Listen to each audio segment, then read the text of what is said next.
noches, buenos días, no sé ni qué. Vamos a brindar por no sepa. A tu salud, no sepa.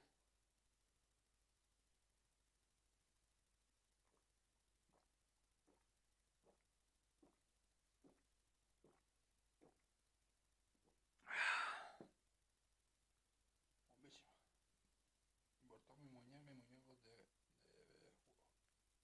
Buenas noches, buenos días, no sé ni qué. Vamos a brindar por no sepa. A tu salud, no sepa.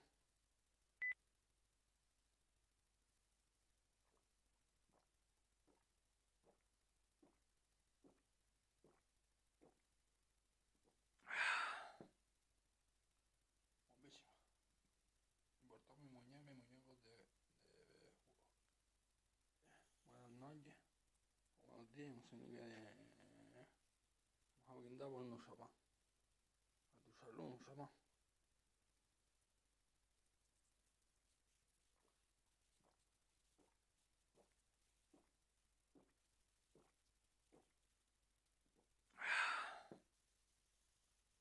Bombísima. Importar mi muñeco de jugo. Buenas noches, buenos días, no sé ni qué. Vamos a brindar por no sepa. Salud, no sepa. This was ours. We ruled this land. We owned the night. But man rose up against us. We were overthrown.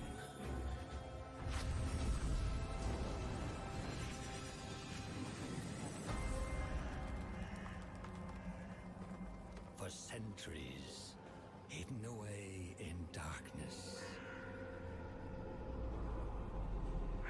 Tortured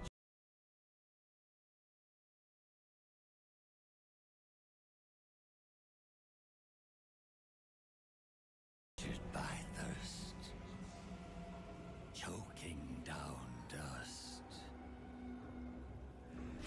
starving.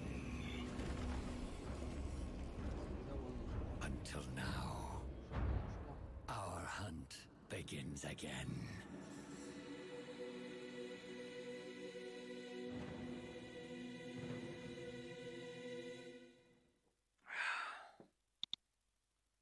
Bombísima. Importar mi muñeco Buenas noches, buenos días, no sé ni qué. Vamos a brindar por no sepa. A tu salud, no sepa.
días, no sé ni qué.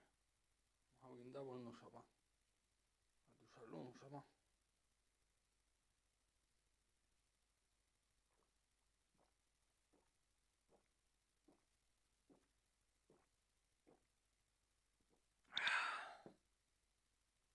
Bombísima.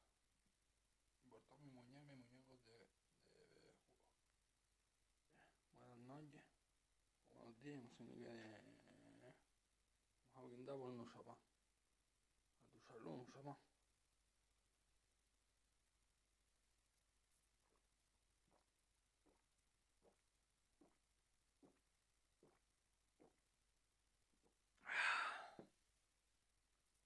Bombísima. Inmortal, mi muñeco de juego. Buenas noches. Buenos días, no sé ni qué. Vamos a brindar por unos zapatos. A tu salud, unos zapatos.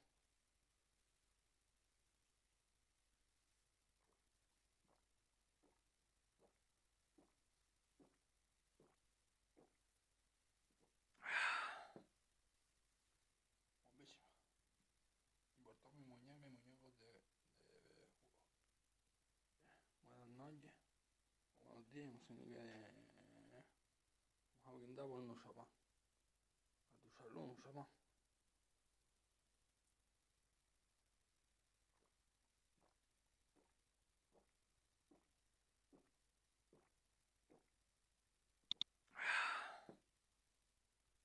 Bombísima. Mi muñeco de. Buenas noches. Buenos días, no sé ni qué. Vamos a brindar por unos zapatos. A tu salud, unos zapatos. Bombísima.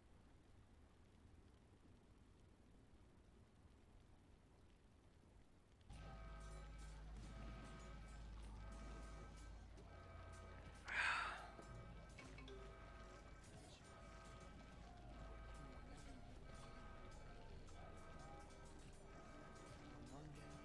Buenos días, no sé ni qué. Vamos a brindar por unos zapatos. A tu salud, unos zapatos.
Huh?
Huh?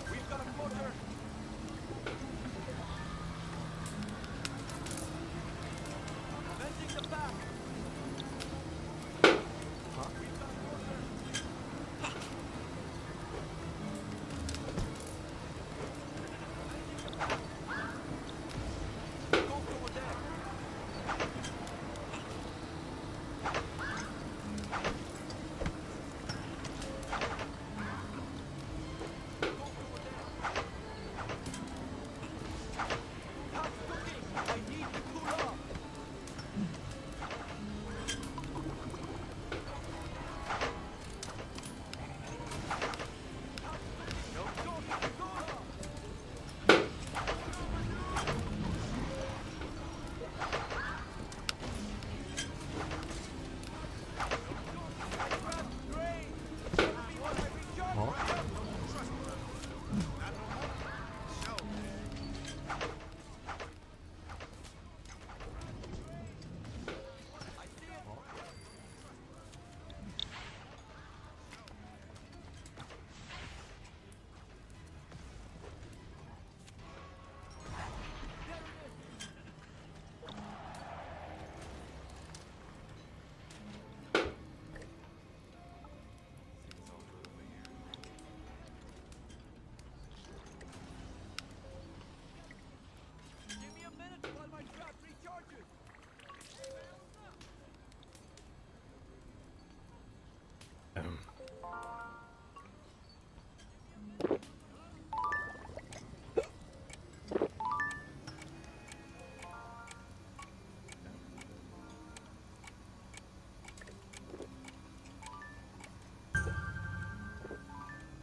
Sea of Thieves, Athena's Fortune. Written by Chris Alcock. Narrated by Toby Stevens. Sea of Thieves, Athena's Fortune. Written by Chris Alcock. Narrated by Toby Stevens. Chapter 1. Ramsey. Long ago. Ramsey's boots were filled with icy water, and the howling winds drove sheets of stinging spray across his face as he struggled to keep his grip on the helm. He was fairly certain that the next wave was either going to capsize them or completely splinter their ship to matchwood. This, he thought with satisfaction, is what being a pirate is all about. Wrenching at the ship's wheel with an effort that made his aching arms scream in protest, Ramsey leaned forward to bellow an order to his crew below. He might as well have been whispering, for the storm snatched at his commands and carried them away. No matter.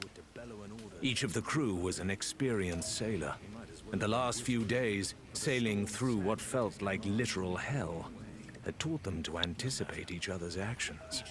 For now, they would work without words. Ramsey squinted through the darkness and the rain to make out Rathbone and Mercia moving in tandem.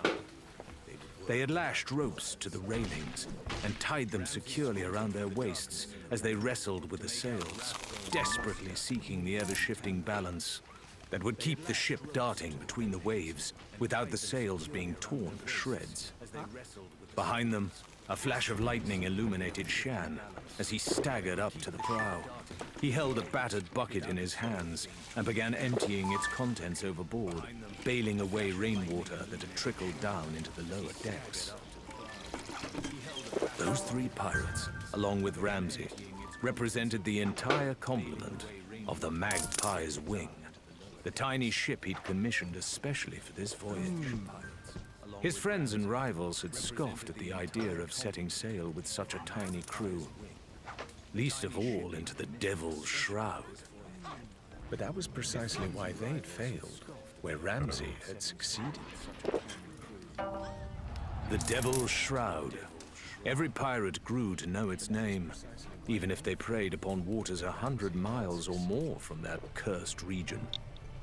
Ramsey had never been a superstitious man, but you didn't have to believe in undersea gods or arcane rituals to experience the fog's effects for yourself, and learn swiftly that it was a very real threat indeed. The Shroud ebbed and flowed across a vast region of the sea, writhing like a living thing.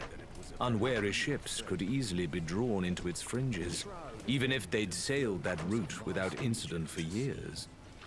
Any vessel that did slip its course and find itself in those strange ethereal clouds would soon realize it, for its crew would begin to taste an odd tang upon the air, not quite sour and not quite rotten, but cloying on the tongue and in the back of the throat.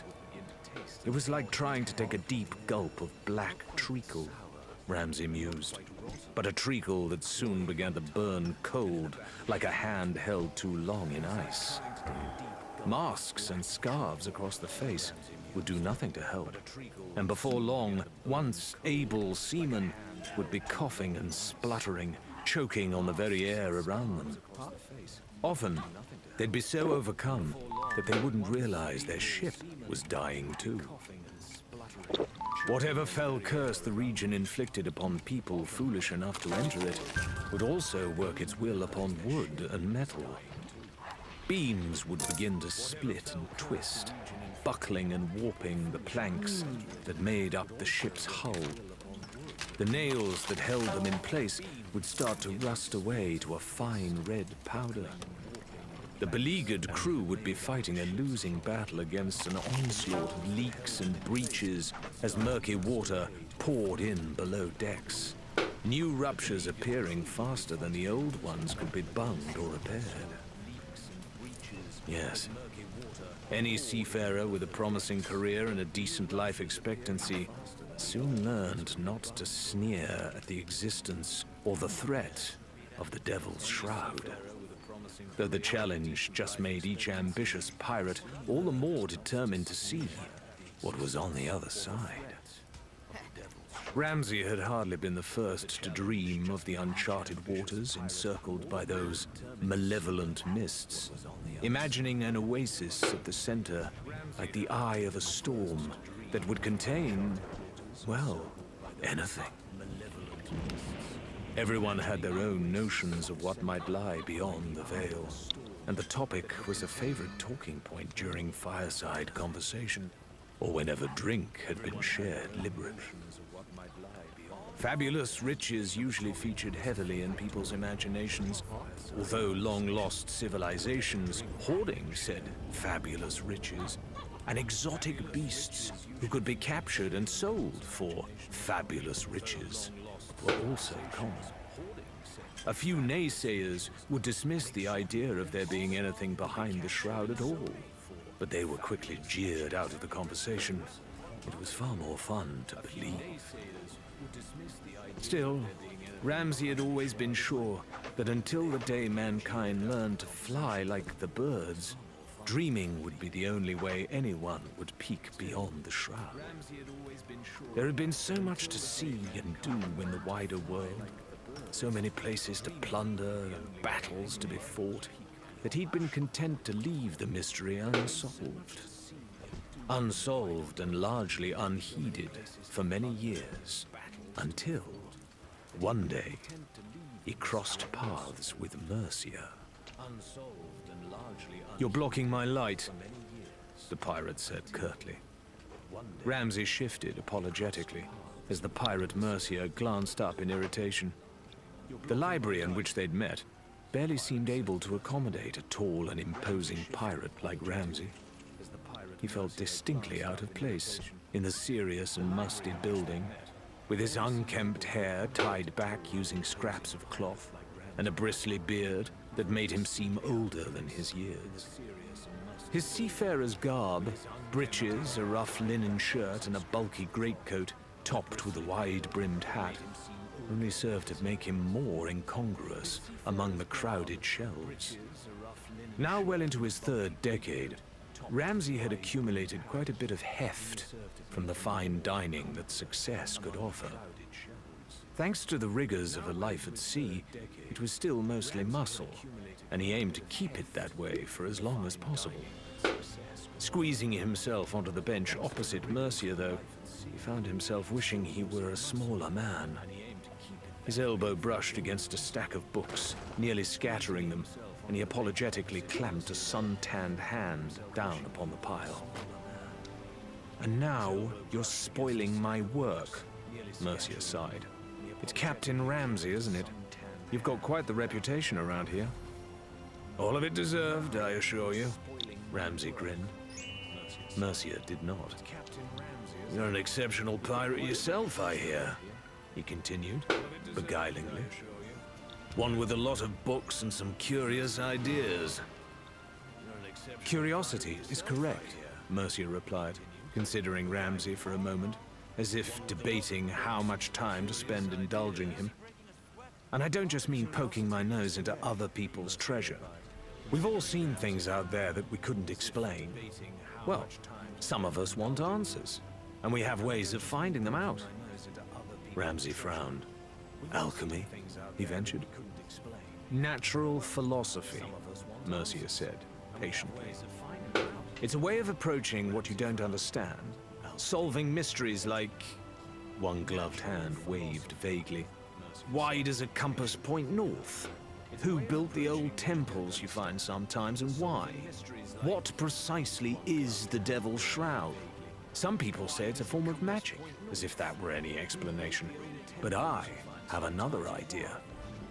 Mercia began to speak at length of the mysterious fog, and the means by which one might chart its boundaries, and Ramsay sensed his own interest in the barrier rekindling. He felt some measure of shame at this, for the last few years had been very kind to him, bringing him a wife and 2 young children. The black diamond ring upon his swarthy finger was a symbol of the promise he had made his beloved, to one day provide her with all that she deserved. Mercia had paused, and Ramsay realized he was expected to contribute to the conversation. Truth be told, He admitted. things are getting a bit too familiar around here. The same old taverns, stories I can parrot word for word. Finding a way through the shroud. Now, that'd be an adventure to stick in the mind. Think you're man enough for the job? He'd chosen these words deliberately, and Mercia's eyes flashed in provocation. We'll need charts, Mercia shot back with no hesitation. Calendars, too. There's a shop in town that has some I've had my eye on. Smaller craft to use as scouts. Oh, and a ship, of course. She'll have to be swift and nimble, but tough. I don't understand half of what you've told me tonight, Ramsay admitted with a toothy smile. but rest assured, I know what makes a fine ship. You'll be aboard her when we sail. Mercia smiled back for the first time. Just you try leaving without me. They'd had the Magpie's wing built in secret. A craft tiny enough to thread its way through those twisting routes where a ship might sail in safety. Together, Ramsay, Mercia, Shan, and Rathbone had stuffed the hold with floats and coracles to send out ahead, and stout wooden planks to patch up any damage they might take on their journey. They packed their provisions and made their final preparations until eventually there were no more reasons to delay. All that remained was Ramsay's choice to stay at home with his family or sail headlong into the unknown and be the first man alive to see beyond the Devil's Shroud. The call of the sea claimed him, as it always did, and perhaps as it always would. The course they plotted was contorted, and the ship was forced to travel at a veritable snail's pace. Finally, after days of inching their way through the stifling fog, starved of both food and sleep, they emerged into chaos.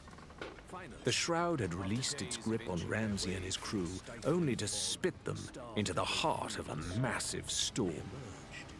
With no idea of where land might lie, and no possibility of reversing course, they had no choice but to press on into the downpour. Another bolt of lightning, this one much closer, snapped Ramsay out of his reverie. They'd been lucky so far, able to angle through the waves without broaching, and taking only minor damage to the hull. But their good fortune would only last so long. The Magpie's wing needed shelter soon. Feeling a tug at his shoulder, Ramsay whipped around to find Shan at his side. Even though the man was clearly bellowing, Ramsay had to bring their heads practically together to hear what he was trying to say. Lamb? Land! Shan shouted again. Eyes widening, Ramsay gestured impatiently and followed Shan's outstretched finger. There was something there, all right. A dark and craggy silhouette that he could barely pick out against the backdrop of the raging monsoon. The ship gave a protesting creak as its captain spun the wheel once more, angling the bow toward the distant rock face. Shan picked his way down to where Rathbone and Mercia, both sodden and exhausted, were still fighting to capture the wild wind within the sails. Rathbone in particular seemed dead on his feet, despite being the brawniest of the three, and he gratefully relinquished his position to Shan. Never thought I'd be glad to accept bailing duty, He barked over the cacophony, but he had barely filled a bucket before he paused to stare, mortified at the horizon. Ramsay has seen those cliffs we're heading toward, hasn't he? The cliffs that no one in their right mind would take us anywhere near. Shan pretended not to hear him, and continued to wrestle gamely with the billowing cloth overhead. But Mercia snapped, I'm sure Captain Ramsay knows exactly what he's doing. before giving the sail a particularly vicious tug. While Mercia's relationship with Rathbone had been civil by and large, he was proving a hard man to really get to know. He was clearly a consummate pirate, despite possessing a clipped English accent, more suited to an officer of the Navy. His skin was bronzed by the sun, his shoulders were broad, and his head was shorn to reveal a scar or two. Out of all the crew, he was most fastidious about his appearance, and had come aboard laden with fine cotton shirts and gleaming shoes. Rathbone made a point of shaving every day, and took every opportunity to trim and tidy himself. Mercia wondered if Ramsay knew more about the man, and resolved to ask, assuming any of them survived the night. More rocks were visible now, and the ship seemed to be sailing between two rows of stone columns that jutted out of the water in rows like huge teeth. Lifeless and sheer, they rose up on either side of the Magpie's wing. Rathbone suspected he could almost reach out and touch the stone as the ship bobbed wildly on the waves. "He's gone mad!" Rathbone yelled, though Mercia's only response was to fully furl the sails, leaving nothing but their momentum to carry them forward. The looming darkness was almost upon them now, closer, then closer still, and Rathbone braced himself to hear the prows snap against the cliffs and feel the deck lurch beneath his feet. Suddenly, there was no more rain pounding down on them, and Rathbone found that he could hear things again, as Ramsay's call for light cut through the air. It took the crew a few moments to obey, groping for the ship's lanterns in the dark with their frozen and fumbling fingers. But one by one, the flickering flames sprang into being and cast pools of orange light across their surroundings. The feeble fire was like a summer sun compared to the darkness they'd sailed through, and more than bright enough to reveal the truth of their whereabouts. The Magpie's wing had sailed through a crack in the cliff face, and was now drifting through a large cave filled with seawater, moving lazily toward the far wall. They dropped anchor at once, bringing the ship to a full stop, and took in their surroundings as Ramsay moved to stand with them. The walls of the cavern were slick from the spray of the sea, and the dark sandy brown rock was peppered with smaller exits and pathways, save for the view to starboard, which offered an unobstructed view of a windswept shore and the turbulent ocean beyond it. The walls extended upward to form a series of high archways, a ceiling of sorts that provided protection from the storm. There were gaps overhead through which vegetation hung down and the sluicing rain cascaded in a series of miniature waterfalls. The nearest was just a few feet away, and Shan carefully hooked a bucket onto a long pole and filled it to the brim with fresh water. One by one, they filled their flasks and drank deeply in mute appreciation, until Shan, ever cheerful, broke the silence. "Funny how you only ever realize you're hungry when you've stopped being thirsty," he mused. "Are we sure there's no food left?" "Never mind your stomach," Mercia admonished. "Getting warm and dry is more important." "Easy for you to say. It's not your stomach." Ramsay drained the last of his flask and stretched. "We can burn the floats if they'll take," he declared. "Let's start a fire. It won't do if we all get sick. Then we'll see what we have to celebrate with, eh? We're wet, but we'll dry out. We're hungry, but we'll find food. Today, we four have made it through the Devil's Shroud. If that doesn't call for a belly full of grog, then nothing ever will again." This last remark earned a cheer, albeit an exhausted one, which rang around the cavern for a moment, as all four roused themselves and went to work. The Magpie's wing was eased carefully nearer to land, until she was close enough to a rocky outcropping that the gangplank could be extended. A circle of rocks was fashioned, far from the reach of the storm, although finding wood dry enough to do more than give off a thick, protesting smoke proved a challenge. Rathbone's persistent use of flint and stone eventually yielded a cautious flame, and finally a hearty conflagration, around which they were all very pleased to warm their hands. Shan disappeared off the ship, wordlessly, though Ramsay knew the man well enough by now not to bother questioning his absence or his motives. Sure enough, his balding head poked back through a crevice in the rocks later, shining anew with fresh rainwater. "I found a pathway that leads up to the higher reaches," he said, approaching his crewmates. Against his body, he hugged both the motionless form of a scrawny rooster, as well as a few plump bananas. Shan offered the bananas to Mercia, whom he knew avoided meat with a disdain most pirates reserved for an honest day's work, then set about cleaning and preparing the bird for its final resting place, a stained cooking pot that hung above their sputtering fire. Ramsay, who had busied himself filling several casks with yet more of the fresh rainwater, took the opportunity to study the man from afar and recall their first encounter. Every ship needs a quartermaster, with a brain that can juggle 1,000 calculations every hour, tallying every spilled pint of greasy grog, and each shot fired in anger, not to mention working out where the crew's next meal is coming from. Ramsay had had no clue who might fulfill such a role on his voyage into the Devil's Shroud, but Shan had come recommended by Rowena, one of Ramsay's few close friends, despite the fact that she'd always kept her feet firmly on dry land. As the owner and proprietor of one of the largest and most dependably disreputable taverns on the coast, Rowena was the de facto matriarch of the town, where she and Ramsay had grown up. They had played together as children. She'd introduced Ramsay to his wife, and he, in turn, had used his earnings to help purchase the pub, back when she was its only barmaid.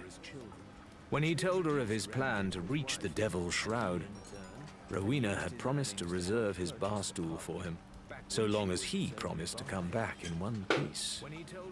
Rowena had also pointed Shan out across the crowded bar, a lithe and balding figure with a pronounced tan, a series of silver rings in one ear, and an intricate tattoo that ran down his arm. He was older than Ramsay, perhaps 50 or so, which was both unusual and impressive. Very few pirates lived long enough to think about retiring. What little hair he had left was already a snowy white.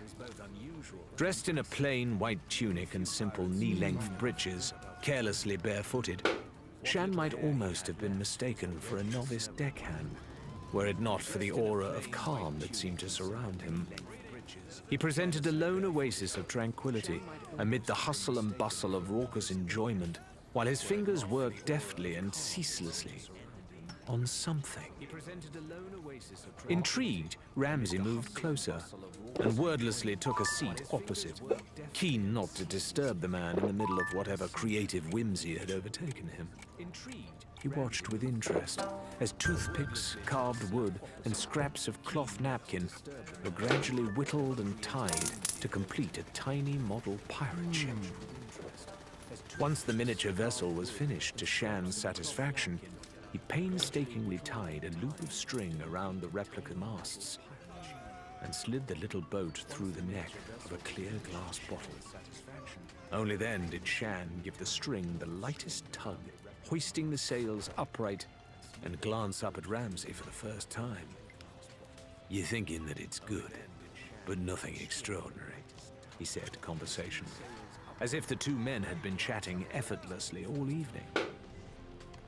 Ramsay merely grunted in response. Shan took a jug of water and, tilting the neck ever so slightly, filled the bottle and presented it for inspection. The little curio floated just fine, bobbing from side to side as the bottle was poked and prodded by a succession of inquisitive pirates. But it was the final bit of showmanship that convinced Ramsay. Shan placed another ship in its own bottle alongside the newly fashioned galleon, this one flying the colors of the merchant navy. Next, he pointed out the other string, dangling from his latest creation, and invited Ramsay to grasp it between two of his calloused fingers and tug. Ramsay obliged.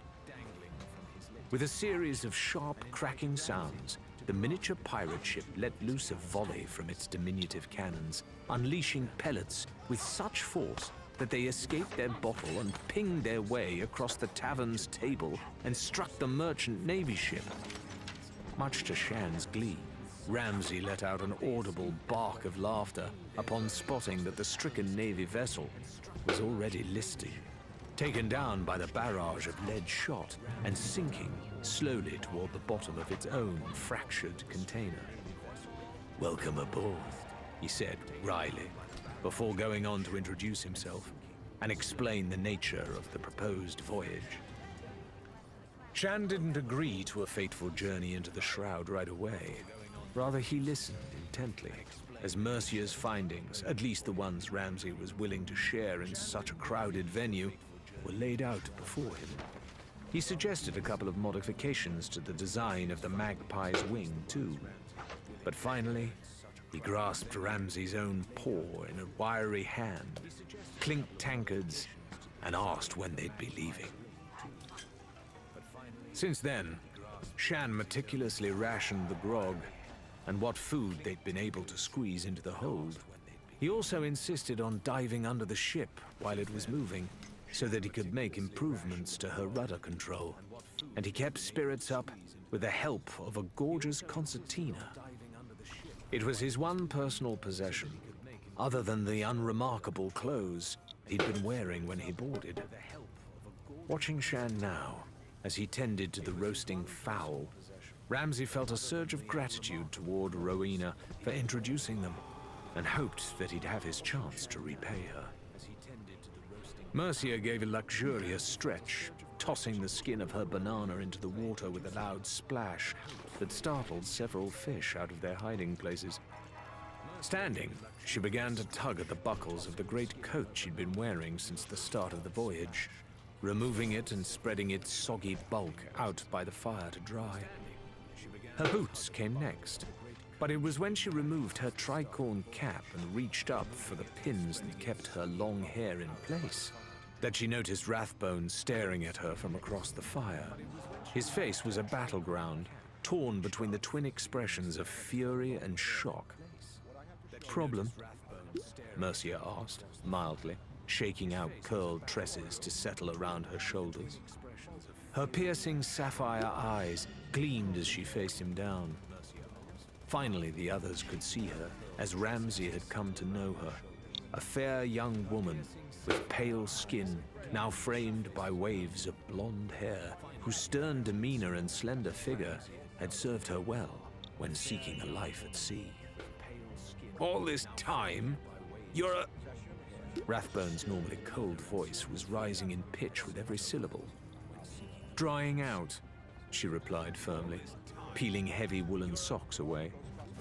"I've no desire to end up with trenched feet or a peg leg, thanks to a pair of wet boots, and you'd be wise to do the same."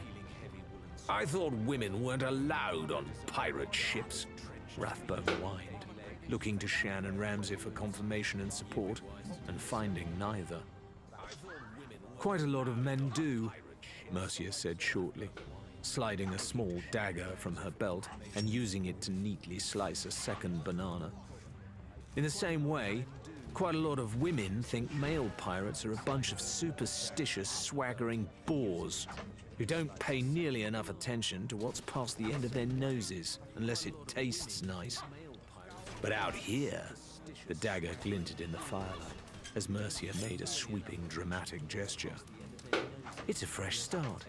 Medicines, maybe, and monsters, too. The old legends have to come from somewhere, and it'll be waiting for anyone who's brave enough and bold enough to step up and take their share. Superstitions be damned." The blade stabbed downwards, skewering a segment of banana, and Mercia popped it into her mouth with a fierce expression that indicated she considered the matter closed. Rathbone's mouth opened and closed a few times, causing him to resemble a gasping codfish, until he stood up swiftly and stomped away into the dim recesses of the cave, along the path that spiraled to the cliffs overhead. Only now did Ramsay approach the fire, privately glad that Mercia had ended the conversation with her words and not her fists. While he figured she had every right to knock Rathbone flat on his back for blindly parroting the foolishness of his forefathers, it was just the four of them out here. The fewer broken noses, the better. Mercia was staring at her own reflection in the shining blade, but glanced up as Ramsay lowered his bulk to sit beside her. "Think he'll be a problem?" "I doubt it," Ramsay replied, accepting a bowl of hot, greasy meat from Shan. "I've known Rathbone a long time, and he's cunning enough to know a good crewmate when he sees one. He just doesn't like being left out of the loop, that's all." "Did you mean what you said about monsters?" Mercia shrugged. "Maybe. Why?" "That doesn't seem very natural philosophy of you, that's all." She scoffed at that. "I'd be just as bad as Rathbone if I didn't leave an open mind. If we do find a sea monster, the second thing I'm gonna do is learn everything I can about it." "Second?" Ramsay stifled a belch. "What's the first?" "Slash at it with my sword until it stops trying to eat me."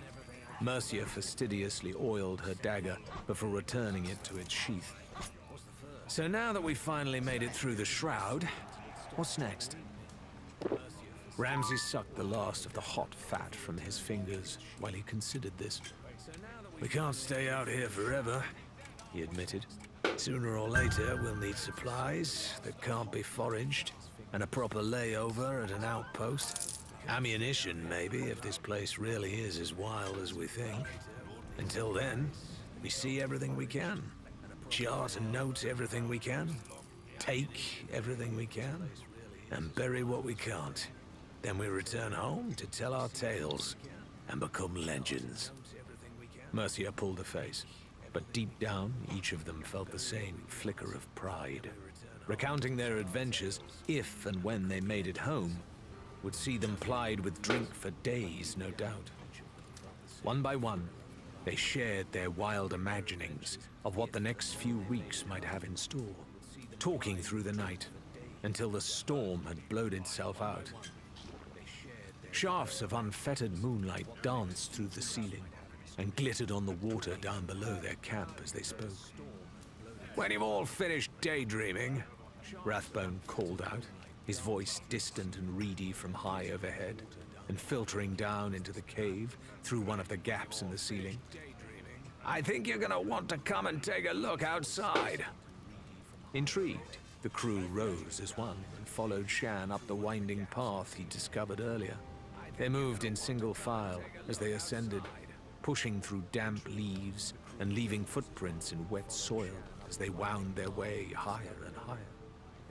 Rathbone, lantern in hand, was standing atop the island's highest peak, outlined against a speckled night sky that was dominated by a low and yellow moon.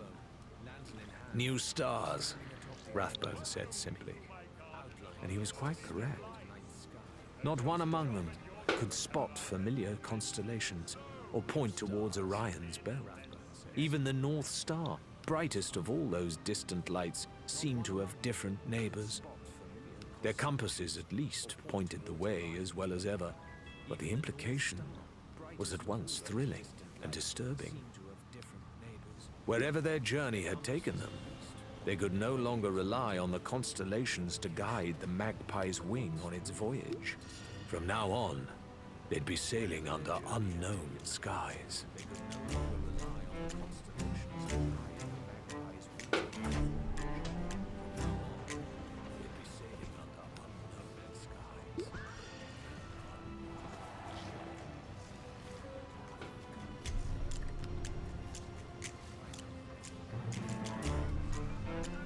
Chapter 2.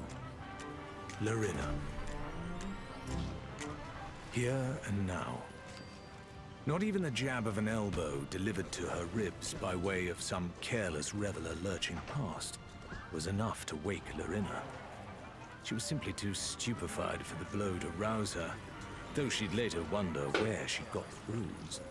Rather, it was the cascade of foaming drink that spilled down the back of her neck and across her tattooed shoulders that yanked her out of a blissfully dreamless sleep and back to the waking world. As her eyes snapped open, Lorena had just enough time to deliver a lingering, vindictive glare at the pirate who'd splashed her, before the first waves of recollection and nausea hit her in tandem.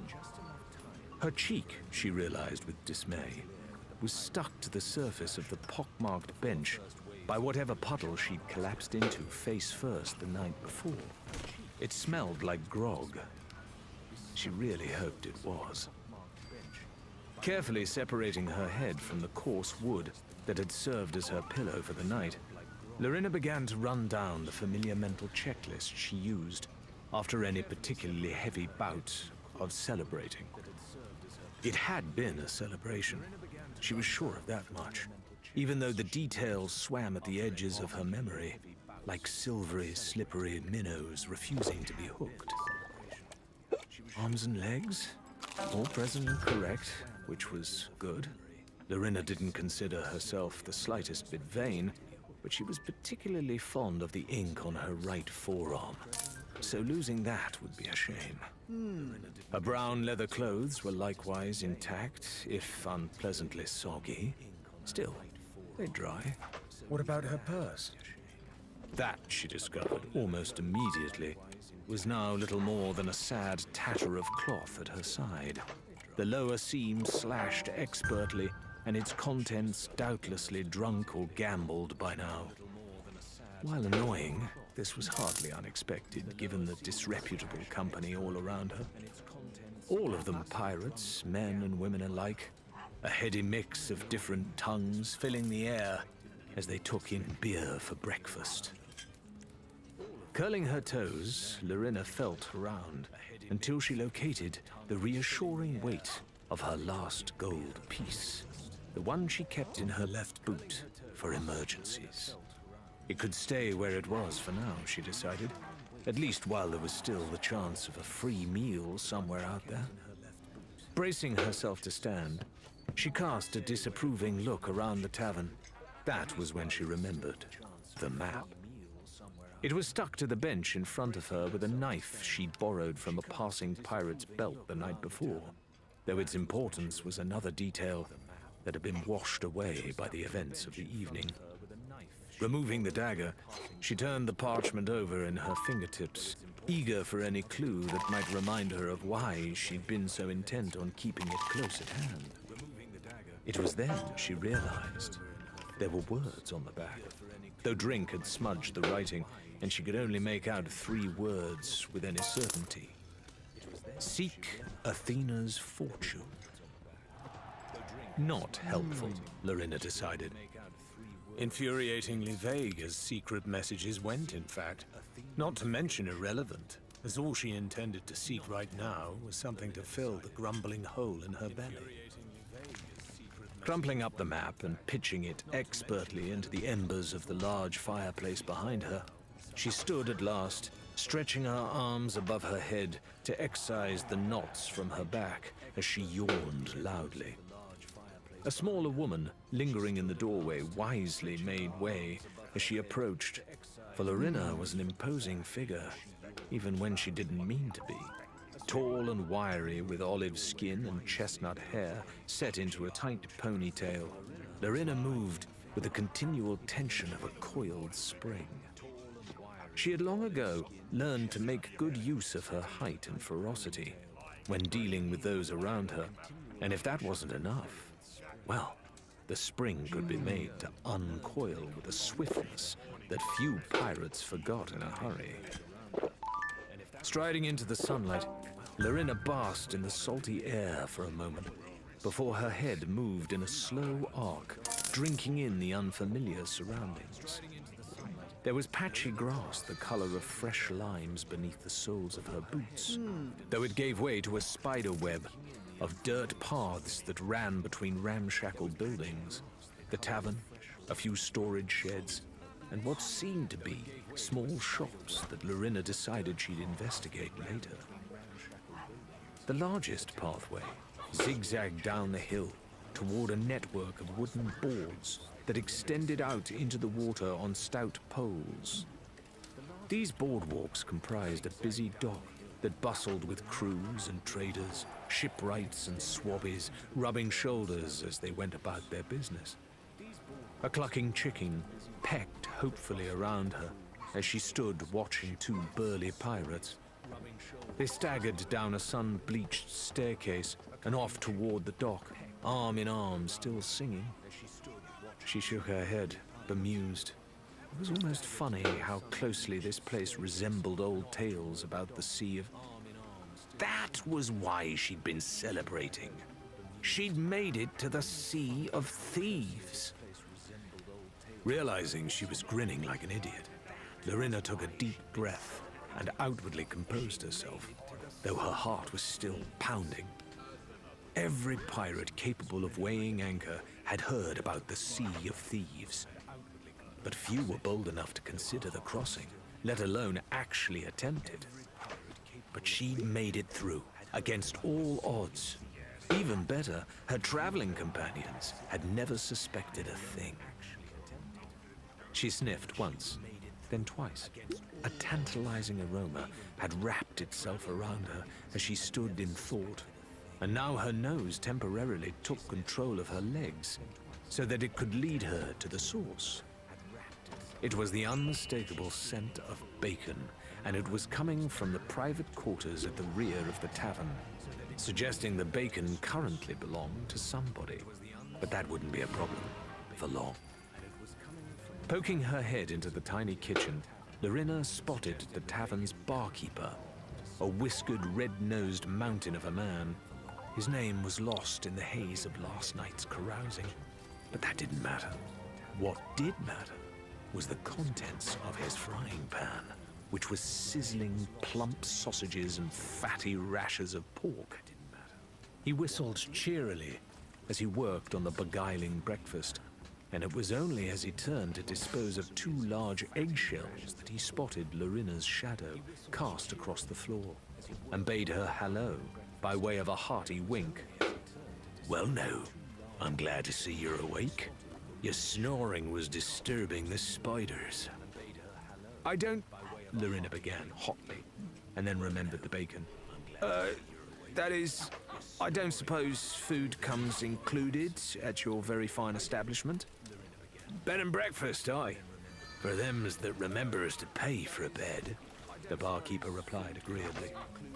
Lorena opened her mouth to protest this inequitable treatment, but her stomach got there first, emitting a protesting growl that echoed embarrassingly around the room, and drew a hearty chuckle from the ruddy-cheeked man.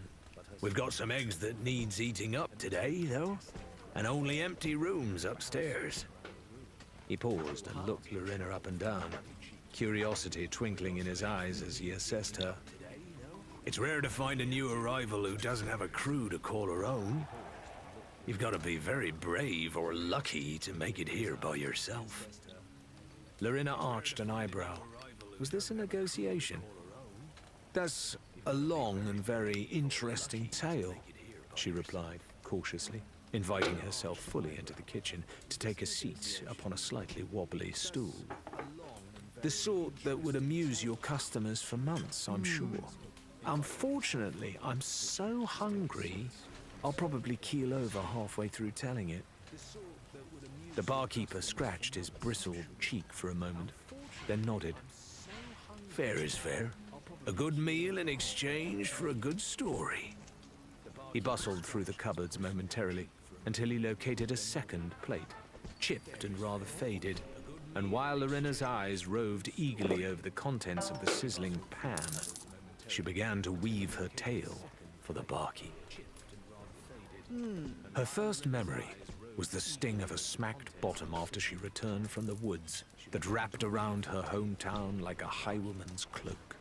The forest was a dark, tangled, stinging, bramble-filled labyrinth that her mother had repeatedly forbidden her to enter. Naturally, this made it the most enticing place in the world. As she'd grown older, The thrills she felt from stepping into the unknown had only become stronger. If there was a beaten path, Lorena would stray from it. When she was presented with a map, she'd immediately head for the edge, because there was nothing more boring than following someone else's footsteps. How would anything new get done if everyone was just walking in circles? It was a life of fierce independence, and it had taught Lorena many things. How to wield a homemade bow, firstly, then later a rusty sword that she spotted while diving for crabs one day.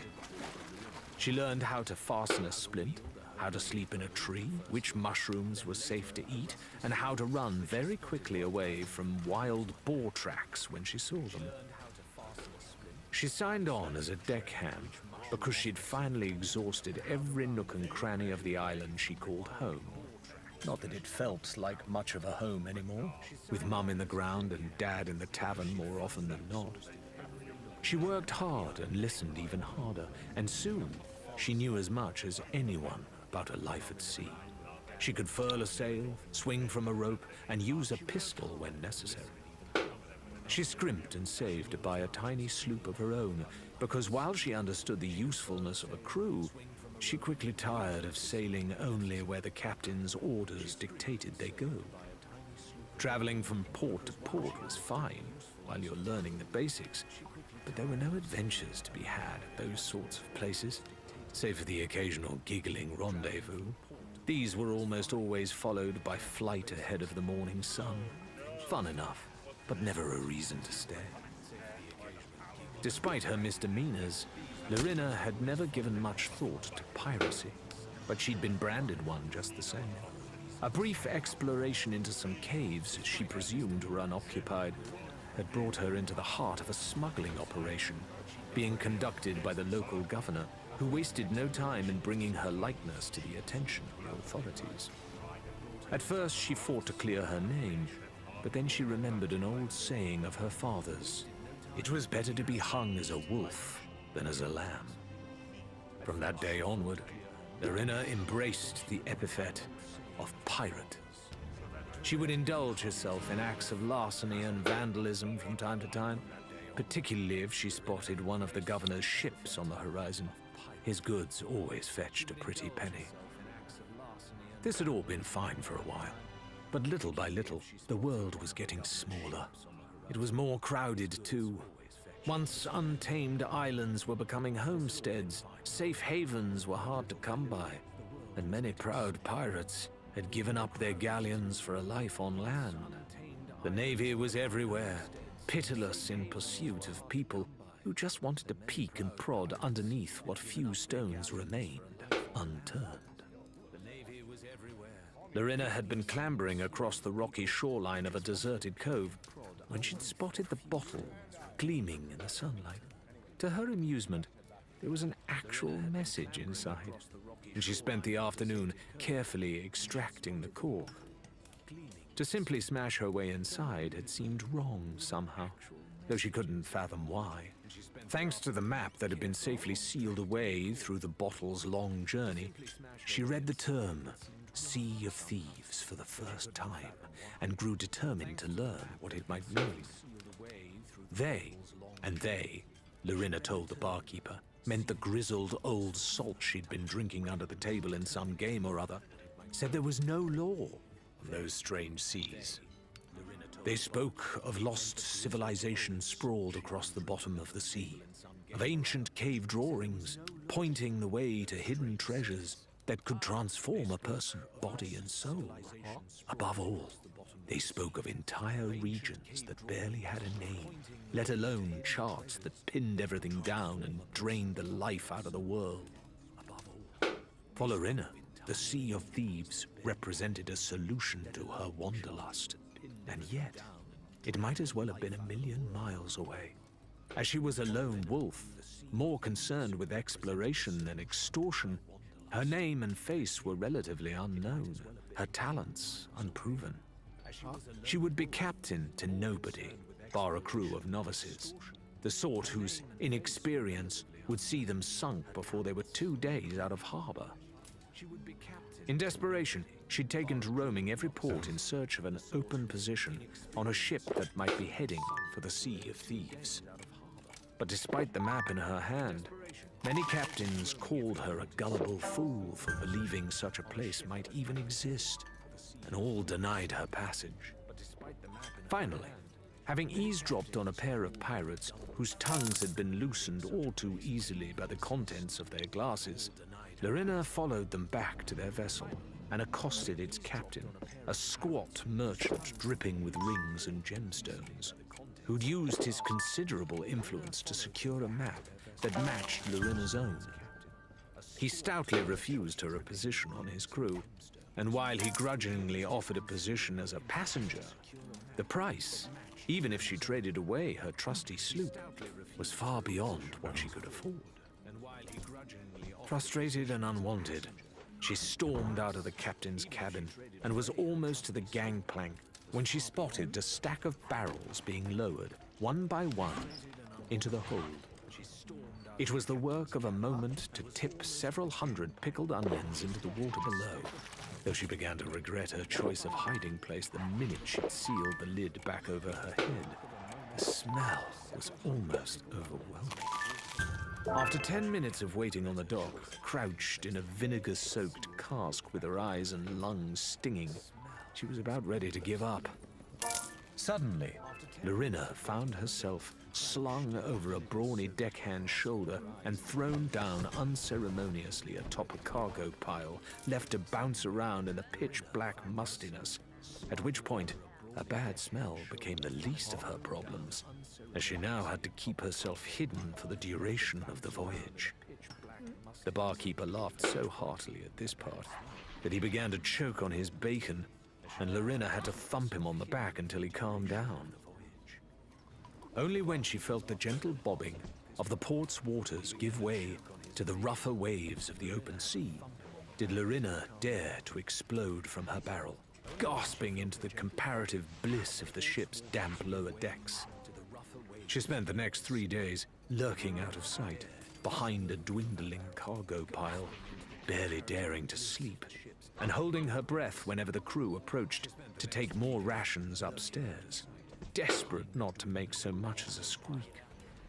She dared to sneak morsels of food and drink only when the ship's crew was eating, so that their commotion covered hers. On one particularly windy night, she came within seconds of being discovered as a pair of ham-sized hands reached for the crate she was crouching inside. Luckily, the ship struck a sandbar with a particularly violent lurch that sent everyone stumbling and slid the box clean across the room, giving her a chance to scramble to safety in the confusion. Another evening, she was pinned, furious and immobile, beneath a pile of sacks and a stupefied sailor who'd unwittingly passed out on top of her hiding place. The indignities continued to pile up, one after another, and Larina had increasingly frequent daydreams about storming up above deck and simply seizing the vessel single-handedly. Finally, there was a raucous cheer from overhead, and she guessed that the ship had made it through to the Sea of Thieves. To her surprise and delight, she felt the ship weigh anchor shortly after, with an unmistakable clatter, then heard the crew disembarking, chattering excitedly about the next leg of their journey as they ambled off to drink themselves into oblivion. Sore and exhausted, Larina finally clambered into the sunlight.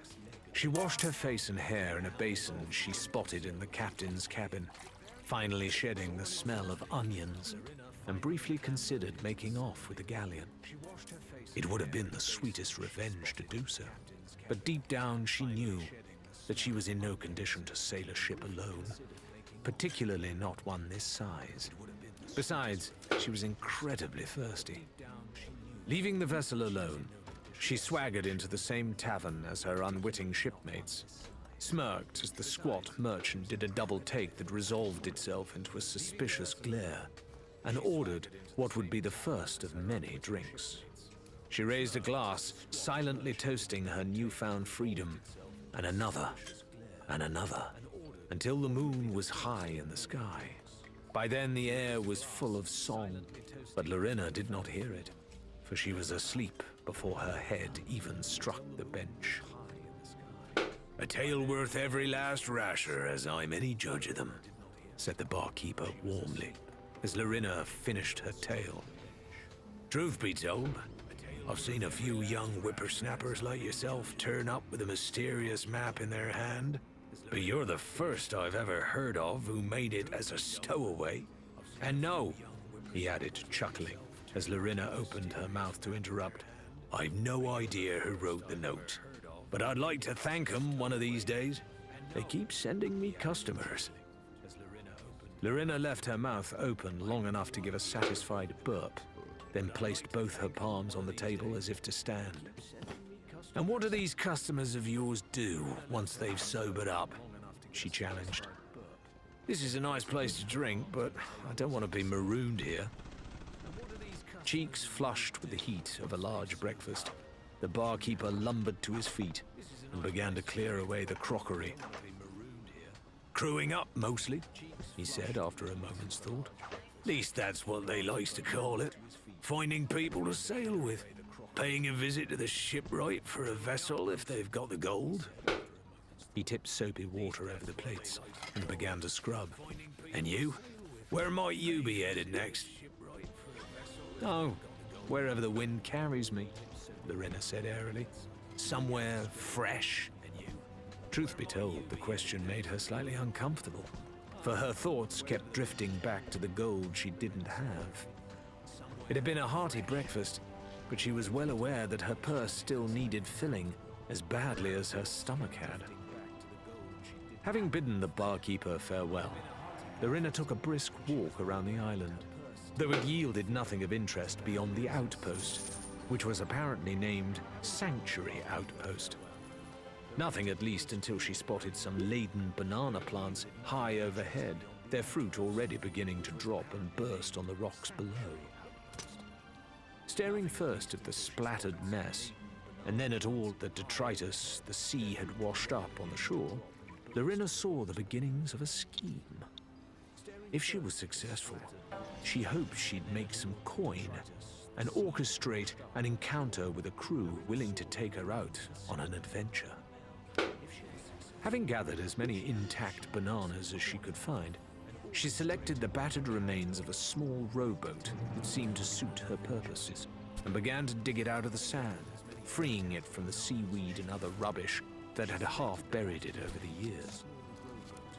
Dragging its husk back across the beach to a carefully scouted location at the dock was no mean feat, and while the other stall holders looked on intently, they made no attempt to assist her. By the time the rowboat was in place, upended to stand proudly on the sands, Larina was rasping her tongue across dry lips, beads of sweat tumbling and getting in her eyes. Visions of grog swam through her mind, and she gazed longingly back up at the distant tavern. But she had a plan to complete. Next, she placed the bananas in what she hoped was an eye-catching arrangement. Though she'd be the first to admit she had no eye for aesthetics, and settled back to choose her first target. So it was that an elderly mariner who wanted nothing more than to limp his way up the hill for a grog or two found his path blocked by an imposing figure who thrust a piece of fruit under his nose and demanded, "Buy these bananas," with the tone of one committing a highway robbery. The mariner moved to protest, but Larina scowled at him so fiercely that he soon found himself sat morosely outside the tavern, feeling altogether fuller, more sober, and less wealthy than he would have liked. In the distance, he could see Larina hoisting her wares on yet more unsuspecting arrivals. While the coins felt welcome jingling in her pocket, Larina was less interested in a career as a grocer than in using her prime vantage point to keep watch for suitable crews. Had she been back home, she might well have approached each docked vessel one by one and attempted to talk her way aboard. She was all too aware, however, that despite their crumpled clothing and blemished faces, these were pirates who sailed the Sea of Thieves on a daily basis, and had experience she lacked. She had to be careful not to bite off more than she could chew, even if that was normally part of the fun. Instead, Lorena elected to bide her time, gauging the personalities and the proficiencies of the pirates that surrounded her, and making coin wherever she could. Sure enough, her patience was finally rewarded. She heard the two men before she saw them, their banter carrying down the hillside at a volume that meant she'd be hard-pressed to ignore them. Lorena was quiet by nature, preferring to let her actions speak for her, and the vivaciousness and volume of their quarrel nearly made her think twice about approaching them. Ned, my friend, you know I speak only with the utmost respect and concern for your reputation. So I know that you will forgive me when I tell you again that this fool's errand will see us all drowned. You think we'll get our fair share from the gold hoarders? Ha! I say to you, ha! One man scoffed. It's good voyage, Faisal. The other responded. It's better than yours, anyway. Cargo runs always make the ship stink of pigs. And I'm the one who always has to slop out afterwards. You're just scared. We all have our talents, you know. Mine happens to be picking the jobs that will keep us all in one very wealthy piece. Your talents, on the other hand, are most certainly as varied as they are numerous. One day we may even discover what they are.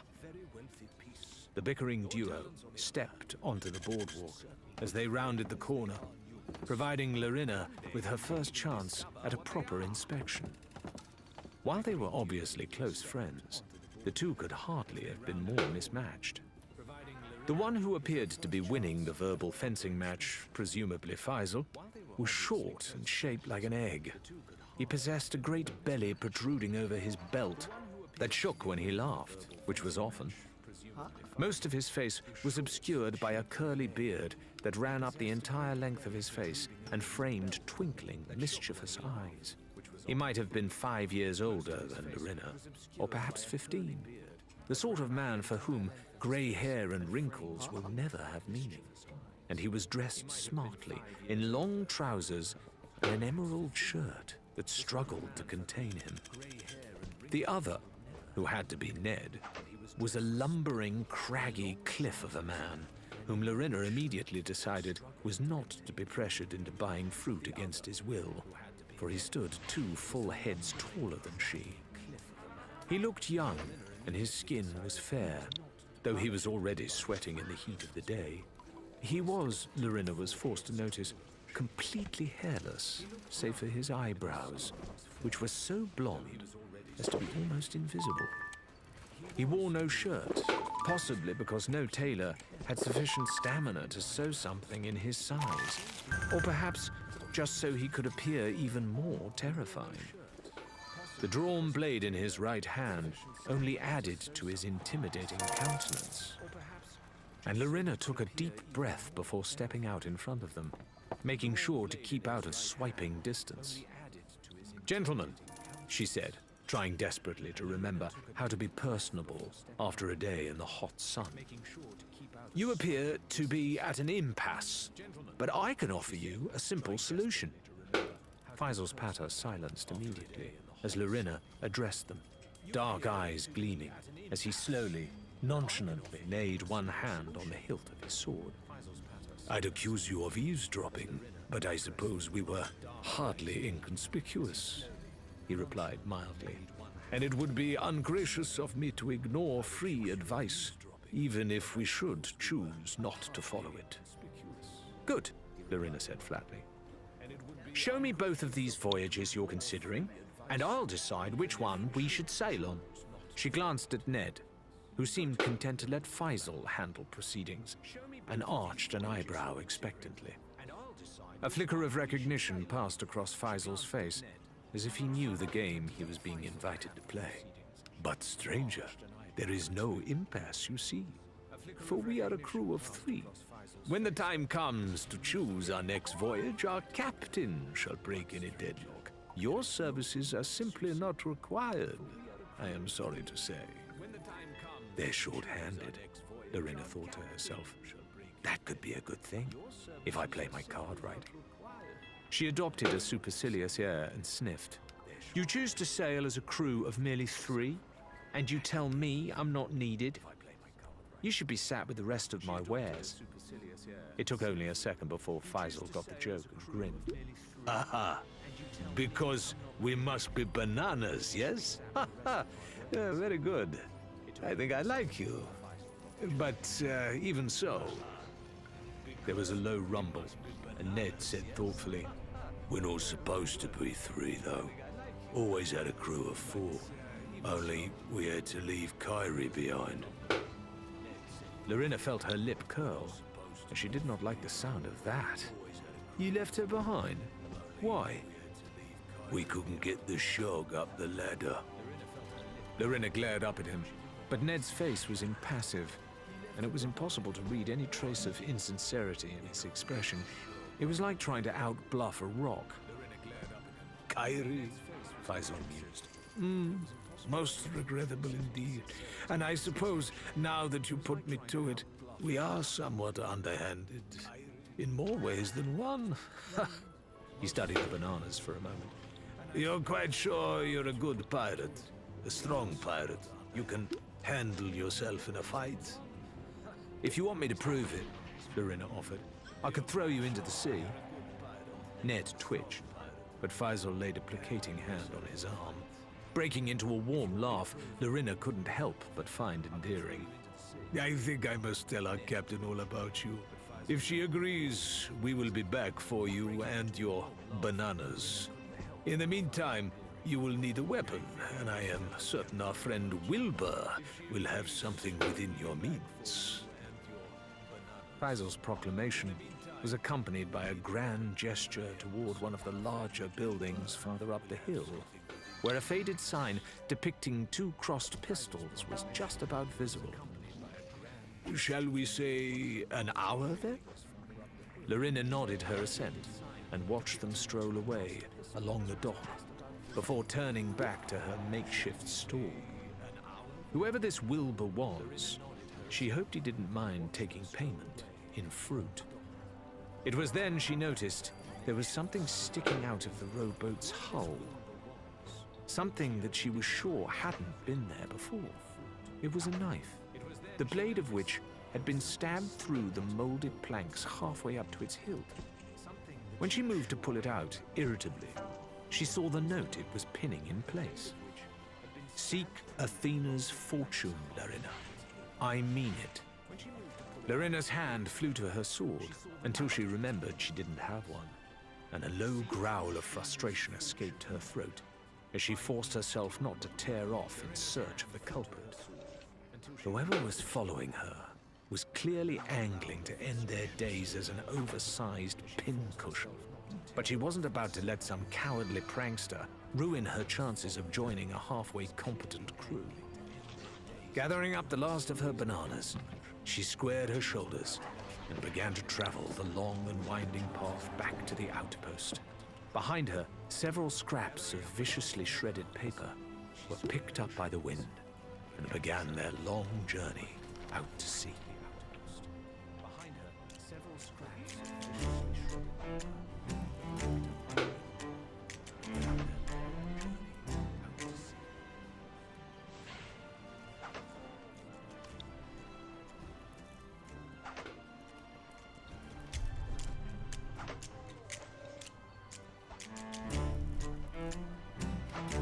Chapter 3. Ramsey. The magpie's wings sailed low in the water, her innards glittering with the spoils of a month beyond the shroud. She ploughed across the ocean at a merry pace, with echoes of a concertina tune and raucous atonal attempts at song dancing upon the waves. What a month, Ramsey thought, tapping his foot in time, as Shan dredged up another shanty from the depths of his memory. We've lived like lords. He glanced down at his fingers, which were laden with 3 new gemstones set in fine silver rings, and chuckled contentedly. As Ramsey had always suspected, the sea they'd been sailing was utterly devoid of human civilization. An unclaimed paradise, without as much as a campfire on the horizon. Well, currently unclaimed, he corrected himself. Exploration of certain islands had revealed crude paintings and sigils dotted here and there, barely more complex than a child's scrawl, and clearly ancient in their origins. Mercia had explained how similar relics had been found back home, and were not always simple cave paintings of hunts and beasts, but ways of expressing complicated ideas and even stories. A long-dead people, then, but not as primitive as their art, if art was what it was, might suggest. By venturing into the caves and ruins where the drawings were at their most numerous, the crew soon learned that whoever the area's original inhabitants were, they shared a love of precious metal that rivaled that of any pirate. More surprisingly, some among them had shaped the gold into fineries whose quality far exceeded most anything Ramsay had plundered back in his homeland. Bracelets, anklets, staves, and scepters were further adorned with emeralds, rubies, and a few kinds of precious ore even Mercia couldn't identify right away. There were coins, too, although Ramsay was rather less interested in these until Shan had pointed out that they were, by and large, made from solid gold. It all seemed too good to be true, though their voyage through these untamed waters was not without its share of risks. It was rare that they went ashore without laying eyes on some predator or other lurking in the undergrowth. And on one occasion, Rathbone attempted to tug a vine aside, only to find it tugging back. Only splashes of scalding water from the campfire's cooking pot was enough to convince the snake to uncoil from the man's arm, fortunately before it had chosen to clamp its sizable fangs down and deliver a fatal dose of venom.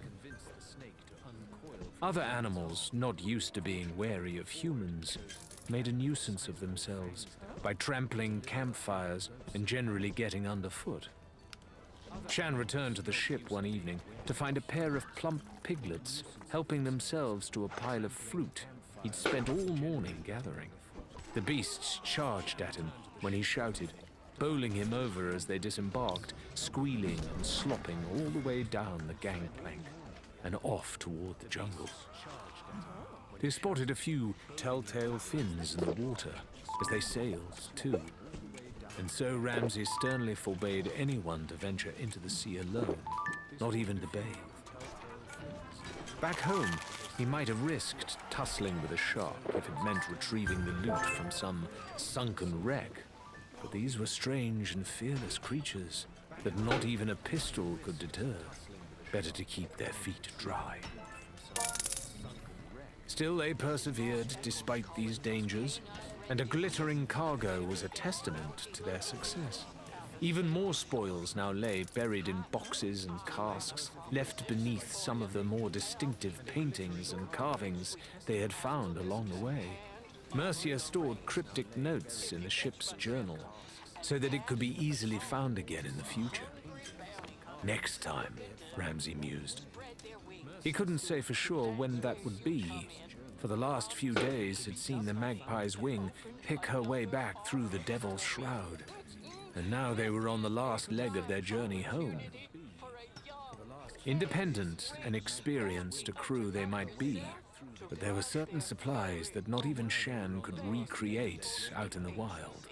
Grog, for example, was in short supply, as was oil for the lanterns. Mercia's compass had shattered when she tumbled from a high ledge, and a spell of bad weather had scraped the ship's hull against jagged rocks that no one spotted. Fixing the leaks used up many of the sturdy wooden planks they needed for repairs, and so they'd all reluctantly agreed it was time to head back to familiar territory. Standing at the helm with his face concealed by a collar to keep out the early morning chill, Ramsay permitted himself a yawn. He'd insisted someone take a turn in the crow's nest once they'd emerged from the shroud, and he himself had stayed awake and wary throughout their voyage. The prospect of losing any of their haul to rival pirates, let alone any of the local mercenaries who might fancy picking up a bounty or two, made his hands clamp so tightly on the wheel that his knuckles went white. That was why he'd insisted on the detour. Oh, they'd arrive in port with plenty to trade and brag about. But much of what hadn't been buried behind the shroud had now been transferred to Ramsay's private cabin. He remained aboard, staring at the darkened windows of a distant house and furrowing his brow in thought. The others had swiftly and silently followed his directions and stowed the riches away, ready to be shared, once the noise and excitement surrounding their return had died down. Ramsay considered this arrangement proof of how the crew had bonded. Pirates who didn't trust one another would never have agreed for a shared treasure to linger in the lap of any one person for too long. Mercia, who'd been lingering by the captain's cabin, grunted as Shan's concertina wheezed out the final few notes. "I suppose that's one good thing about heading home," she said dryly. "You'll be able to learn a couple of new tunes, maybe ones you can actually play." Shan snorted. "That's all you're looking forward to, eh? What about a nice hot meal or a tankard of grog that doesn't taste like something drowned in it? Did you carnivores not enjoy the captain's snake stew?" Mercia asked sweetly, beginning to pin up her hair with obvious reluctance, until every last strand was tucked away neatly under her hat. "Going home has its downsides, you know. For some of us, at least. All boys together," she added sullenly. "Very rich boys," Ramsay said matter-of-factly, which earned him a scowl, though Mercia accepted his assistance, slipping back into the oversized coat that she dug out of the ship's clothing chest earlier that day. "It's not like we could have stayed out there forever." "You would if you could, though," Mercia replied softly, lowering her voice so that only Ramsay could hear her as she fumbled with the stiff buttons. "I've known you long enough to tell when something's troubling you. You've seemed restless ever since we first decided to head home." "Yes. Well, I'm sure we'll all feel better once we've made it ashore," said Ramsay, without an ounce of conviction in the words. Mercia spoke the truth. It felt like he'd left a part of his soul beyond the Devil's Shroud, buried along with his treasures. "Land ho!" Rathbone cried, quite unnecessarily, for Ramsay's keen eyes had long since fixed upon their destination. He scrambled nimbly down the ladder that led to the crow's nest, dropping the final few feet with a thud. "Can someone explain what's so special about this place? It looks a little shabby for my tastes." "It's not so bad," Shan retorted. "This is where Ramsay and I first met. The traders are canny enough to take your haul in trade without asking too many questions. The food's hardly ever still alive, and we'll be able to repair and replenish the ship." Though he continued to stare impassively at the distant buildings, Ramsay's chest tightened slightly at Shan's words. While it had been his suggestion that they head to the port where Rowena's tavern lay waiting, he couldn't help but feel uneasy at the thought of seeing her again after so long, and of the question he'd have to ask, the answer he might hear. To their surprise, another ship sailed forth to meet them as they neared the port, white handkerchiefs waving in the air as the crew signaled its good intentions. Another followed in its wake soon after.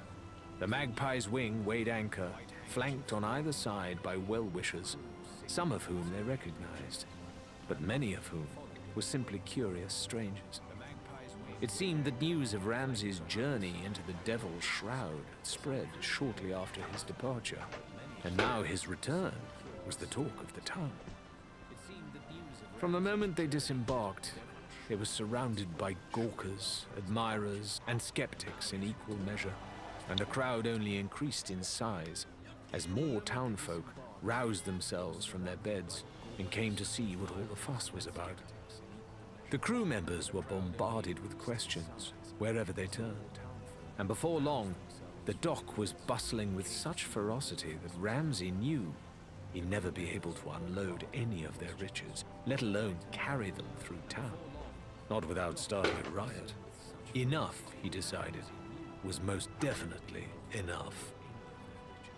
Ramsay was a tall man, and even more imposing once he'd climbed atop a sturdy crate.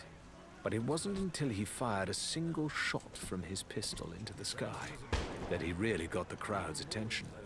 He held his other palm outstretched to face the crowd. "My friends," he began. That was probably a fair description of most of the crowd, he decided. It was amazing how kindly disposed you could feel to someone brandishing a gun. "My friends, I know you have questions. Doubtless you have heard plenty of idle gossip since we last sailed out from this port. But we have been a month at sea, and are in need of both rest and repair. That is why tonight I shall be taking supper at my usual drinking den. Those of you who know me are welcome to stop at my table and hear all about our journey." There was a great roar of approval at this, but it subsided quickly as Ramsay continued, a steel edge now present in his voice. "Those of you who know me, of course, can also guess what will happen to you if you continue to dog me throughout the day." There was some laughter at this, but in quite a few cases it was tinged with nervousness, and before long most of the onlookers had cleared away. "Nice speech," Shan commented, sagging slightly under the weight of a sack stuffed with gold and trinkets. "Mercia's volunteered to stay and guard the ship for as long as there are valuables aboard." Rathbone cocked his head. "And miss out on the drinking? It's not every day a pirate gets a hero's welcome."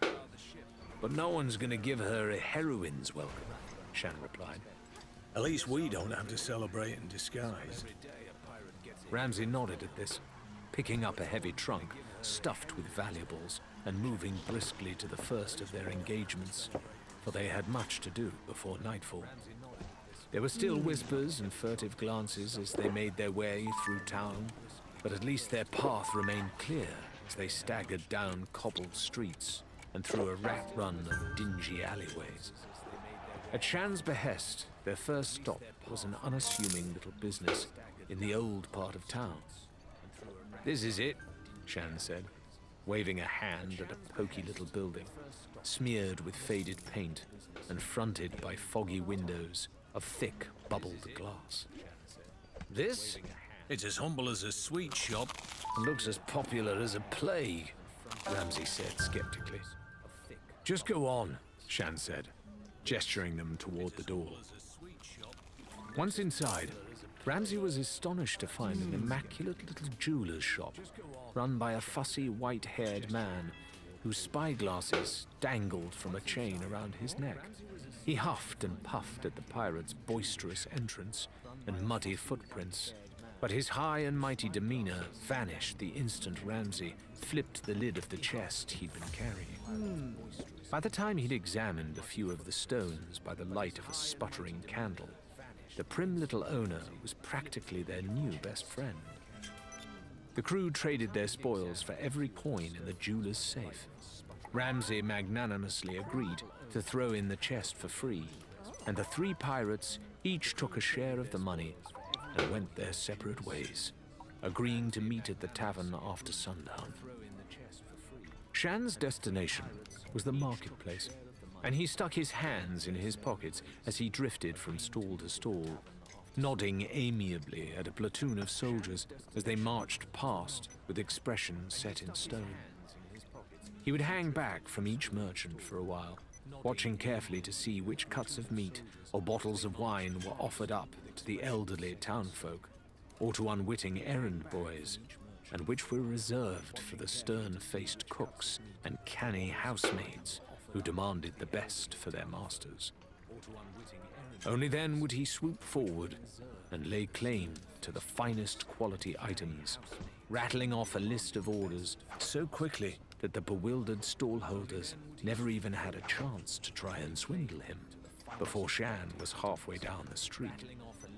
In his wake, he left behind strict instructions to deliver any goods to the Magpie's Wing by sunset, and on the counter, exact change. Rathbone, by contrast, had no need to hunt for bargains.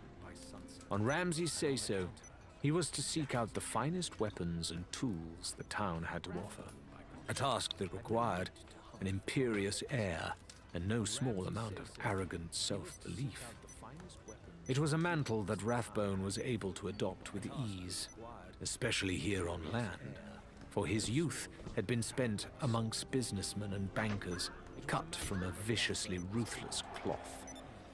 Having received the finest education, courtesy of his father's fortune, his was a mind of debts and digits, of knowing precisely how much a person might owe you, not to mention remembering where they lived.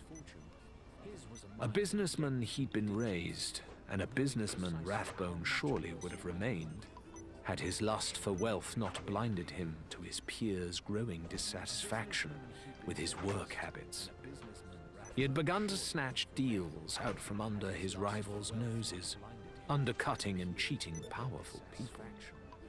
When the governor's men arrived at his door one fateful morning, carrying a warrant for his arrest and some particularly tight shackles, Rathbone was already halfway across the rear lawn of his sizable estate, and accelerating, nightshirt flapping in the breeze.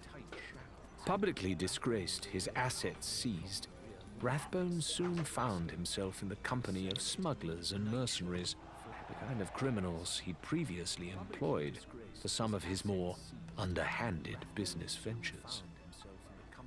For men of a certain background, walking into a thieves' den and asking for work would have been tantamount to suicide.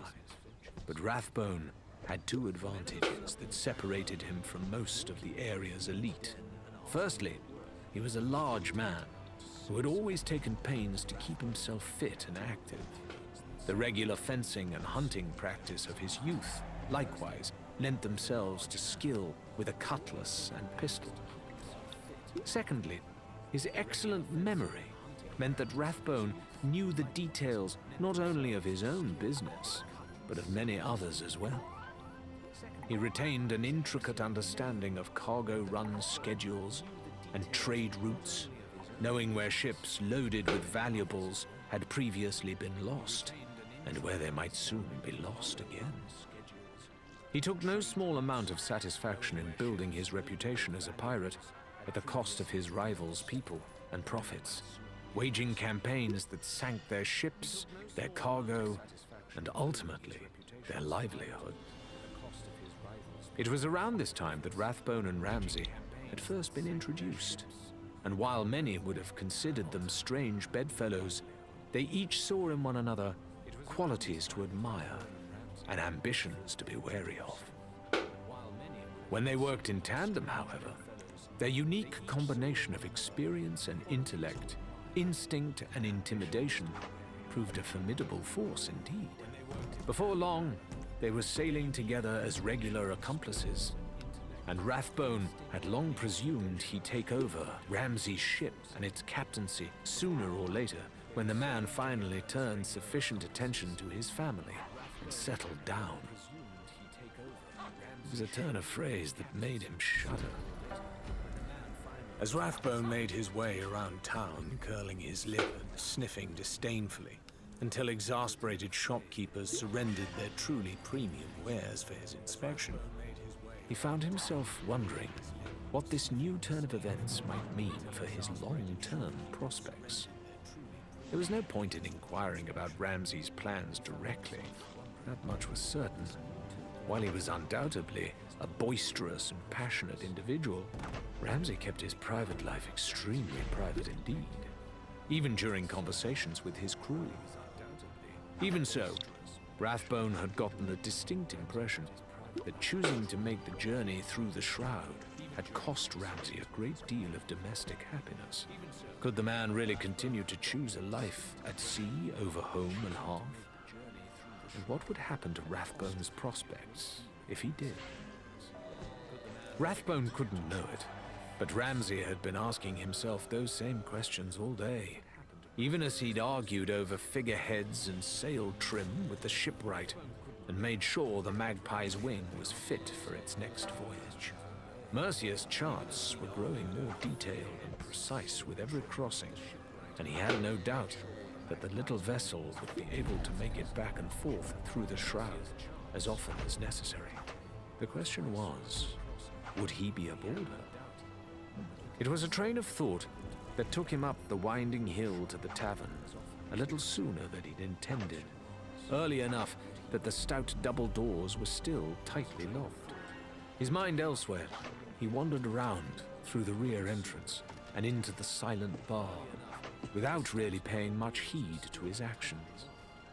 He settled back into his favorite chair, which creaked, startling the woman who was sweeping the upper balcony. "We're closed," she said crossly, her voice drifting down from above.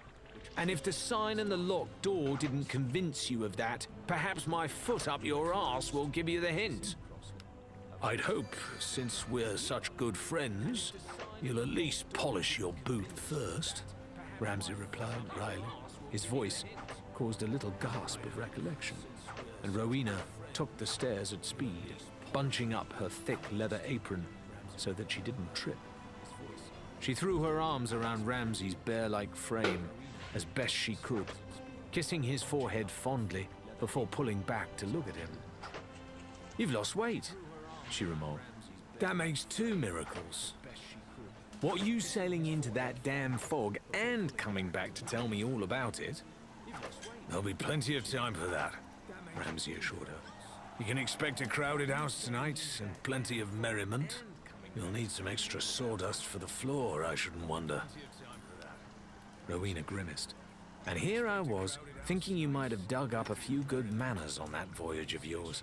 She stared at him for a moment, her stony blue eyes boring into his, and they locked gazes for a long while before she sighed and patted the sleeve of his coat. "You haven't been home yet, have you?" Ramsay felt his insides drain away, as if Rowena had uncorked him with the same practiced ease with which she decanned a bottle of rum. "I thought I should," he began, uncharacteristically struggling to find the words. "That is to say, given the circumstances." "She's away." The answer hit home with 2 physical slaps in quick succession, the first filling him with a profound remorse, the second some measure of relief. "She's away," he repeated dully. "Where?" She shrugged. "Family, or some such. The little uns too, I shouldn't wonder. Of course, she wasn't to know you'd be coming back." It wasn't delivered as an accusation, just a statement of fact, for Rowena had made it clear long ago that she wasn't interested in marriage, be it hers or anyone else's.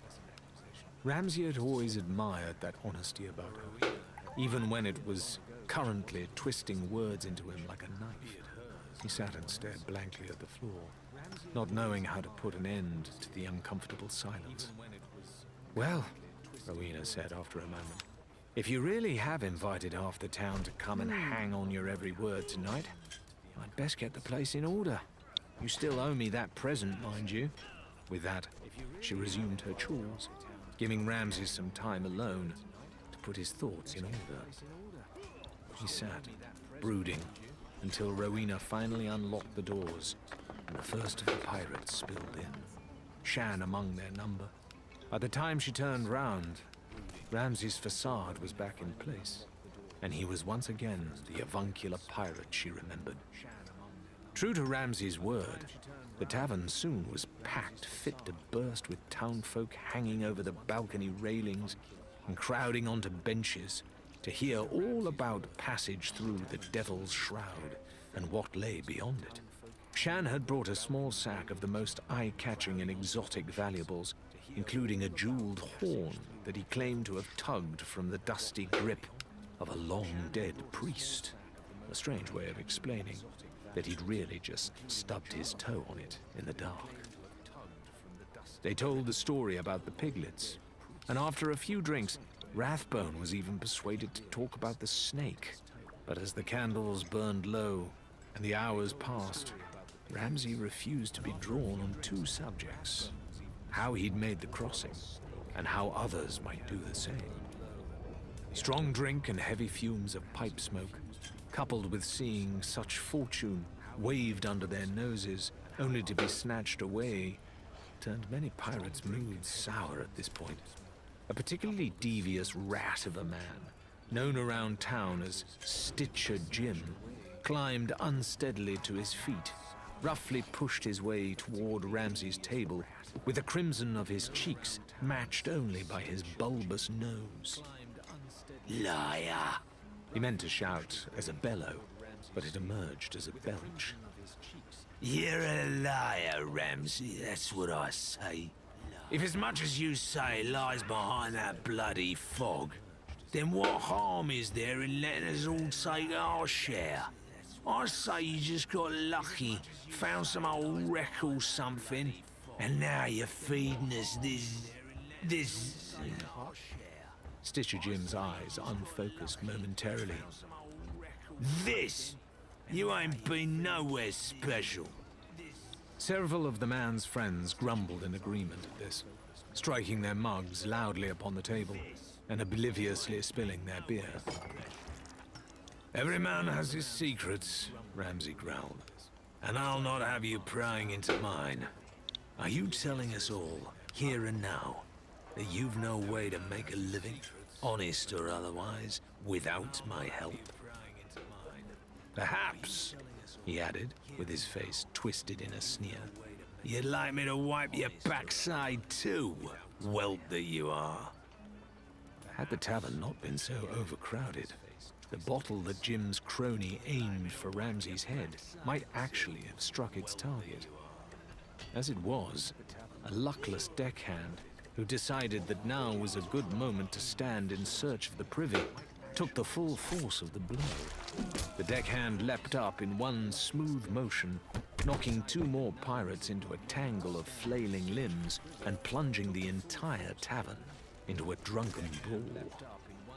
It was a messy, aimless tussle of pent-up aggression and too much grog, and no one made it home that night without extremely soggy clothing and a few bruises. It marked the only time regulars could remember soldiers needing to set foot inside Rowena's establishment to round up the most persistent rabble-rousers, though both Ramsay's crew and the man he'd insulted were long gone by then. It never paid to be rounded up by the town guards, as pirates carted off for a night in the cells rarely made it to trial.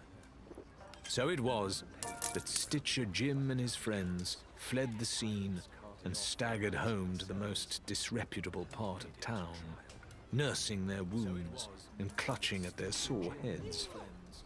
Only Jim was in a state to speak, and he was busy ranting, so distracted that he almost collided with a cloaked figure as it stepped smartly out of a doorway into their path. Jim cursed, stumbled, and would have fallen were it not for the figure who caught his arm in an iron grip. Squirming, Jim made to deliver a threat, but it died on his lips as he caught a peek under the cowl. "You," he spat. "You're one of Ramsay's lot. I ought to cut your tongue clean out." "If you do that," Rathbone replied amiably, apparently oblivious to the other two men closing in behind him, "then I won't be able to tell you where you can find yourself a map, assuming you're still interested in crossing the Devil's Shroud yourselves, that is. I can only offer a copy, but I assure you, I have an excellent eye for detail." Jim eyed the taller man warily and yanked his arm free. He made no move for his sword, however. Not yet, at least. "Why would you help the likes of us, eh? Why betray your captain?" he asked warily. "Because I think he's wrong to hoard the knowledge," Rathbone replied curtly. "The more of us there are out there, the more we can accomplish. Everyone needs to know they've got friends to rely on." He leaned closer. "We could be good friends, Jim." Jim looked uncertain. His eyes almost crossed, but he shook his head. This is a trick. Revenge for tonight, that's what it is. You're trying to get me to sail straight into that damn fog and sink the lot of us. If that's what you believe, then copy the map yourself and send someone else through first. Rathbone scoffed. If I were you, I'd make copies anyway. You can sell them to pirates who are actually brave enough to make the trip. Stitcher Jim narrowed his eyes, annoyed at the insult, but if Rathbone was deceiving them, he couldn't work out how or why. And how much will you ask for this precious map exactly? Nothing. Rathbone paused, because some part of him still churned at the idea of giving something for free. Whatever's left in your coin purse will do. But what I really want is your loyalty. He was so close now, their noses were practically touching. I want to know that the next time we see each other, you'll do as I say. Jim could have refused. Had he been clear-headed, he might have done so, and left Rathbone in a heap for the guards to find. But something about the intensity of the man's gaze was hypnotic. He heard himself say, "Yes," and felt his fingers handing over coin. Excellent.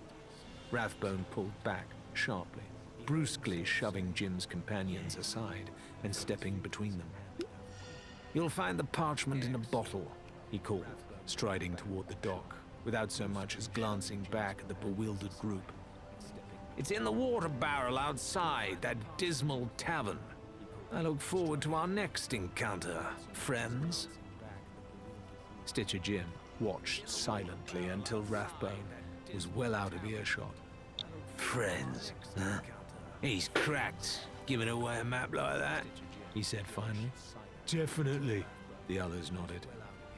Probably just a bunch of nonsense anyway. Probably doesn't even lead anywhere. Course not.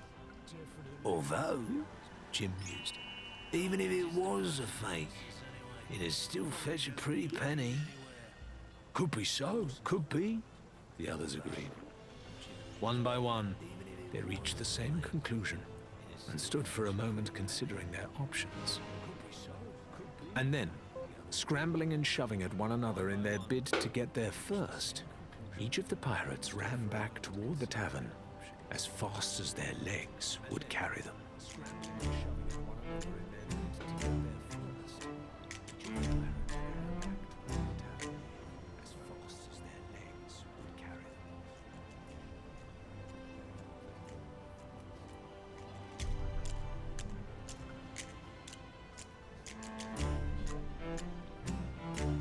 Chapter 4. Larina. A weapon within my means, he says. Larina stood outside Wilbur's weapon emporium, with her hands on her hips, and scowled up at what could only charitably be called a building. More accurately, it looked like someone had taken two enormous piles of driftwood, pushed them up against one another, and hung a sign on the resultant mess. Still, even getting her hands on a sharpened stick would be preferable to setting out on the open water unarmed. The shop's door grated against the uneven planks of the bare wooden floor as she entered, and Larina had to apply the sole of her boot and force it backward before there was enough space for her to squeeze inside the little hut. Much as she'd expected, the place was as much of a shambles inside as out, with piles of rusting firearms half disassembled and then abandoned. A selection of notched cutlasses hung haphazardly from an old hat stand, and a barrel had been stuffed full of what appeared to be cannon fuses, all different lengths and tangled together in a knot that might take lifetimes to unravel. Wilbur, or at least who she presumed to be Wilbur, was a rotund, middle-aged man with a balding pate and an enormous moustache that drooped far down past his chin. Similarly impressive tufts of hair protruded from his ears. The overall impression was that someone had stuffed a walrus into an apron and left it in charge of their junk room while they were out. He was pacing back and forth behind the counter, in full theatrical flow, gloved hands gesturing at the various dubious weapons that had somehow earned pride of place as display models. The target of Wilbur's patter was a young pirate with a shaved head and an impressive collection of piercings. Her glassy-eyed expression suggested that she'd been here for some time and might continue to be so, for the dealer's grandiose showmanship showed no signs of dying down. Lorena folded her arms impatiently and leaned against the doorframe to wait her turn, gingerly in case her weight was enough to bring the entire place crashing down around their ears. On the other hand, Wilbur was saying, there will come a time in every pirate's life when the odds are stacked against her and the situation is grim. A moment when she realizes that her beloved pistol, up until that point her constant companion and her most faithful friend, simply lacks the pure punch to deal with the ravening horde she's pitted against. Granted, yes, you're quite correct to say that the humble pistol can accurately pluck the pips from an apple from 50 feet away when in skilled hands. But when your back's against the wall, it's sheer stopping power that you need. Make no mistake about it. Wilbur reached up and took hold of a beaten and tarnished blunderbuss, placing it on the counter with as much reverence as one might show a family heirloom. That was the stopping power that saved the life of the notorious brigand known to his friend and enemies alike as Clumsy George. Yes, the very same. When he found himself outmanned and outgunned by a crew of vicious villains with murder in their hearts. Oh yes, old George would have found himself in quite the sore spot had he not had this beautiful piece of craftsmanship clutched behind his back. For like any good blunderbuss should, this fine firearm has the kick of a mule on May Day when you're nice and close. Here he gave a cheeky wink, as if imparting some great trade secret. If it's such a wonderful weapon, Lorena challenged, why did this Clumsy George get rid of it? She stepped up to the counter as the last of her patience ebbed away. Wilbur merely shrugged and responded, He tripped and lost it overboard. Pushing the blunderbuss to one side for a moment, he leaned forward on the counter. Am I to take it from your unfamiliar countenance and sunny disposition that you're a new arrival to our little pirate paradise? You are, said Lorena curly. And I have an appointment to keep. Faisal sent me. She added, as an afterthought. Wilbur beamed. Did he indeed? Well, I must say you found yourself in some delightfully dishonorable company, so that's a good start. Faisal's been a regular customer of mine since I was back at the old place before I went up market. He patted a nearby beam affectionately, dislodging a couple of woodworms. I'm sure you're just as eager as our mutual friend here to learn more about the wondrous weaponry you see all around you. Such as this rifle, for instance, which has a long and surprising history in the hands of a... Just a sword, Lorena interrupted.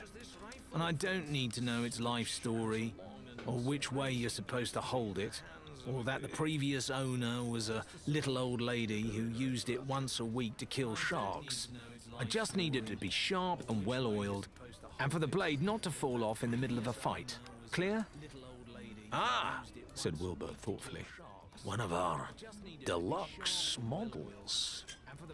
He reached underneath the counter and heaved a dusty crate into what passed for the daylight inside the little shop, wiping it theatrically. Now, these don't come cheaply, of course. I have 5 pieces in my purse, Lorena said, refusing to let the blustering swindler take control of the conversation. By the time I walk out of here, they could be your 5 pieces. She wrenched the box around to face her and rifled through its contents, ignoring flashes of golden hilts or finely detailed blades that she almost certainly wouldn't be able to afford.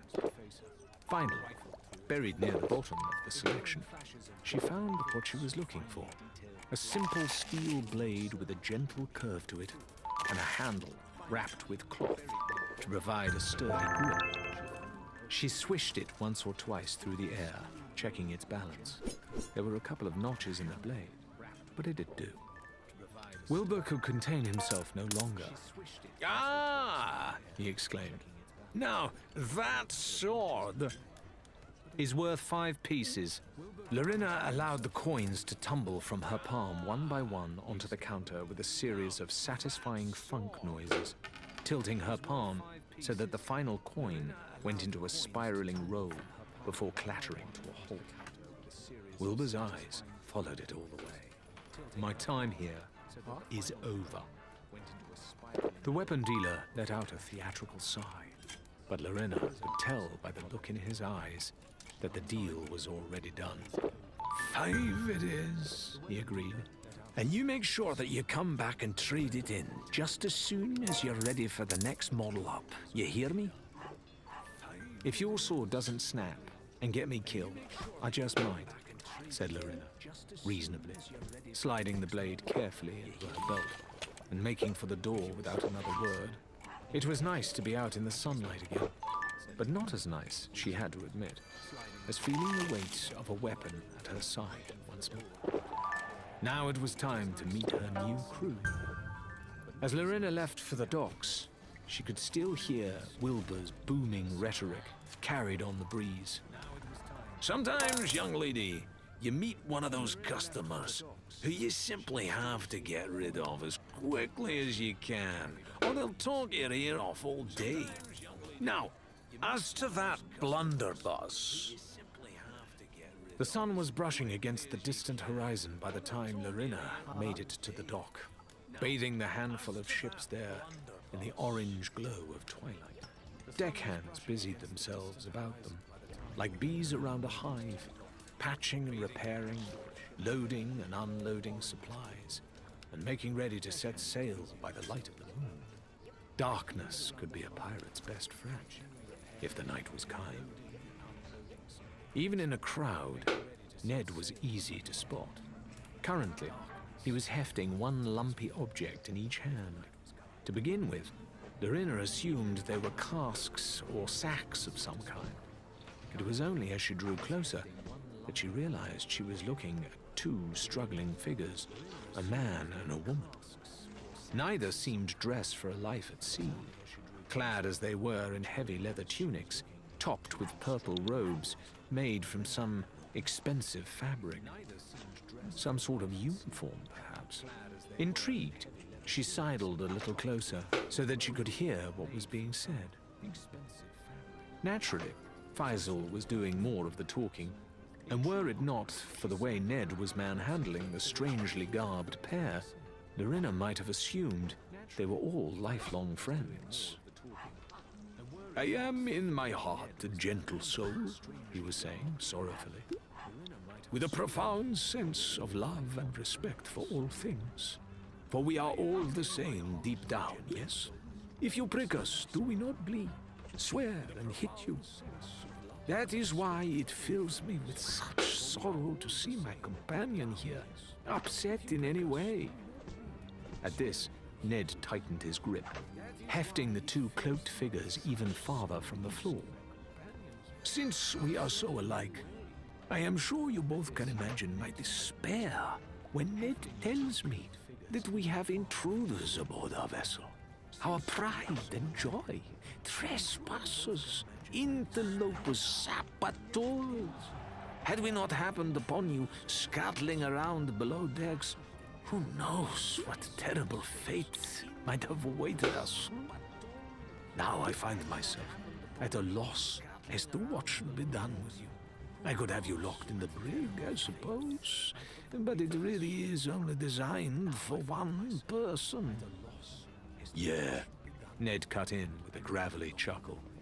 We'd have to squeeze Really hard. We had a contract! One of the figures managed to choke out. Ah, this is very true, Faisal agreed. A contract upon which, I admit, we sadly could not deliver. Even as we speak, our good captain is away explaining all of this to your superiors, whom I'm sure are also gentle souls. He paused, moving around to stand disconcertingly behind the two prisoners, and lowered his voice. But I think perhaps we are not so trusted, yes?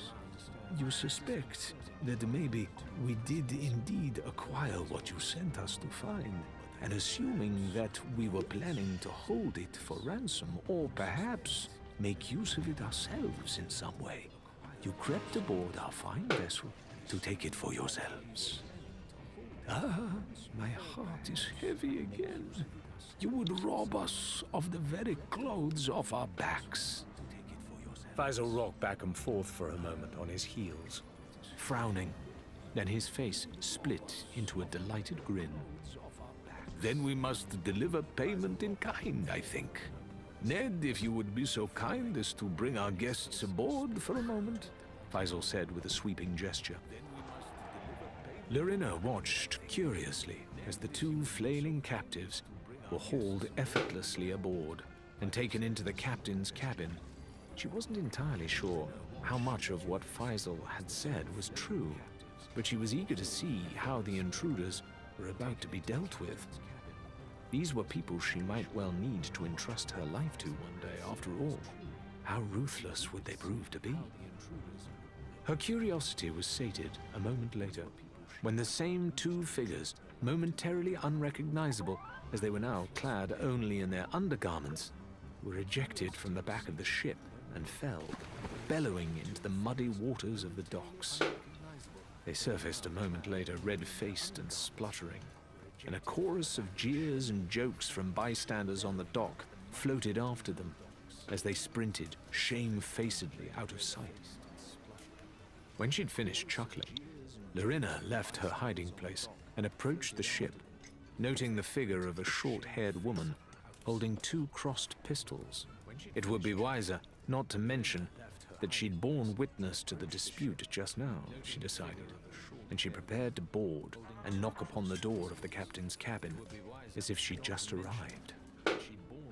She'd barely made it to the base of the gangplank, however, before Faisal and Ned re-emerged. They didn't wave or shout, but merely waited solemnly by the railings in what she could only assume was an invitation to join them. I see you have found yourself a sword, Faisal said mildly, as Lorena's booted feet struck the deck. And now I think it must be time for formal introductions. I am Faisal, and this is my fellow crewman, Little Ned. Lorena, said Lorena. She paused. Little Ned? I'm the younger brother, Ned said helpfully. And this is our ship, the Unforgiven, Faisal continued. Or to be more precise, she is the ship of the illustrious Captain Adelaide, who unfortunately continues to be occupied with ship's business on the mainland. Perhaps we can offer you a tour while we wait for her return. Lorena briefly considered declining. What, did they think she'd never set foot aboard a ship before? She was admittedly curious to poke around, though, if only to make sure that the little vessel was seaworthy. Nodding curtly, she followed after the pair. The topmost deck seemed ship-shape enough, she decided, after a cursory inspection. The ropes and rigging for the ship's 7 sails, split across 3 masts and currently furled since the ship was docked, were taut and well tied, while the heavy capstan responsible for raising and lowering the ship's anchor turned well enough at her touch. There were 8 stout cannons, primed and ready, 4 to port and 4 to starboard. The Unforgiven may have been small compared to the ships back home, but she was no less able to defend herself. Lorena didn't bother with the long climb up to the crow's nest that crowned the highest mast, but she did spend some time standing at the ship's wheel, getting a feel for the vessel beneath her as it bobbed lazily. To their credit, Faisal and Ned both seemed to understand this behavior and stood patiently by until she was ready to move on. A look inside the captain's cabin wasn't offered, nor did Larina request one. A certain element of privacy was expected, even when sailing in cramped quarters, and she wasn't part of the crew. Not yet, anyway. Besides, there was plenty to see elsewhere on the ship, most notably the map table, which was dominated by a large and complicated chart. Larina attempted to drink in as much of this as she could, without making it too obvious that this was her first time studying the geography of the Sea of Thieves. She was privately delighted to see that many island chains were depicted as little more than crude notes and sketches, aching to be explored. There was a tiny kitchen area near the table, with a few half-emptied pots and bottles on display, though Larina noticed a thin layer of dust atop it all, and suspected that hot meals aboard the ship would be few and far between. No matter, for she was no cook, and could get by on ship's biscuits or dried fruit for as long as required. There were hammocks here too, strung haphazardly between the beams that comprised the skeleton of the ship. To Larina, who'd spent 3 nights as a stowaway and a 4th slumped over a table, they looked like the most comfortable things in the world. The lowest deck seemed to be used mostly for storage, and was therefore the least interesting as far as Larina was concerned. There was a poky little brig down there too, just as Faisal had said, though it was scarcely more than an iron cage with a very sturdy lock on its door. A few stains on the floor around the bars suggested that animals had been its only occupants of late, and that they had been particularly nervous ones. All in all, she had to admit, it was a perfectly serviceable ship, if hardly the finest at the port. Ned seemed like the sort of man she could get along with just fine, and she could see herself tolerating Faisal's eccentricities on a voyage or two. The lingering question, of course, was whether or not she approved of this Adelaide woman, and she grudgingly supposed whether Adelaide approved of her. She returned to the top deck to find Ned standing peaceably at the railing, watching the docks. That's the captain, He remarked, pointing one stubby finger out toward the distant buildings, and for a moment, Larina assumed he was referring to a middle-aged woman hauling a sack of potatoes toward a tiny sloop. As she stared in disbelief, a more distant movement caught her eye. A figure barely more than a silhouette in the dying light was pelting over the rooftops, using beams and balconies as temporary footholds with an almost balletic grace. Her path was erratic, but she was certainly making her way toward the unforgiven. As the woman drew closer, Larina could see yet more figures, clearly pirates, judging by their outfits, and even more clearly, desperate to catch up to their quarry. They were skittering through the streets and shouting to one another in confusion, though none possessed the dexterity to leap across the rooftops and follow her directly. They did possess pistols, though, and Larina could see flashes as the pursuers took pot shots at their target, sending bystanders skittering for cover. Alarmed, she turned to Faisal, who now flanked her at the railings. Should we help her? And spoil all her fun? Faisal grinned. Our captain likes to show off from time to time. Larina could spot the showmanship to Adelaide's actions, now that she was looking for it. She slashed the ropes of a heavy canopy as she passed, so that it collapsed onto 2 of the disorientated assailants, leaving them struggling under its weight. A third found a bucket slammed forcibly over her head as she rounded a corner, and then received a dizzying smack with the flat of a blade. That left 3, and Adelaide was on the ground now, sprinting full pelt along the dock toward the unforgiven. She made it up the gangplank in 3 huge bounds, pushed past Larina without so much as a second glance and grasped one of the starboard cannons with both her gloved hands. She wrenched it around so that its barrel was now aimed squarely at the dock, on which the pursuing trio, who had until that moment been racing toward the Unforgiven, were now frozen like something small and furry in the grip of a cobra's stare. One began, but if there was more to that sentence, Larina never got to hear it. The cannon in Adelaide's grip let out a vengeful roar that mirrored her own snarl of triumph, sending a speeding, soaring lump of iron right into the heart of the petrified pirate gang. The cannonball tore effortlessly through the gnarled planks of the jetty, reducing them to a shower of shards and splinters, and flinging everyone atop them, this way and that. By the time the smoke and dust had settled, the trio had beaten a hasty retreat, scrambling back up the sand and out of sight, in case there was more gunfire to come. "Bunch of idiots," Adelaide commented, rubbing her hands together. "Tried to stage an ambush on my way back, all because they're still sore about what happened to Barnacle Cay. Who's this?" She was addressing Faisal, so Larina fought down the urge to step forward and introduce herself. This is Larina, a woman with excellent taste in both bananas and traveling companions, Faisal informed her. She would like to join our crew. "Just Larina, is it?" Adelaide turned to look at her properly for the first time, and the two women began to study one another. Dark-skinned and dark-haired, with eyes that flashed when she spoke, the ship's captain cut a striking figure, though it was, if you looked carefully, mostly due to her outfit. The flared jacket, a wide-brimmed hat trimmed with an oversized feather, baggy pantaloons tucked into well-heeled boots.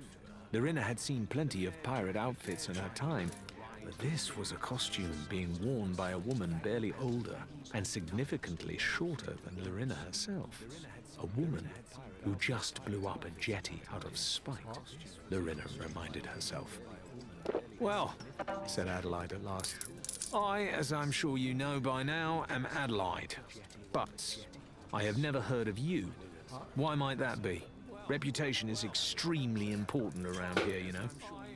"You certainly seem to have acquired one," Larina remarked, glancing down at the shattered remains of the boardwalk. "I wonder if that always works in your favor." Adelaide glared at her for a moment, and then nudged Faisal angrily in the ribs. "What did you tell her?" Faisal looked genuinely hurt, as much by the remark as by the elbow. Not a thing, he protested. I think it is fairly obvious to anyone that our stay at this outpost has been not altogether tranquil, and without Kyrie at our side, we are running rapidly out of friends. "You're right," Larina cut in. "You don't know me. I understand that I'm a nobody out here. That's the point of this place, isn't it? A fresh start. Somewhere you're free to make what you want of yourself."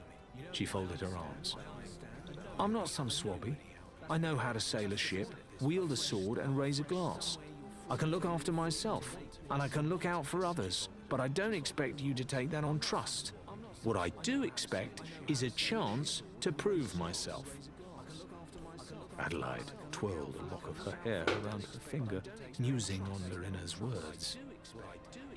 "You made it this far, so you must be a halfway decent pirate or a very lucky one," she declared.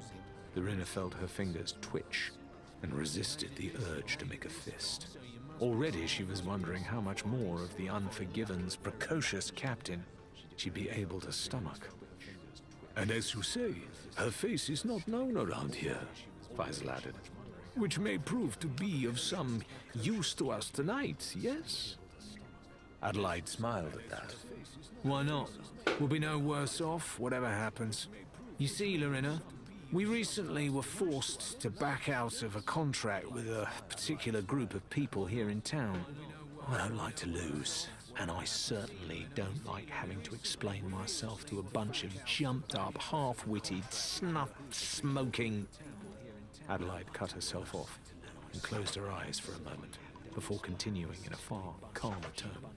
Which is to say, we find ourselves interested in a new opportunity they have to offer. Unfortunately, we appear to be somewhat blacklisted for the present. Can't even show our faces without them making a fuss. But yours is a face that no one's seen before either. So, you want me to go in your place and get this contract? Lorena looked deeply unconvinced by this. This sounds too much like employment for my liking. Her lip curled in distaste as she spat out the word. Who exactly are they, and why are you willing to do their dirty work? Oh, my dear Lorena, you really must be new around here, Adelaide chuckled. Let's retire to my cabin, and I'll tell you all about the Order of Souls.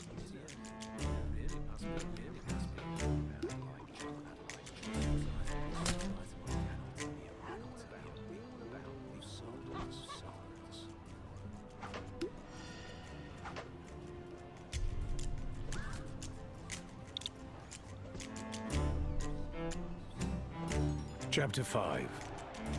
Ramsay. The day was bright but blustery, with a strong westerly wind that both billowed the sails and turned the sea wild and unpredictable, tossing anyone that sailed upon it back and forth.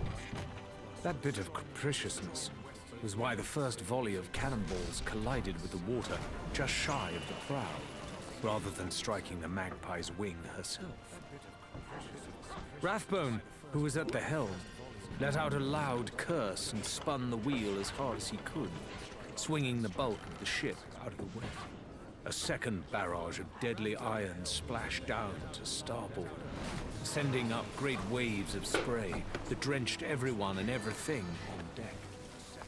Mercia and Shan were already fumbling with cannonballs of their own, preparing to retaliate, only for Ramsay to burst from the captain's cabin like a wild thing and shout them down. "If we try to fire back, they'll scupper us," he bellowed. Rathbone, who had the best view of the enemy vessel, had to agree. Their attacker was of a similar size, with a dark beechwood hull and crimson sails, already in a position to launch as many broadsides as it cared to. To return fire, the Magpie's wing would have to expose the vulnerable sides of the ship, presenting a bigger target. Their best option now, Rathbone suspected, was to flee. Ramsay, however, had other ideas. Having instructed Shan and Mercia to tilt the sails, he lumbered up the stairs and bade Rathbone to surrender the wheel. "Have your sword at the ready," he growled. "We'll show these wretches what it means to start a fight with the likes of us." Under his command, the prow of the ship turned in the water and began to speed directly for their enemy. "He's gonna ram them," Rathbone thought, and dread twisted his guts as he drew his sword. Their assailants had obviously reached the same conclusion, because yet more cannon fire rained down around them. These shots landed even more haphazardly than before, doing little more than rattling the ship's windows, and it was clear that Ramsay's bold scheme had the crew of the other ship in panic. One final shot arced high overhead before their guns fell silent. They were either out of ammunition, Rathbone suspected, or unwilling to waste any more of it with missed shots. Rathbone risked a look through his spyglass and could see the opposing crew scrambling around in confusion as the Magpie's wing bore down upon them mercilessly. Would their prow be weighty enough to skewer the other vessel, he wondered, leaving them locked like stags, tussling with their antlers? Or would the two vessels simply broach, tipping to the point at which a torrent of seawater would flood into the ships and send both crews to join whatever fell creatures lurked at the bottom of the sea? Suddenly, Ramsay was moving past him. To his horror, Rathbone realized that the furious captain had simply abandoned his position at the wheel, trusting their speed and Mercia's skill to keep them aimed toward their target. He'd moved to the capstan, placing both his hands upon it, and it was only then that Rathbone gained a full understanding of what was going through the man's head. Biting his lip, he took over the helm, ready to go along with what was either a very brave or a very foolish thing to do. The enemy ship was closer now, so close that Rathbone no longer needed a spyglass to see the terrified expression of the other crew's faces. Less than 50 feet now separated. Now, less than 30. Now. At the last possible moment, Ramsay heaved on the capstan with all his might, sending the anchor and its long, heavy chain down into the depths. Rathbone wondered briefly if they might be in such deep water that there'd be nothing for the huge weight to catch onto. But then he heard the familiar thud of metal on rock. It was now or never. The magpie's wing groaned in protest, and Rathbone spun the wheel with all his might as they began to pivot. The anchor's chain was at full extension now, and its pull was transforming the ship's forward motion into a large, sweeping arc. Within a few seconds, they changed from bearing down upon the other vessel to matching her course, side by side, and just a few feet apart. That was when Ramsay leapt. Rathbone found it astonishing that a man of his stature could throw himself forward with such agility. But there was a cold fury behind the move that sent Ramsay soaring across the gap between the two vessels. The pirate closest to the railing found himself taking Ramsay's boot to his chest, knocked helplessly to the ground as the crew of the Magpie's wing began to board. Mercia was next, taking a high dive from the rigging and rolling as she hit the enemy's deck and came up fighting.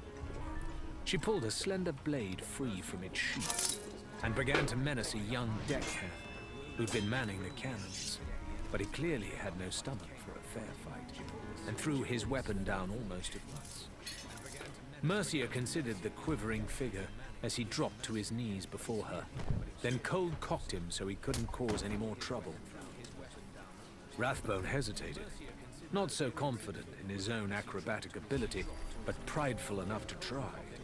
His clumsy leap saw him falling just short of the other ship's deck, though his flailing hands were able to catch the rungs of the ladder that ran up her hull.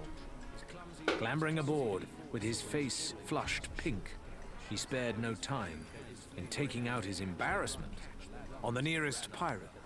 The luckless man, who'd only just picked himself up from Ramsay's first assault, found himself on the receiving end of a flurry of blows that left him dazed and crumpled in the corner. The enemy captain, however, had far more fight in her. Having leapt nimbly from the upper deck, she dropped down on Ramsay, staggering him and bringing her sword around in a blow that he was barely able to deflect with his own blade. "You should have run while you had the chance, old man," she hissed, her eyes flashing as their swords danced.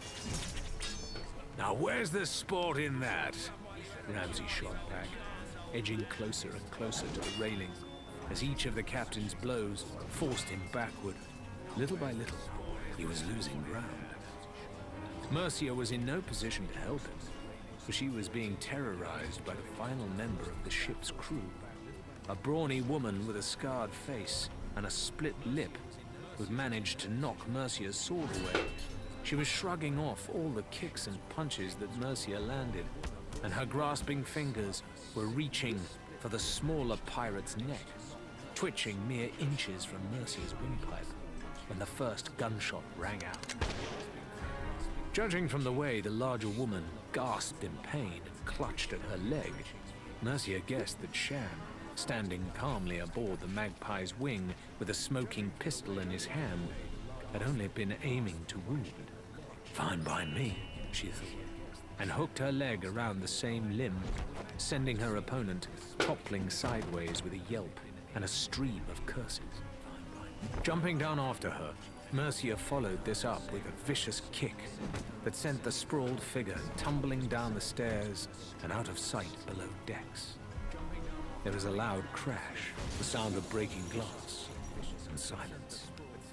Drawing his own sword, Rathbone approached Ramsay and the enemy captain, while Mercia crept toward them on the opposite side. Their battle was so intense, however, that he did not dare strike, lest he accidentally cleave down the wrong captain. Besides, the hulking man seemed to be enjoying himself tremendously.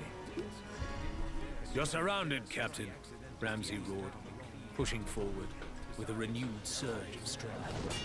Now it was his opponent, losing ground, her feet dancing inch by inch across the deck until her back was against the railings.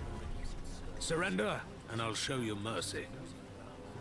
She spat. Mercy? From the great Captain Ramsay, the brave pioneer who breached the Devil's Shroud? Pathetic. Real pirates never show mercy. If you're prepared to let me go, then you'd better learn to sleep with one eye open, because the next time I see you, I'm gonna slit...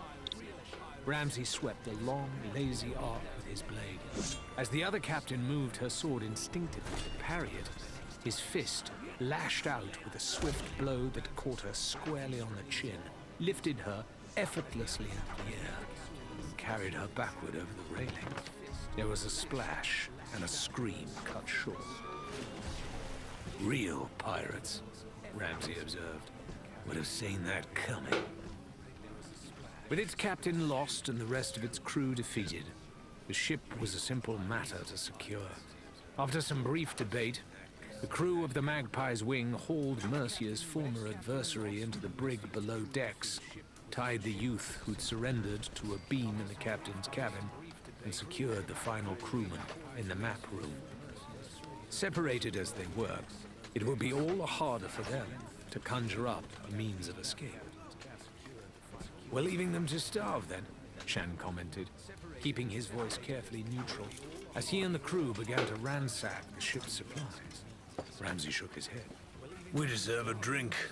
So when we reach an outpost, we'll spread word about a fine vessel out here for the taking.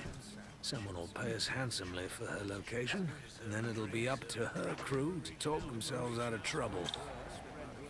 Assuming some other ship doesn't stumble upon them first, Rathbone interjected. There are more and more of these cocky little greenhorns sailing around every day. Scowling, Mercia rounded on him. And whose fault is that, I wonder? Who could possibly be responsible for every lubber with a dinghy to their name finding their way through the Devil's Shroud, just as surely as if they had a map? Our map. Rathbone's countenance darkened in return as he stepped up to her. "This again?" he snarled. "And yet again, I say, if you're going to accuse me of treachery without proof, you'd better be prepared to answer for it. Just try it, you overbearing..." "Enough!" Ramsay roared in a voice that shook the ship. "The hows and whys don't matter anymore. We're no longer alone out here. So let's take what we can and sail on before someone else decides to pick a fight." Jason, Rathbone and Mercia moved to opposite ends of the enemy ship and joined Shan in the hunt for anything useful. As he crossed the gangplank that was acting as a temporary bridge between the two vessels, a box of lead shot under each arm, Ramsay found himself musing on their journey to date. Almost a full year had passed since he'd stood in Rowena's tavern and boasted about his journey, a night that had unintended consequences. The tales and trinkets Ramsay brought back had compelled others to follow in his footsteps, one way or another. For better or worse, the region beyond the Shroud was no longer a secret. The pirates back home had even given it an informal name. And though Ramsay had snorted disdainfully the first time he heard someone refer to the Sea of Thieves, the phrase had somehow seemed to stick. He supposed he should be angry at the rest of the world for intruding into what he'd once considered his own private paradise. Certainly Ramsay was furious the first time they spotted another ship, and he was ready to blow them out of the water for daring to approach him. But they waved a flag of truce and shared a meal. It turned out they merely wanted to offer thanks and a chance to dine with the famous captain who discovered the Siege of Thebes. He didn't know quite what to make of that. Since then, there had been unexpected encounters wherever they'd journeyed. They no longer enjoyed the luxury of sailing without a lookout in the crow's nest, as they had when they first arrived, secure in the knowledge that they were the most fearsome thing on the waves. Now, just like the old days, they had to constantly scour the horizon for distant sails, lest they be caught unawares. These constant distractions and the knowledge that a treasure left unclaimed today might be resting in someone else's hold tomorrow had served only to harden Ramsay's resolve. If these weren't to be his waters alone, then he'd damn well make sure that he was their undisputed master, and that every other pirate knew it. He'd been relentless in dealing with those who opposed him, and wasted no time before detailing his exploits whenever they stopped off at an outpost. Outposts? Now there was something Ramsay had never anticipated seeing out here, though he supposed it was inevitable. Previously unspoiled islands had developed first small campgrounds, then crude wooden shelters, and finally boardwalks and buildings. Even pirates needed to make camp from time to time, and others would come along later to build upon what went before, using their unique skills to improve the place whenever they stopped by.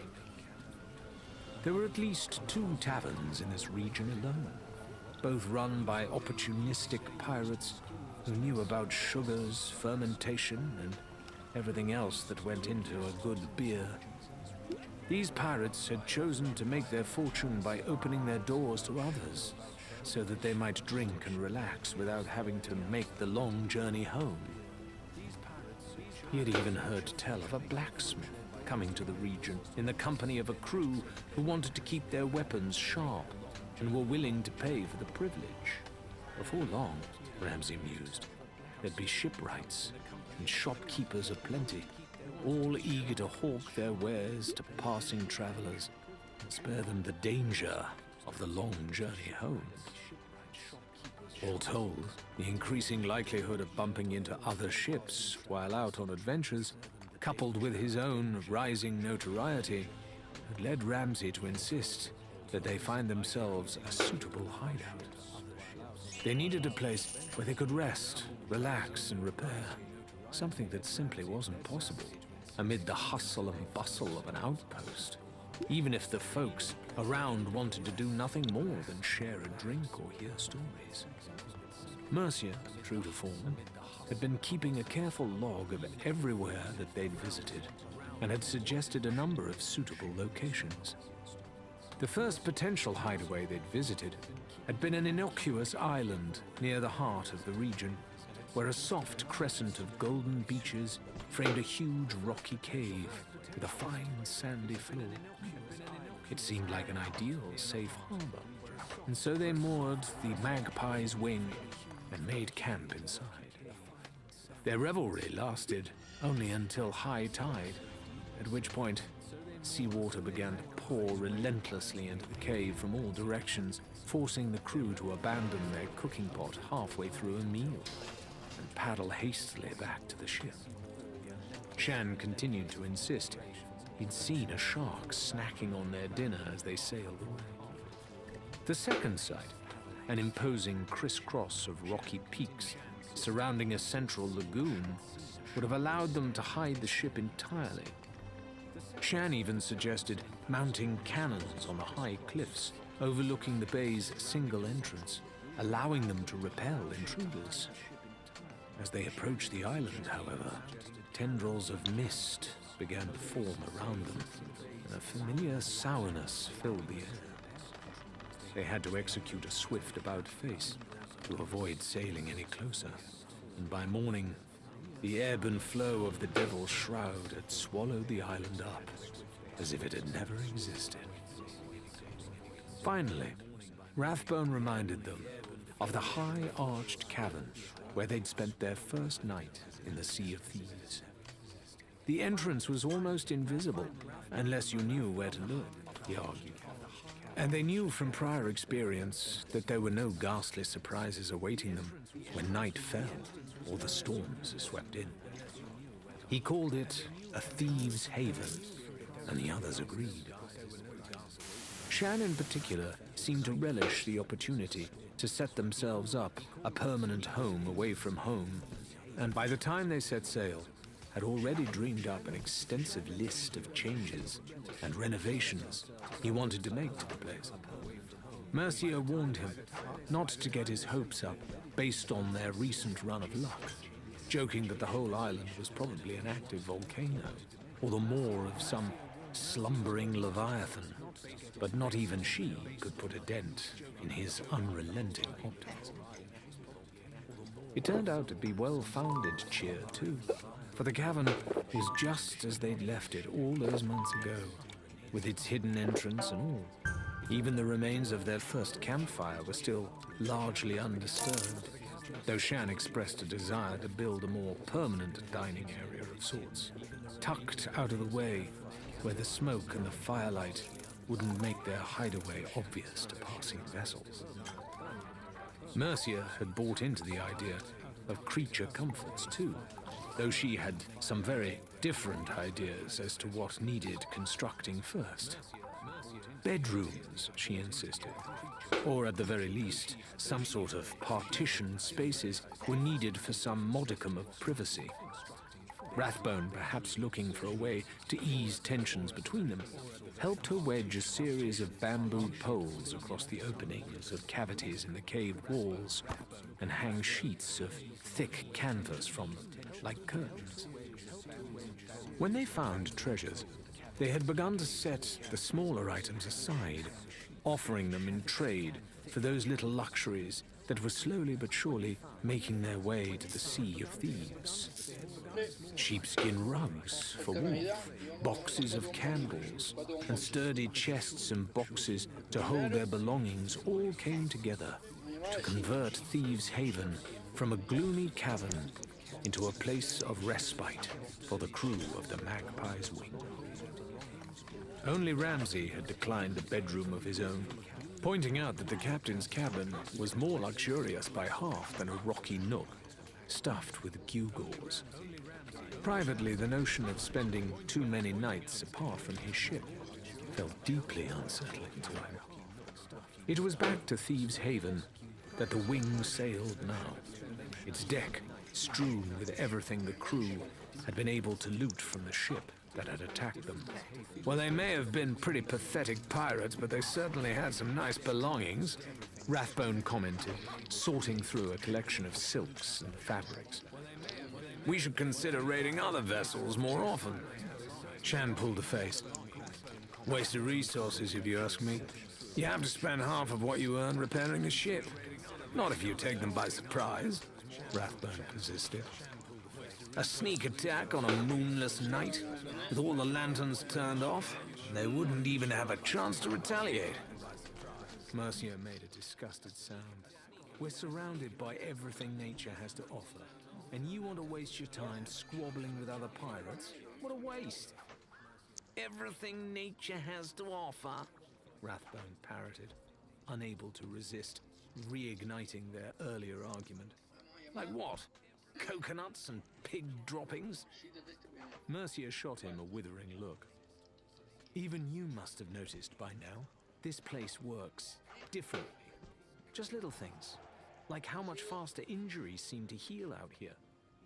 They all knew what she meant, of course. Shan had slipped on some rocks and fallen almost 20 feet on their last excursion. He had gained a few bumps and scratches to show for it, but by the time they got back to the ship, he was back to his old self. A hearty meal, even something as simple as a banana, seemed enough to lift anyone's spirits.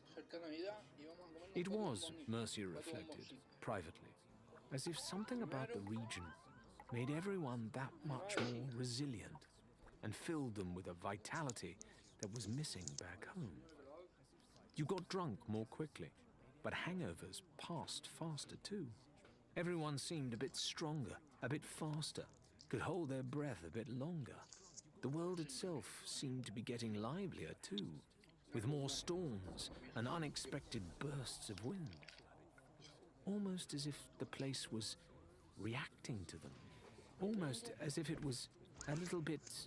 Mercia grimaced, refusing to let herself think the word magical, because that was a slippery slope back to the bad old days of superstition and stupidity. They sailed back to the hideout in silence, each of them lost in their own thoughts, and Rathbone took his turn in the crow's nest. As they approached, though, he gave a sudden cry of alarm and slid down the ladder at speed. "There's smoke," he said, in response to Ramsay's questioning look. "Can't tell if it's coming from outside or in." "Could have been a lightning strike," Mercia said doubtfully, for there had been no storms on the horizon. Ramsay said nothing, though his expression grew more ponderous by the moment. They maneuvered the magpie's wing in through the gap in the rocks, rather more cautiously than usual, and with their cannons primed, half expecting to find another ship lying in wait within the shadows of the cave.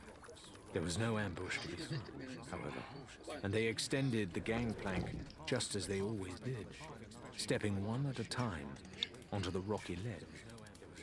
Ramsay insisted on leading the way into the caves where they ate and slept, his sword drawn and his teeth bared, though gradually they split up to conduct a more effective search. It was Rathbone's howl of anguish that sent the others dashing to his room, where the source of the fire had become clear. Greasy smoke was billowing from the smouldering remains of shattered boxes and crates onto which a lantern had toppled. They were the same boxes that had, until tonight, housed Rathbone's most prized treasures, and the majority of his money. Together they doused the flames before rushing to their own belongings, leaving Rathbone to pick through what remained. Each of their quarters had been plundered, every room methodically and ruthlessly ruined, its contents ransacked. Supplies for the ship had been looted too, and what little had been left behind had been deliberately spoiled, burned, broken, or simply tipped into the sea. Someone, somehow, had found their hideout. Everything of value was gone.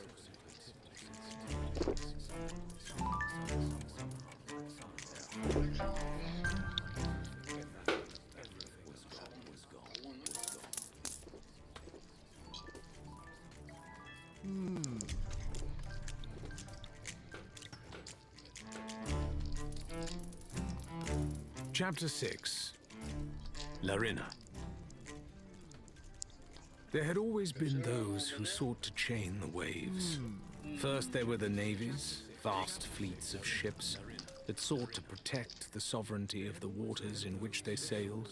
Joyless people in bright uniforms who flew their flag proudly as they went forth and conquered, driving their banners deep into other people's soil and warring with anyone who fought back. For all that, Larina merely disliked the Navy, as she could understand, if not sympathize with, the kind of people who felt most comfortable when following orders given from on high. The kind of people who would march to a beat, stand at attention, and polish their boots until they were precisely as polished as boots should be. The kind of people who wouldn't kill out of fury or malice, but would kill because they were told to. Growing up, Larina had watched a few of the older children leaving their homes in the company of gleaming men with neat moustaches and shining medals on their chests. When they returned to visit their families, they always looked so smart and so prideful. But she could tell, just by watching how they sat stiffly in the local pub, and the way they flinched at unexpected sounds, even sudden laughter, that something had happened to them while they'd been away. Some flame inside them had been snuffed out, and now they didn't belong anywhere. They were just like chess pieces, she'd thought. Soldiers in a box, jumbled up and waiting to be placed back on the battlefield, where they could be useful. On the other hand, Lorena loathed the trading companies.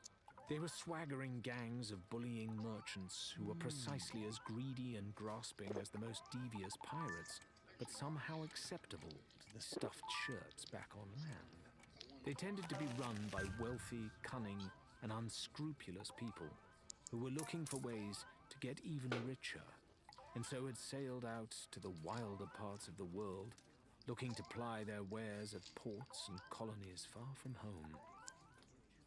Lorena didn't have anything against someone trying to make a living by whatever means they chose, of course. Far from it.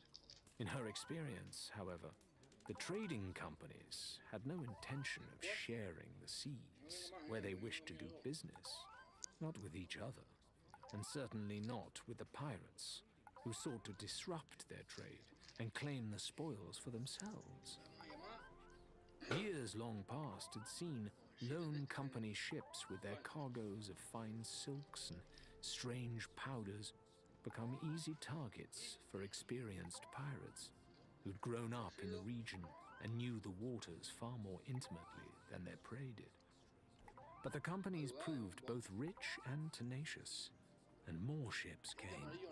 Larger ships now sailed in convoys, laden with a veritable army of soldiers who dealt with any opposition as ruthlessly and efficiently as if they were sailing by royal command. Sometimes they were, for the larger companies began to hold sway back home, and thus guarantee themselves the best protection king and country could provide. Soon it was the locals who had reason to fear, whether they were pirates or not. Getting caught in the crossfire between two squabbling trading companies could really ruin your day, not to mention your livelihood, if a fragile little ship was all you had. Lorena had heard tell of local traders being declared pirates and hauled away for questioning, merely for being in the wrong place at the wrong time. Even if they managed to escape the jailer's cells eventually, they often found that their assets had been seized, and what had once been theirs now belonged mysteriously to the companies. Worse still, as far as Lorena was concerned, the proliferation of these big businesses made the world feel like a cage. The sea was more than just a series of territories and trade routes marked on a musty old map. You couldn't own it, even if you thought you could.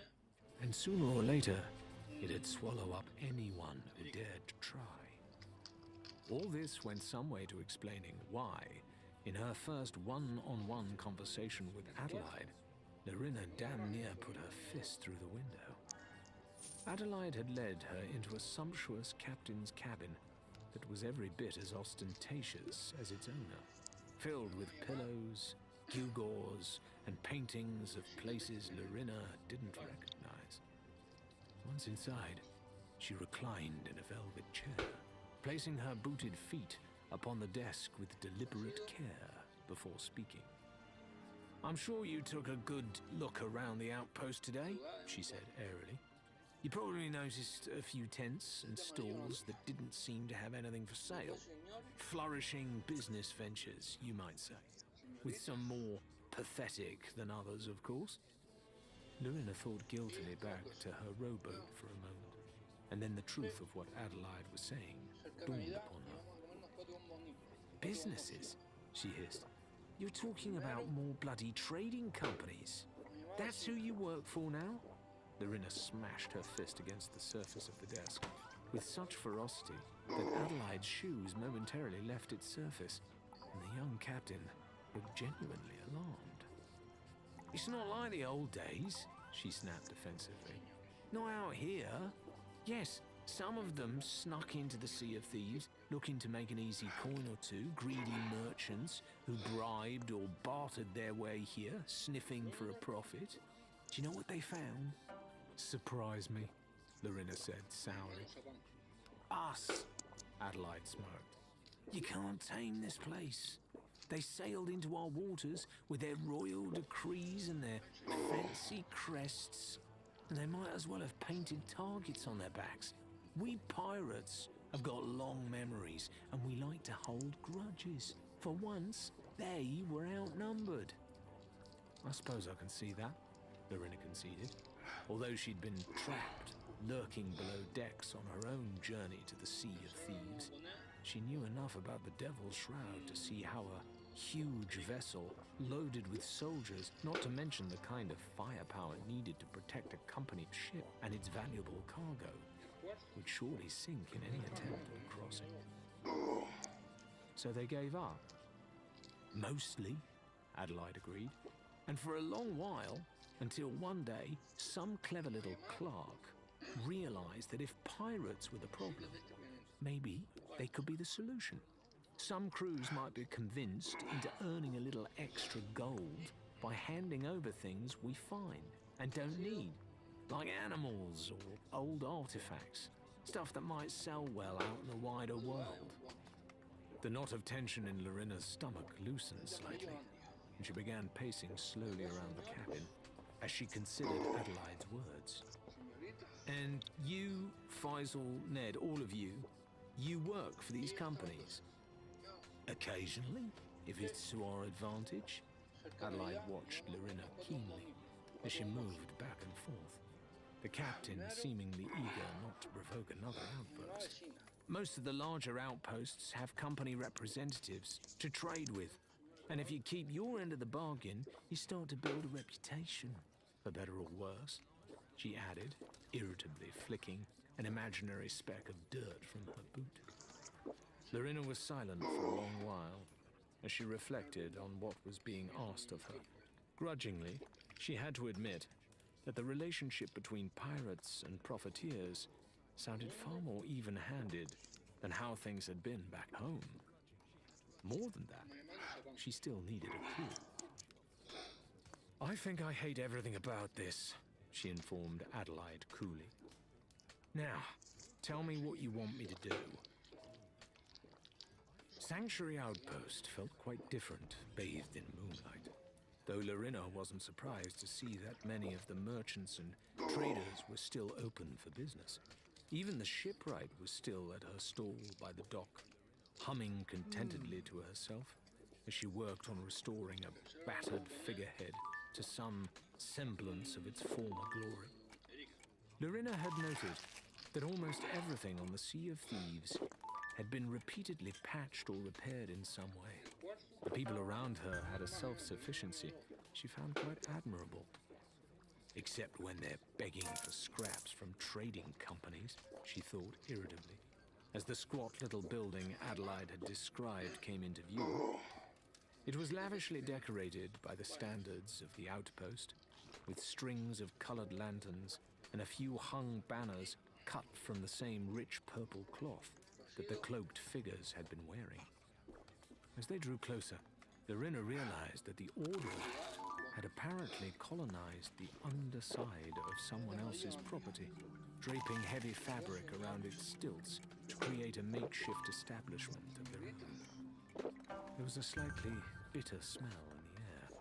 It seemed to be getting stronger as she approached, and Lorena wondered if it had anything to do with the pale green smoke that was curling out from gaps between the drapes. A scrawny young woman, barely more than a teenager, was sitting on a barrel near the entrance with her legs swinging, staring down at the ground in apparent contemplation as she gnawed thoughtfully on a strip of salt jerky. She glanced up sharply as Lorena approached, watching owlishly, but saying nothing, until her fingers were already reaching for the door handle. "We're closed," she barked suddenly, and flushed angrily as Lorena ignored her, pulling open a fold of fabric to bathe them both in a strange pale light. "It's hard to be closed when you don't have a door," Lorena remarked, stepping inside, even as the girl hopped fretfully off her barrel and began to trail her, complaining peevishly. The tense interior was as gaudy as Lorena had expected. with chains of dark beads hanging in the entryway and a few crude stars painted on what passed for a ceiling. Yet more of the purple fabric hung in great folds from beams of the building overhead, muffling her footsteps as she moved deeper inside. A sickly green fire, apparently the source of both the odd light and the strange smoke, crackled and spluttered fitfully in a large apparatus.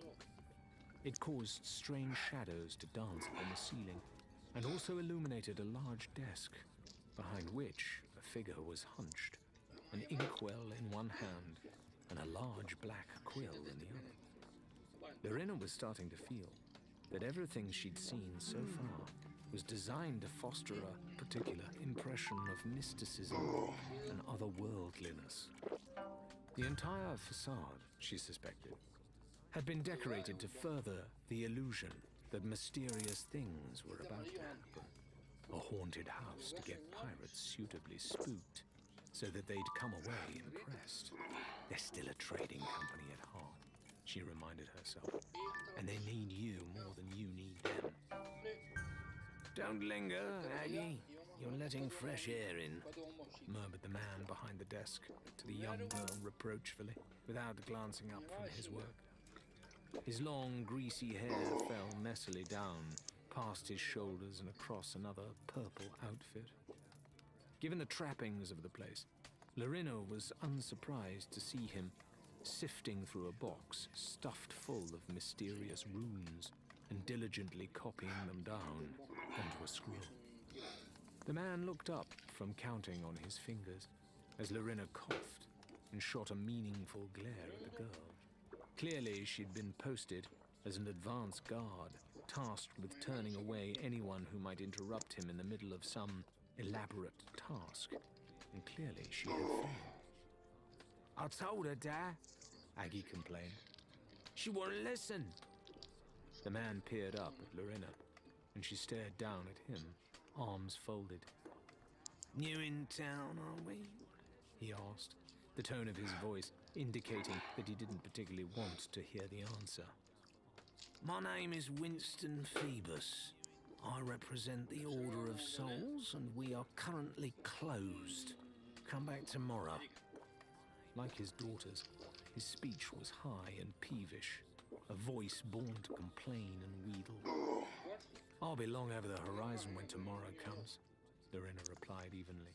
But I could hardly pass through without coming to see this place for myself, just to see if the rumors were true.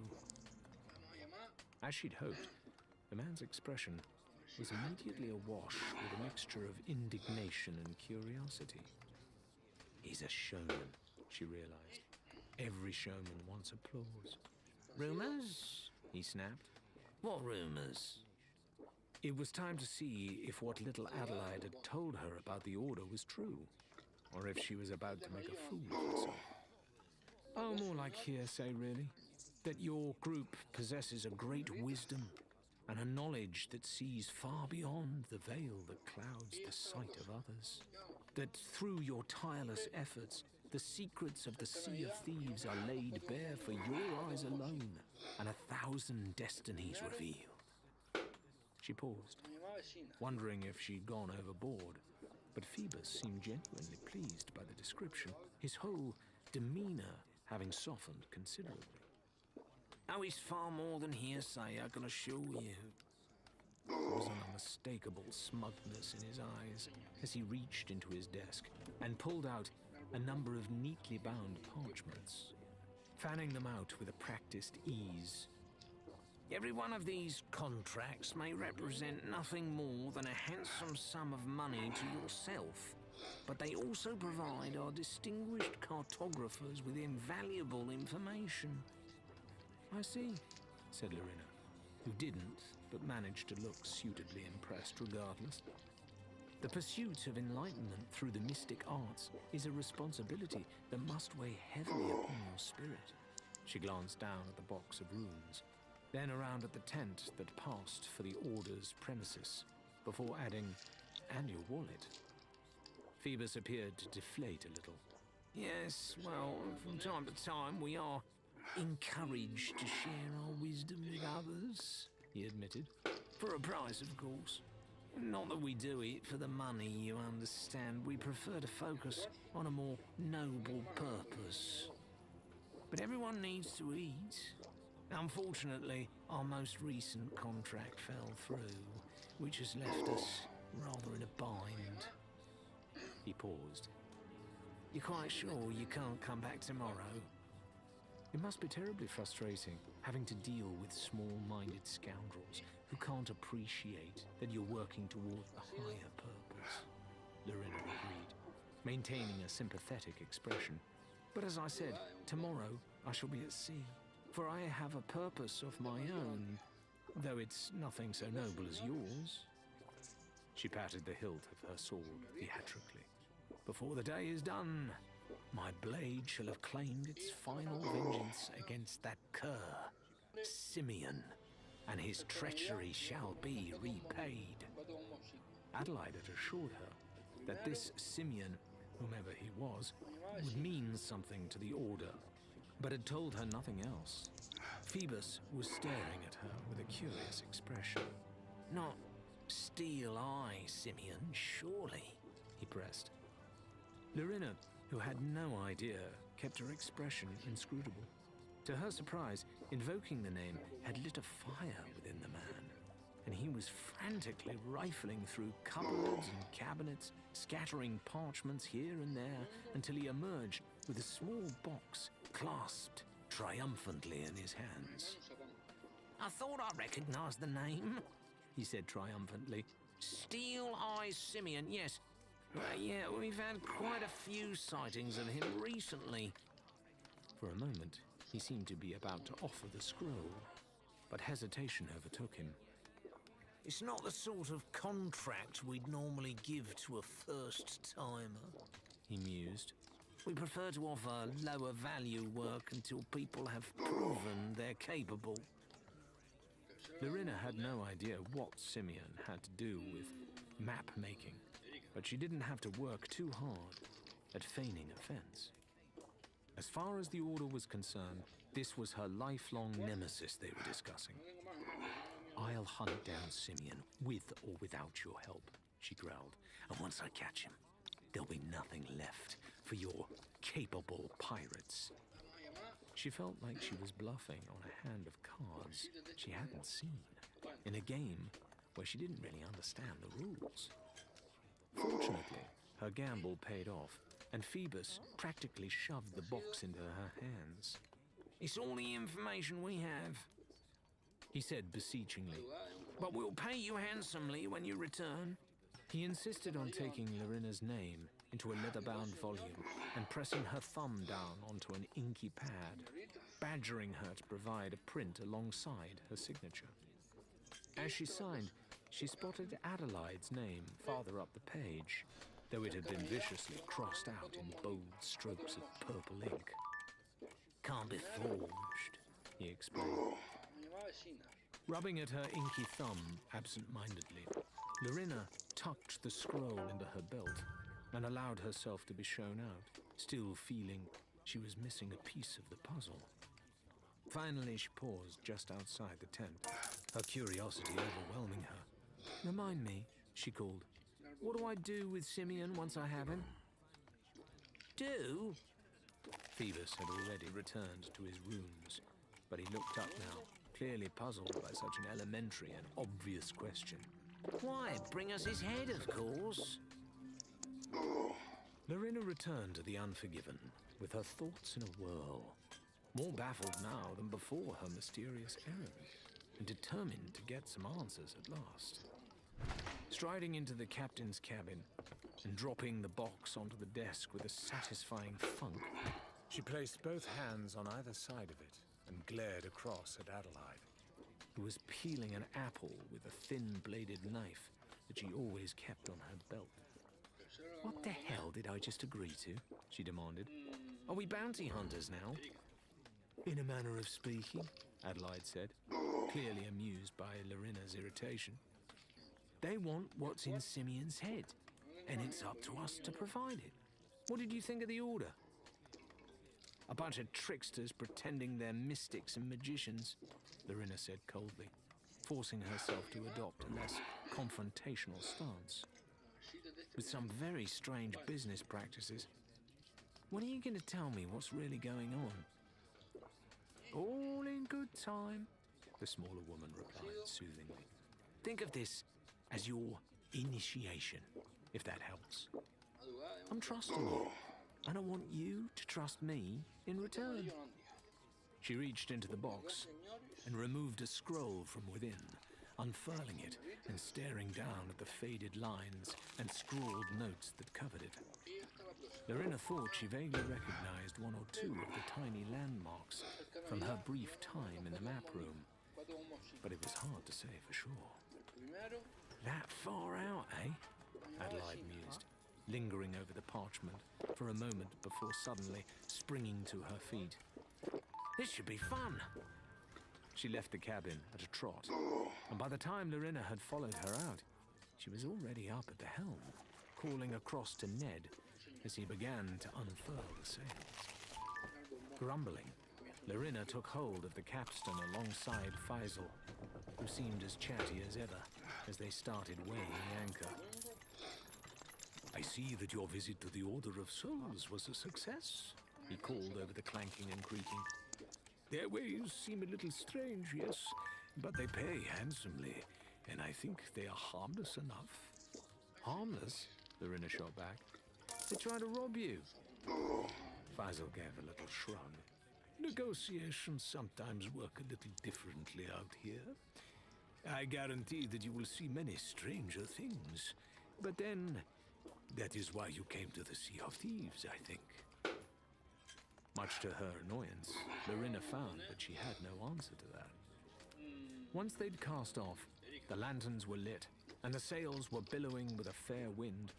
The crew gathered around Adelaide in the map room. It seems the last sighting of old Steel Eye was at an abandoned fort near Cannon Cove, she told them. Quite a nasty place, I hear, but we've got surprise and the night on our side. Yeah, I know the one you mean. Ned squinted down at the map and then pointed to a nondescript group of rocks, too small and insignificant even to have a name of their own. It's got cannons all down the south side and on the top, though. So if they seize us... I am not coming home empty-handed twice in a row, Adelaide declared hotly. We'll drop anchor here, she jabbed her own finger at the map, and swim the rest of the way if we have to. And if this bounty, this Simeon, is not at the fort after all? Faisal asked, staring at the expanse of water under Adelaide's fingertip with a doleful expression. Then we'll get on those cannons ourselves and make some noise until he shows himself, Adelaide insisted.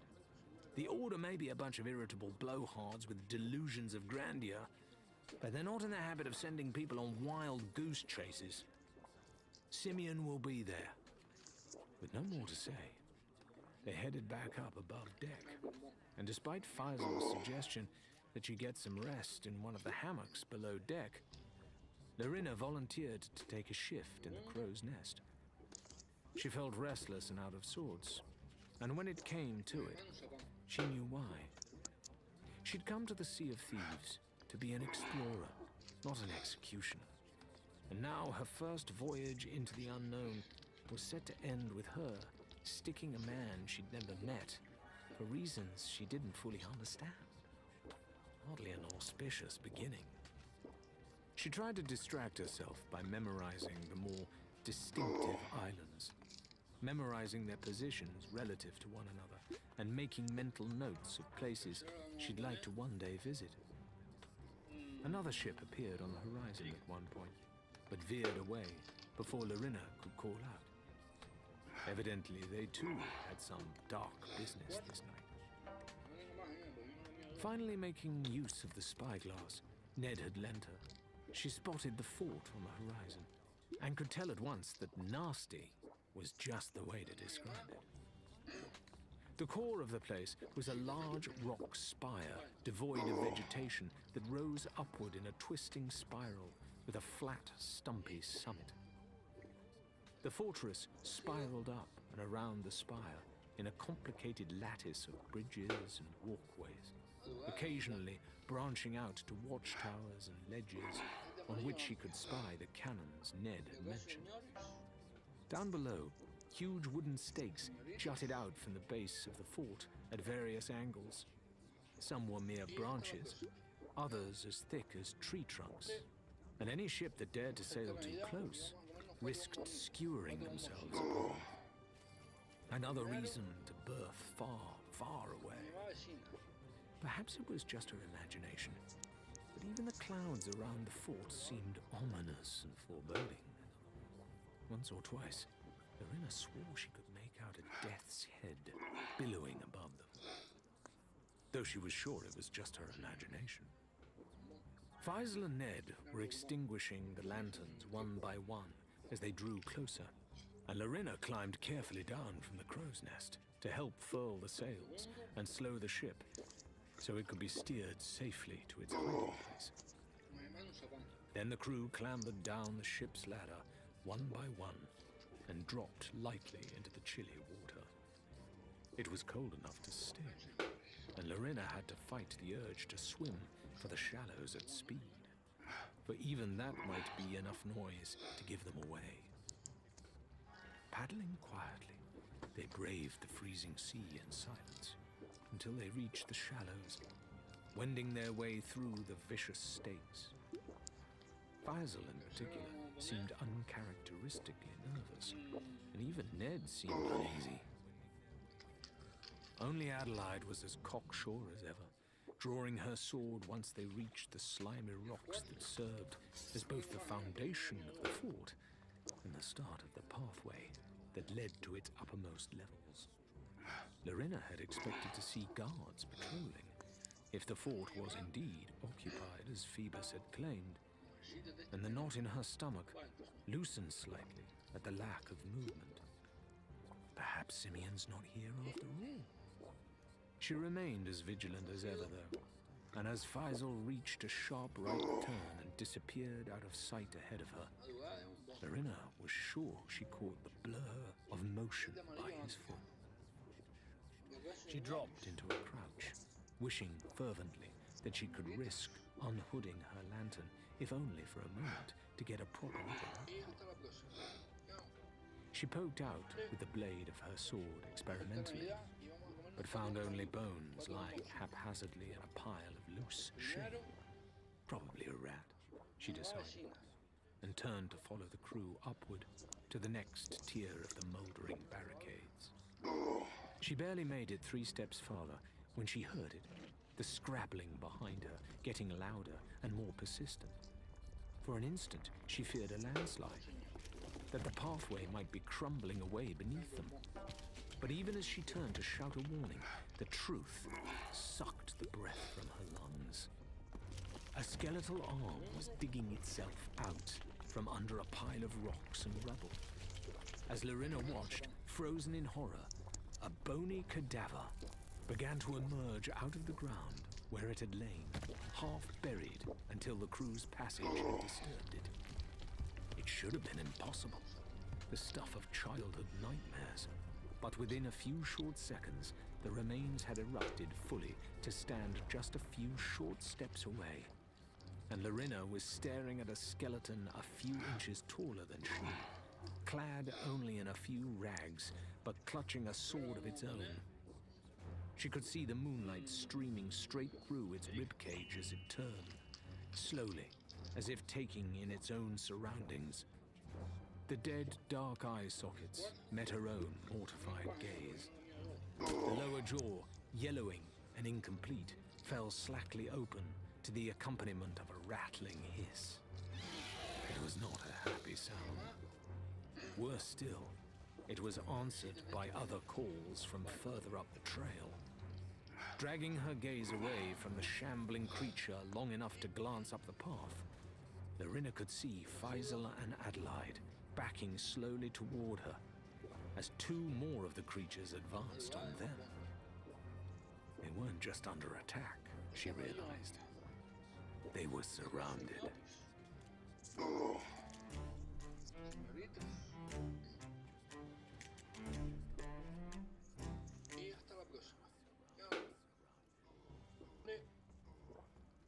cerca Navidad y vamos a comernos 4 bombos nítidos, 4 bombos chicos. El primero, nos llamaba vecina. Chapter 7. Ramsay. At first it seemed as though Ramsay's rage would last a lifetime. The fury burning white-hot in his belly, and bubbling to the surface with every savage kick, every hack of his blade, every blow he inflicted upon the ruins of their supposed thieves' haven. He stomped back and forth until his footsteps had traced deep grooves in the sandy floor, ranting and threatening the unknown villains who had plundered their hideout. Finally, when there was nothing left on land on which he could take out his anger, he stormed wordlessly past his crew and into his cabin on the Magpie's wing. For the first time any of them could recall, they heard the door lock click, and then an eerie silence seemed to spread out until it permeated the entire cavern. Rathbone leaned against the ship's railings, with his head in his hands, staring moodily upward through 2 of the arches and watching the seagulls wheeling overhead.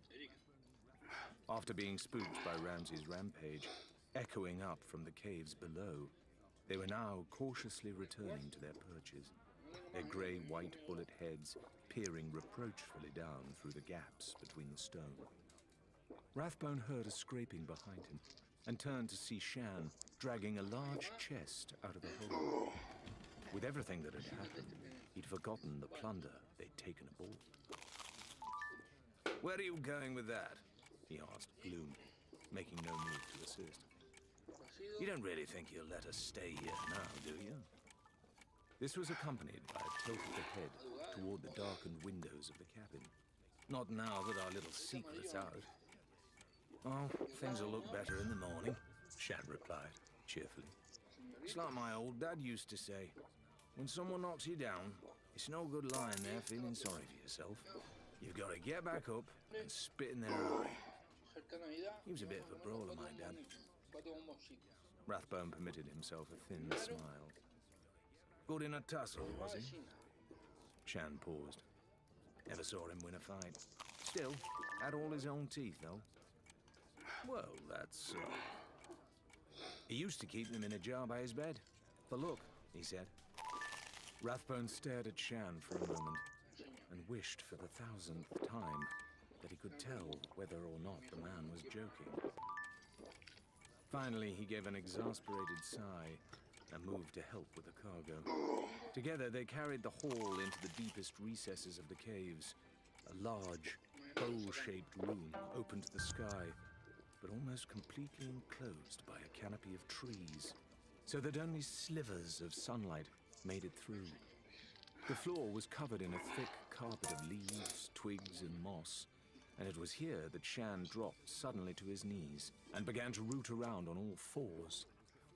Rathbone watched incredulously, deciding what insult he should hurl in Shan's direction, then spotted the glint of metal from underneath the leaves.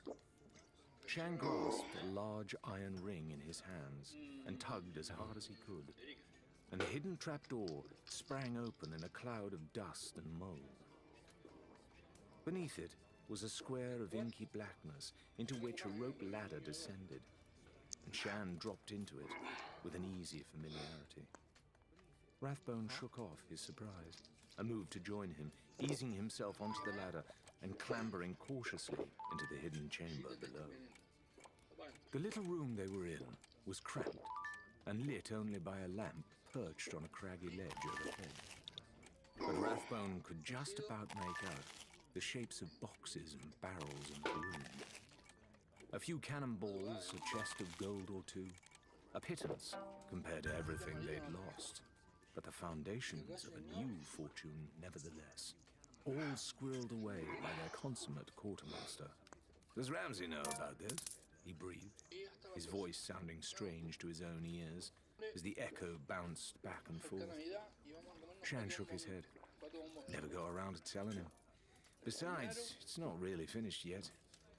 I was hoping to turn this place into a proper workshop and get a few of my special projects ready first. He indicated a few scraps of paper and a handful of books, most of which seemed to be about tripwires, spring-loading mechanisms, intricate locking mechanisms, and Rathbone squinted to get a clearer look.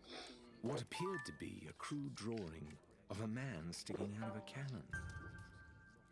"You are a very strange person," said Rathbone slowly. "But I think I agree with you. Pirates just don't turn tail at the first sign of trouble. Let's get the wing unloaded and take a proper look at what we've got left." "Let's," Shan agreed. "And then you can show me where you've been hiding the good drink." "Damn." "Mercia?"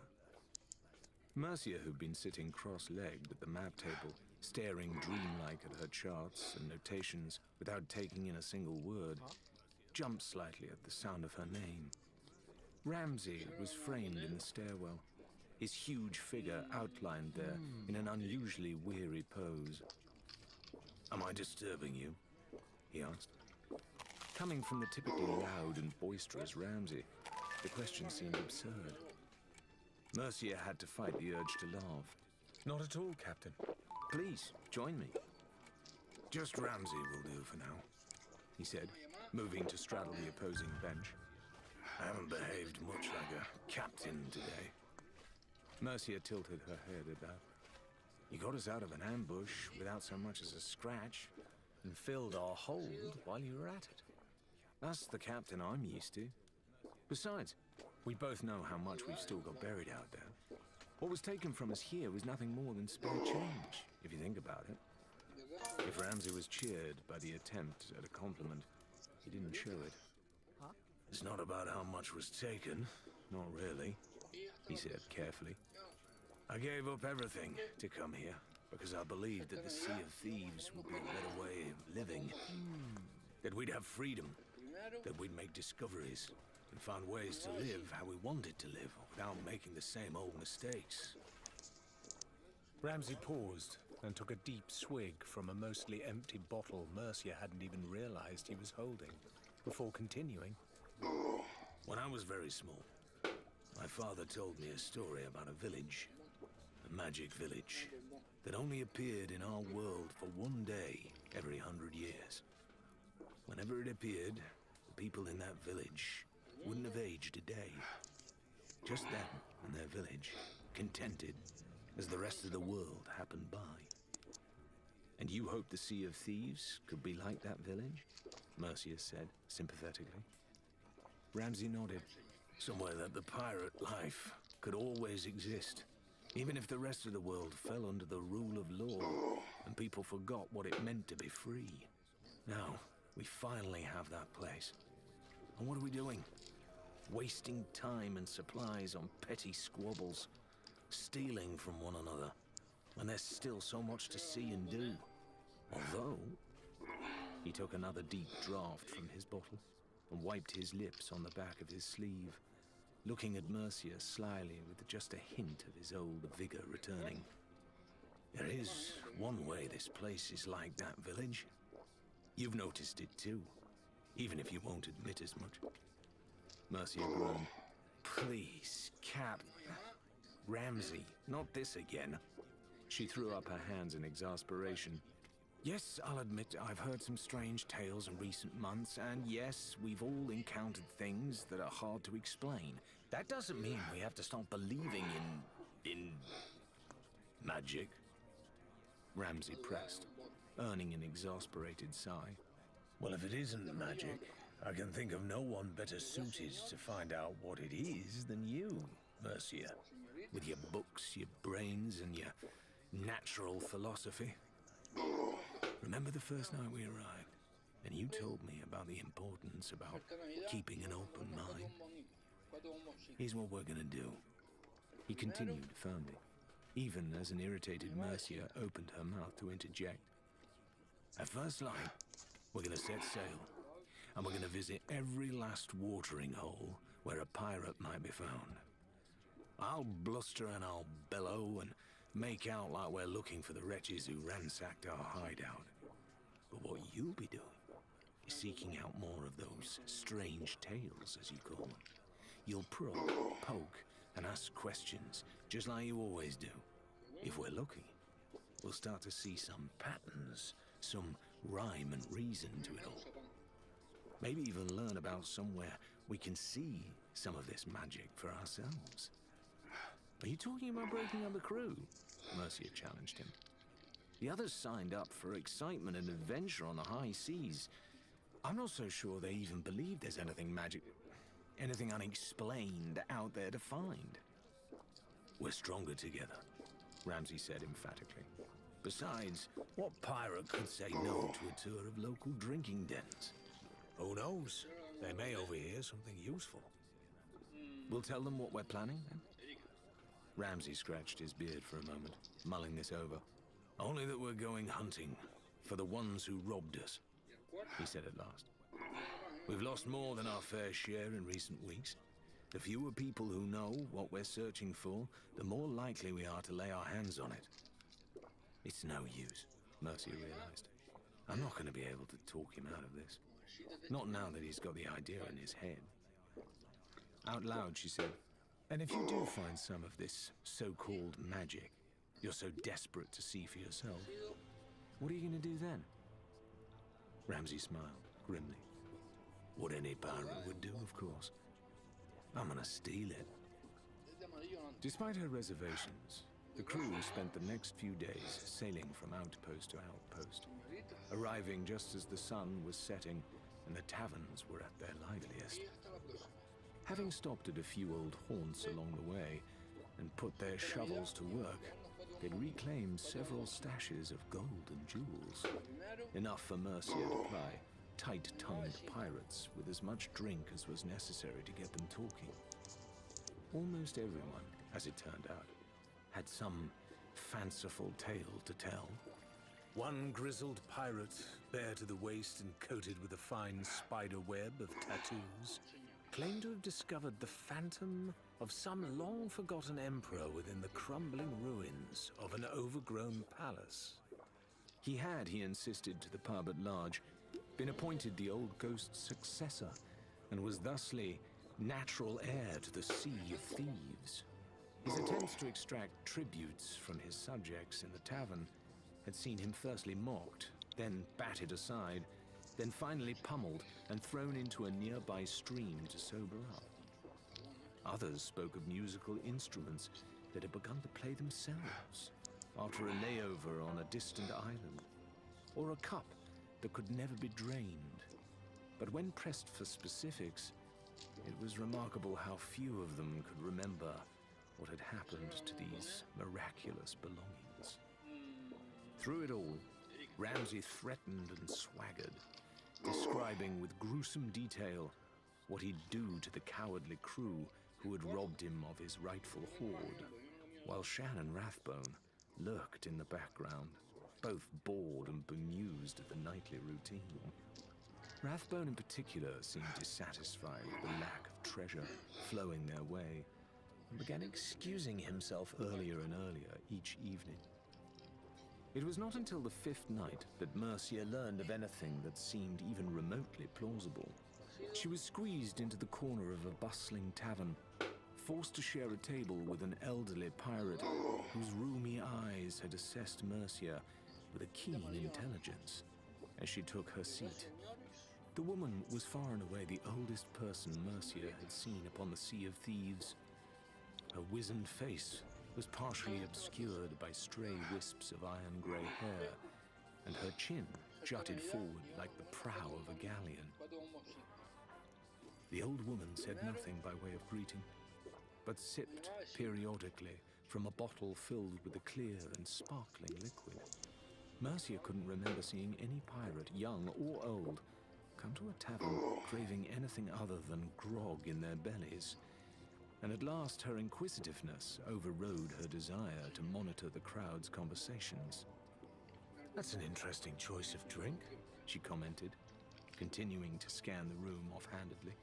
"Is it alcohol?" The old woman gave a low and melodious chuckle, her voice a stark contrast to her wizened appearance. My love, no. I swore off the stuff years ago. This is my special spring water, found on our last voyage. I've taken quite a fancy to it, and it fizzes just the same. She poured a small measure into an empty tankard for Mercia to try. Mercia sipped. Not bad, she said diplomatically. Though in truth, the taste put her in mind of the privy. Not quite the magical elixir I was hoping for, though. The old woman's eyes creased into a smile. Magic comes in all shapes and sizes out here, she answered coyly. On that same voyage, we sailed right to the rim of the Devil's Shroud and found ourselves making camp on a tiny beach. It was barely even an island, not worth a name, but there was a sinkhole at its center. Well, I'd barely been at the cooking pot 5 minutes when my daughter's calling to me. Ma'am, look what's down here. Mercia wasn't in the mood for an old woman's gossip, but something about the story seemed curiously plausible compared to the far-flung fantasies she was used to hearing in places like this.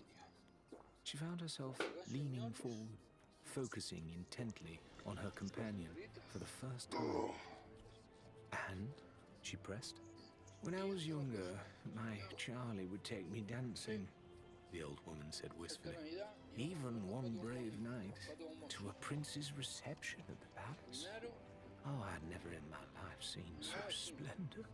So when I tell you that the grand hall my girl showed me made that royal ballroom look like a pig pen, you'll know I don't mean it lightly. She took another draught of her bubbling beverage before continuing. A chamber fit for a king, hidden under the waves, at the heart of some flooded caves, and lit by an eerie fire we'd never seen the likes of. We didn't have to light our own path, you understand? The torches were already burning, though there wasn't a spot of kindling to be seen.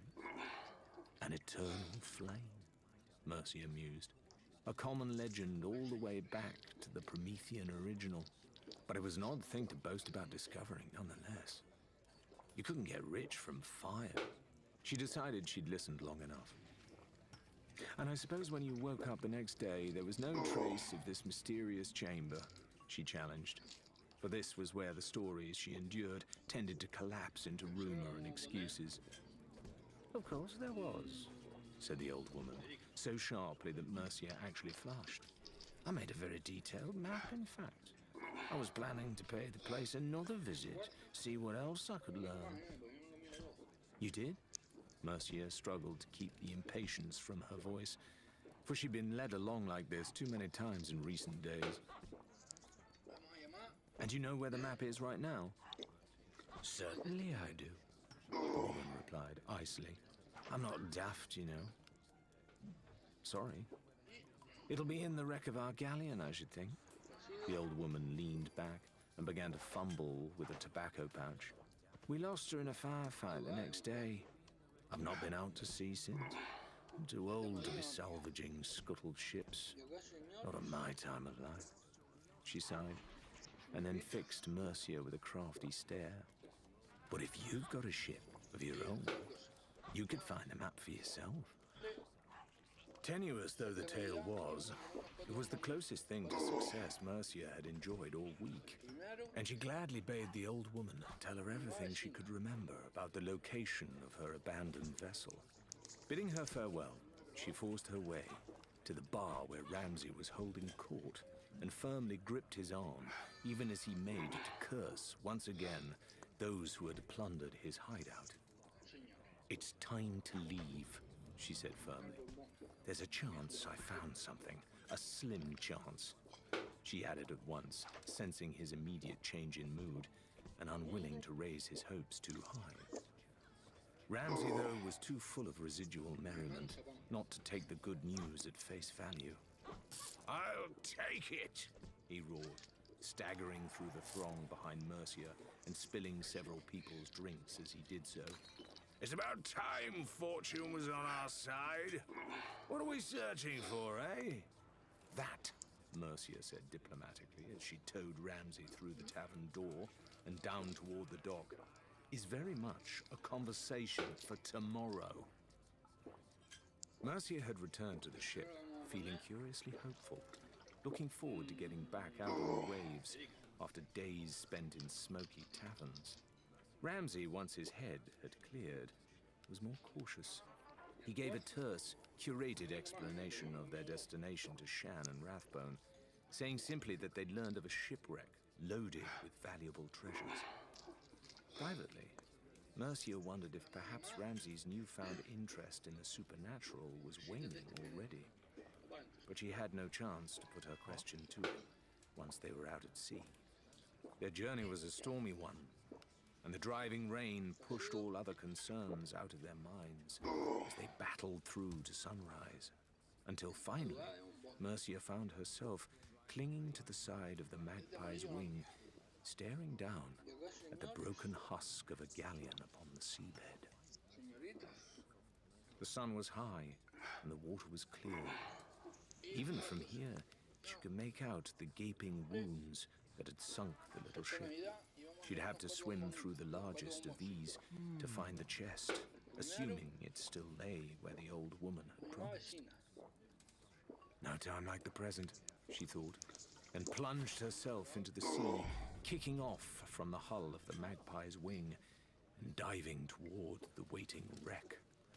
She passed Rathbone as she descended, as he was on his third trip to the surface, both for air and to drop off the spoils from the captain's cabin. She waved cheerfully, but he ignored her, focusing his gaze on the foamy waves overhead. The ruined ship had come to rest almost upside down, its masts having been sheared away by cannon fire in the battle that sunk her. As she eased herself through a gap in the rotting planks, Mercia found herself in an environment that was both strangely familiar and entirely alien, thanks to everything being inverted. Barrels and boxes that had been securely tied to the floor now hung ominously overhead, their looming bulk threatening to topple down upon her should any of the ropes and netting choose that moment to give way. Below her, a hatchway to where the stairs had once been led up. Down, she reminded herself, to the middle deck. Once her eyes had adjusted to the gloom, Mercia began to poke around, looking for anything that might resemble the outline of the chest the woman had described. She found it after a moment's exploration, small and unassuming, gilded with iron. Tugging it free was more of an effort than she expected, and Mercia was forced to tilt her head back and press her face up toward the inverted floor, finding a small pocket of trapped air she could use to replenish her breath. Once she'd filled her lungs, she dropped back down, preparing to haul the little chest back to the surface. And that was when she saw the shark. It was visible through the battered hull, only for an instant. One deadly eye staring right at her as it passed by the hole she'd entered through. She waited, hardly daring to move, hoping that it had failed to sense her as anything more than a shape in the darkness. No such luck. The beast had swum in a wide circle, and now she could see it approaching once again, eager to enjoy an unexpected meal. It looked old, with scars crisscrossing its body, and huge, too.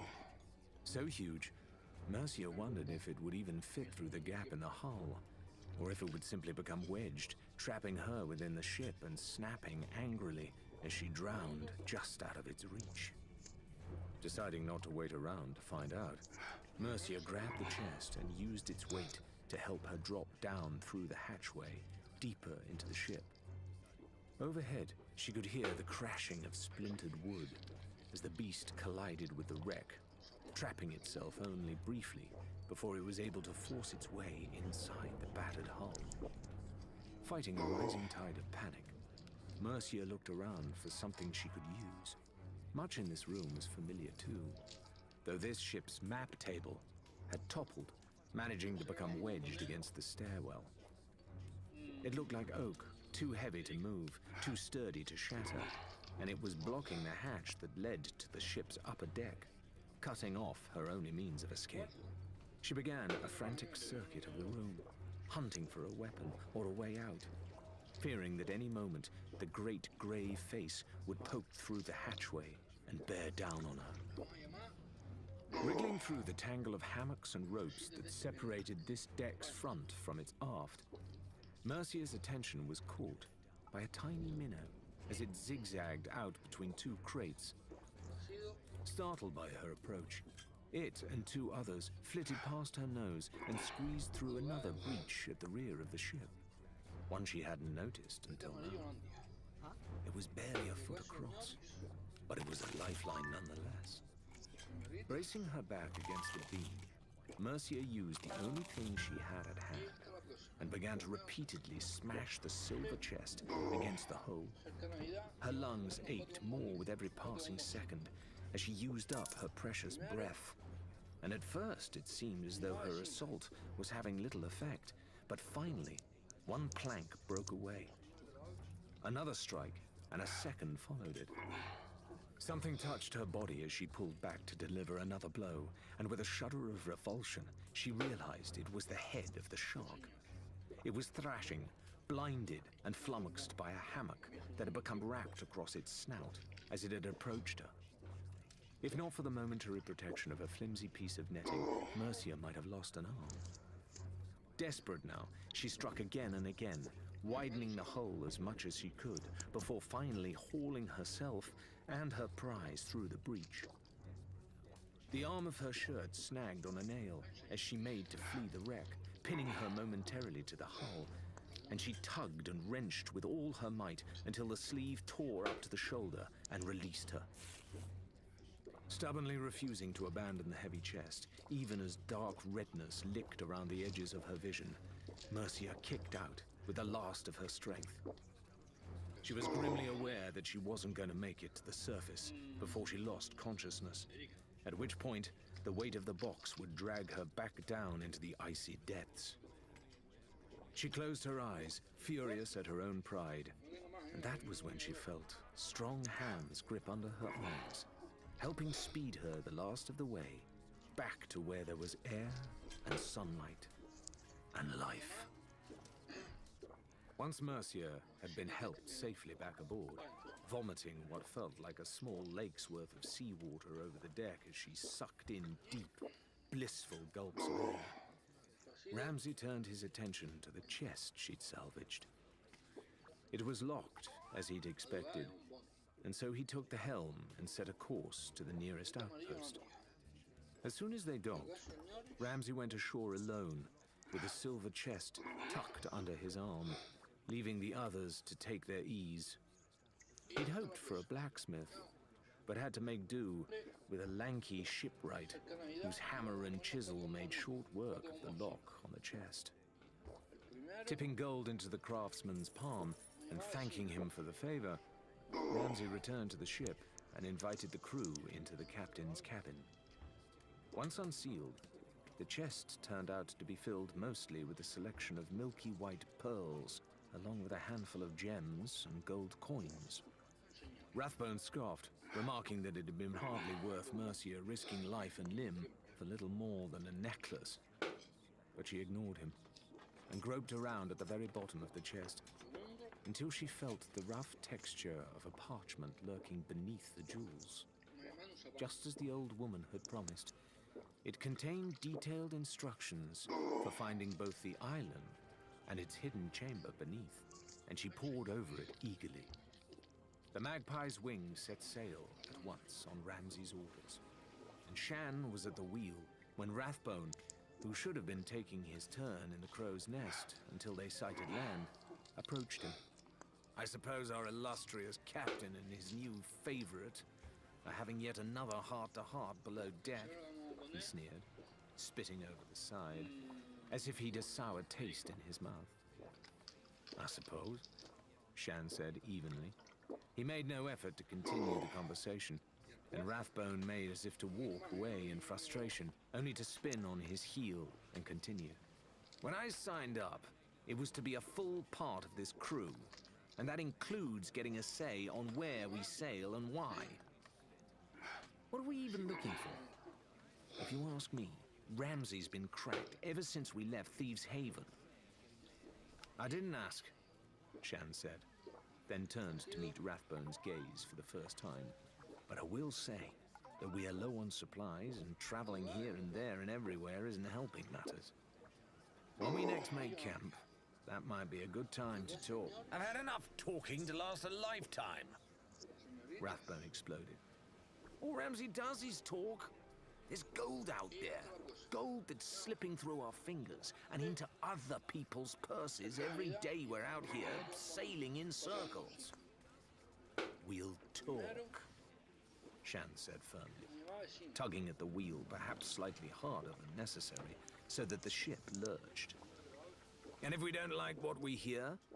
Rathbone persisted, but Shan had turned his gaze back to the sea. But their destination had come into view. Shan gave a piercing whistle that echoed through the whole ship, and a moment later, Ramsay and Mercia had joined them above deck.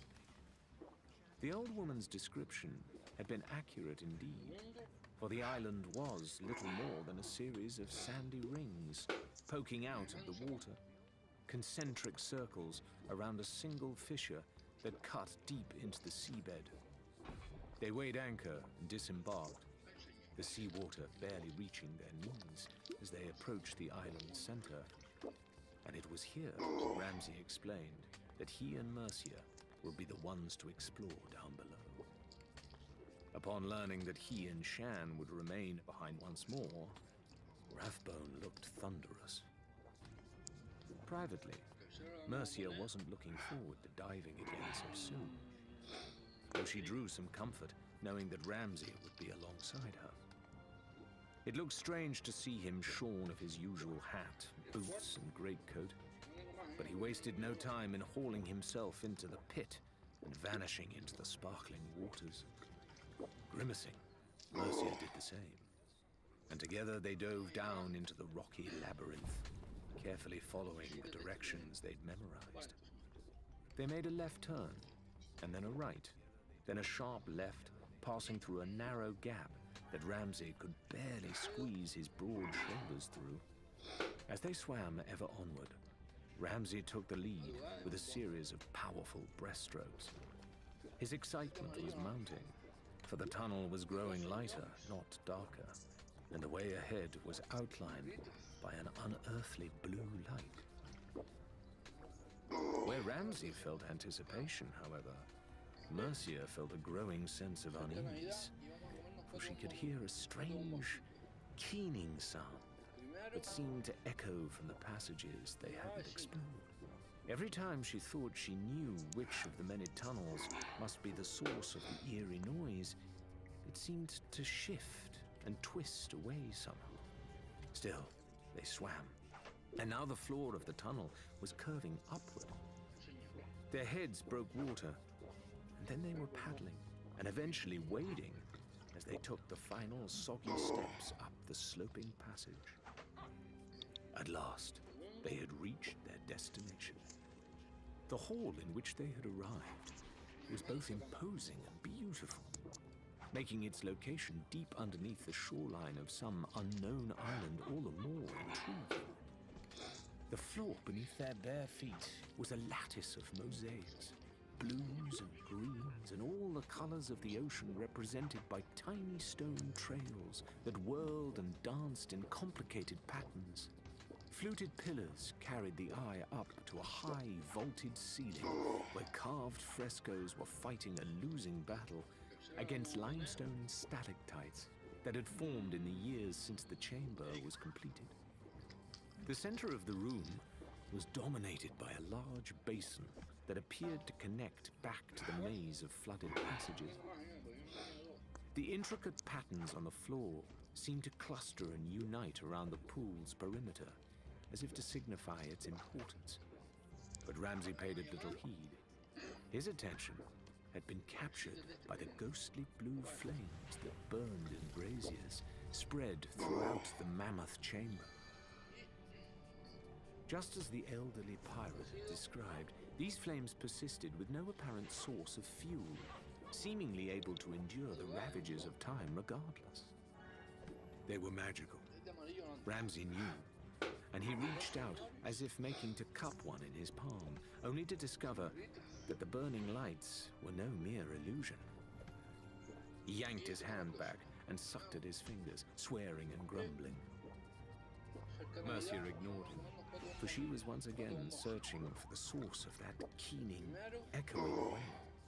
Ramsay's cursing seemed to have triggered it once more, louder than before, and she began to patrol the hall's perimeter, twisting her head this way and that as she attempted to track down the source of the sound. She wasn't entirely certain Ramsay could hear it at all. It was then that she spotted the earrings. 2 simple pearl studs, far plainer than the golden hoops she usually preferred, placed without much care or heed in a small recess. Had she not been searching so determinedly for the wailing sound, she might never have noticed them. It seemed an odd thing to leave behind, and she plucked them curiously between damp fingertips and held them up, examining them by the light of the impossible flames. She never knew what compelled her to delicately unhook her own earrings and slide the pearls into place.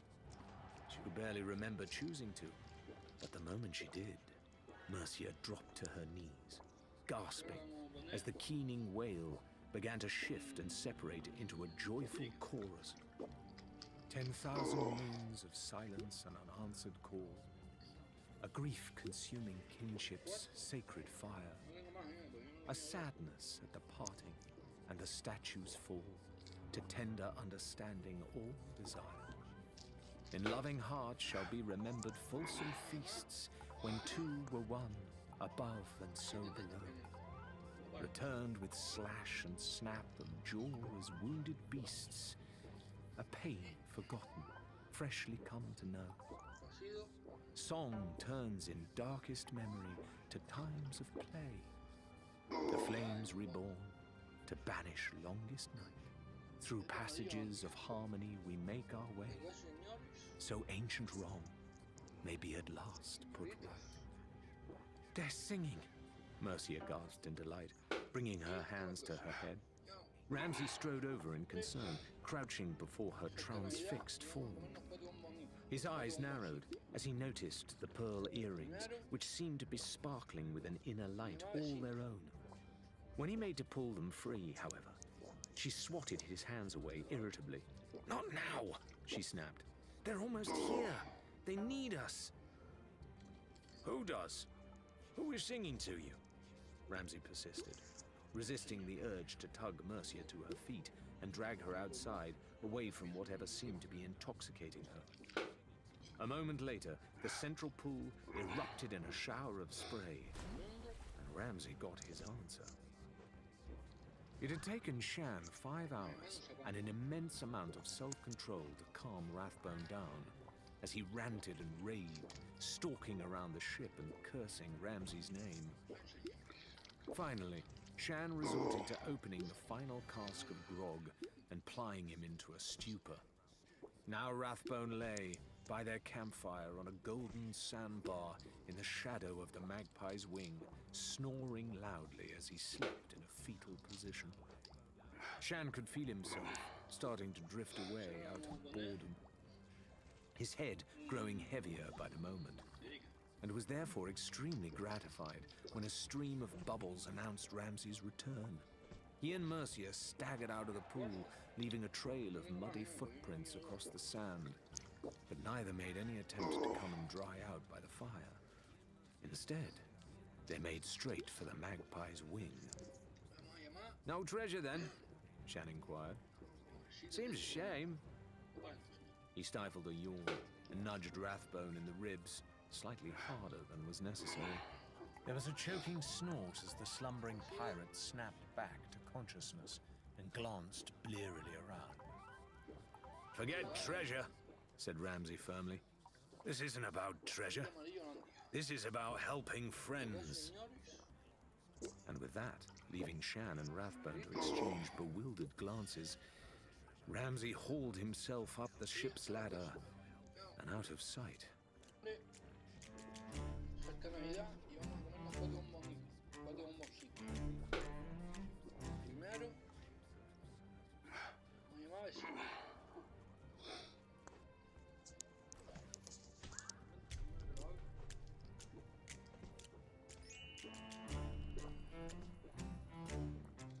Chapter 8.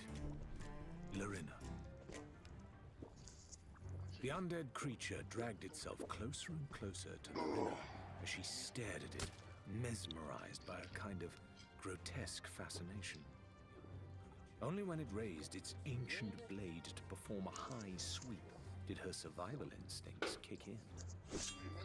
She brought her own sword up, reflexively, to block the blow with a juddering clang that reverberated through her entire body, shaking away the last of the shock. The creature raised its weapon again, and Larina ducked underneath the attack, taking the opportunity to thrust forward with a sharp stabbing motion, where the creature's heart should have been. Had it been alive, she'd have dealt a mortal blow. Instead, the skeleton's ribs shattered under the impact, but it kept advancing, seemingly impervious to any form of pain or fatigue caused by its advancing state of decay. Got to focus, she thought desperately. This is just like fighting any other opponent. You just have to find their weaknesses and exploit them. She began to move around it in a slow circle, watching its movements carefully. The thing had no eyes, after all. Perhaps it was tracking her based on noise or vibration she was making. To her dismay, the grinning skull turned smoothly to track her this way and that, and cadaverous feet shuffled around to face her, leaving dark scuffs in the dirt. Worth a try, she thought, aggressively plunging forward to see if she could make the thing back off. It didn't, but each one of her blows made the creature slide backwards, and that was enough for Larina to adopt a new strategy. It's just bones, she thought. It's strong, but not that heavy. She feinted once, then twice, noticing that the skeleton's movements were clumsy and reactive. It wasn't adapting, but merely blocking any attack as best it could. She began to land her blows higher and higher until their swords were sparking right in front of those empty eye sockets. And then Larina leapt, landing a double-footed flying kick on the Reaver's chest that left her sprawling on the rough ground. The full force of her impact was enough to knock the creature backward, its bony arms pinwheeling as it toppled over the edge of the path that wound around the fort and clattered onto the rocks below. Larina resisted the urge to peer over the cliff, turning instead to sprint up the path and help the others. She needn't have worried, for they seemed far less troubled by the existence of the walking undead than she. Now that she was able to watch more closely, the lurching creatures seemed to have personalities of their own. One was fumbling with a banana, apparently intent on having a mid-battle snack, until a stray shot splattered the fruit all over its rotten tunic. Two of its friends were embroiled in a tug-of-war over the same sword, snapping and snarling at one another as they heaved the weapon back and forth. Were they once pirates themselves? Larina quashed the thought for now. As she watched, Adelaide unloaded the contents of her blunderbuss into another of the skeletons at what amounted to point-blank range, exploding it in a shower of bone fragments and smoke. What little was left crumbled to the floor, back to being lifeless bone once more. Faisal, as Larina could have predicted, seemed to be holding a one-sided conversation with his skeletal adversary, teasing and taunting it as he danced nimbly out of its reach.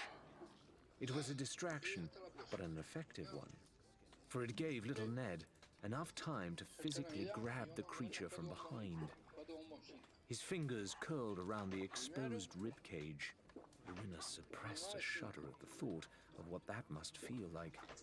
And before the skeleton could work out what was happening, Ned had raised it bodily over his head and thrown it with all his might far out toward the ocean.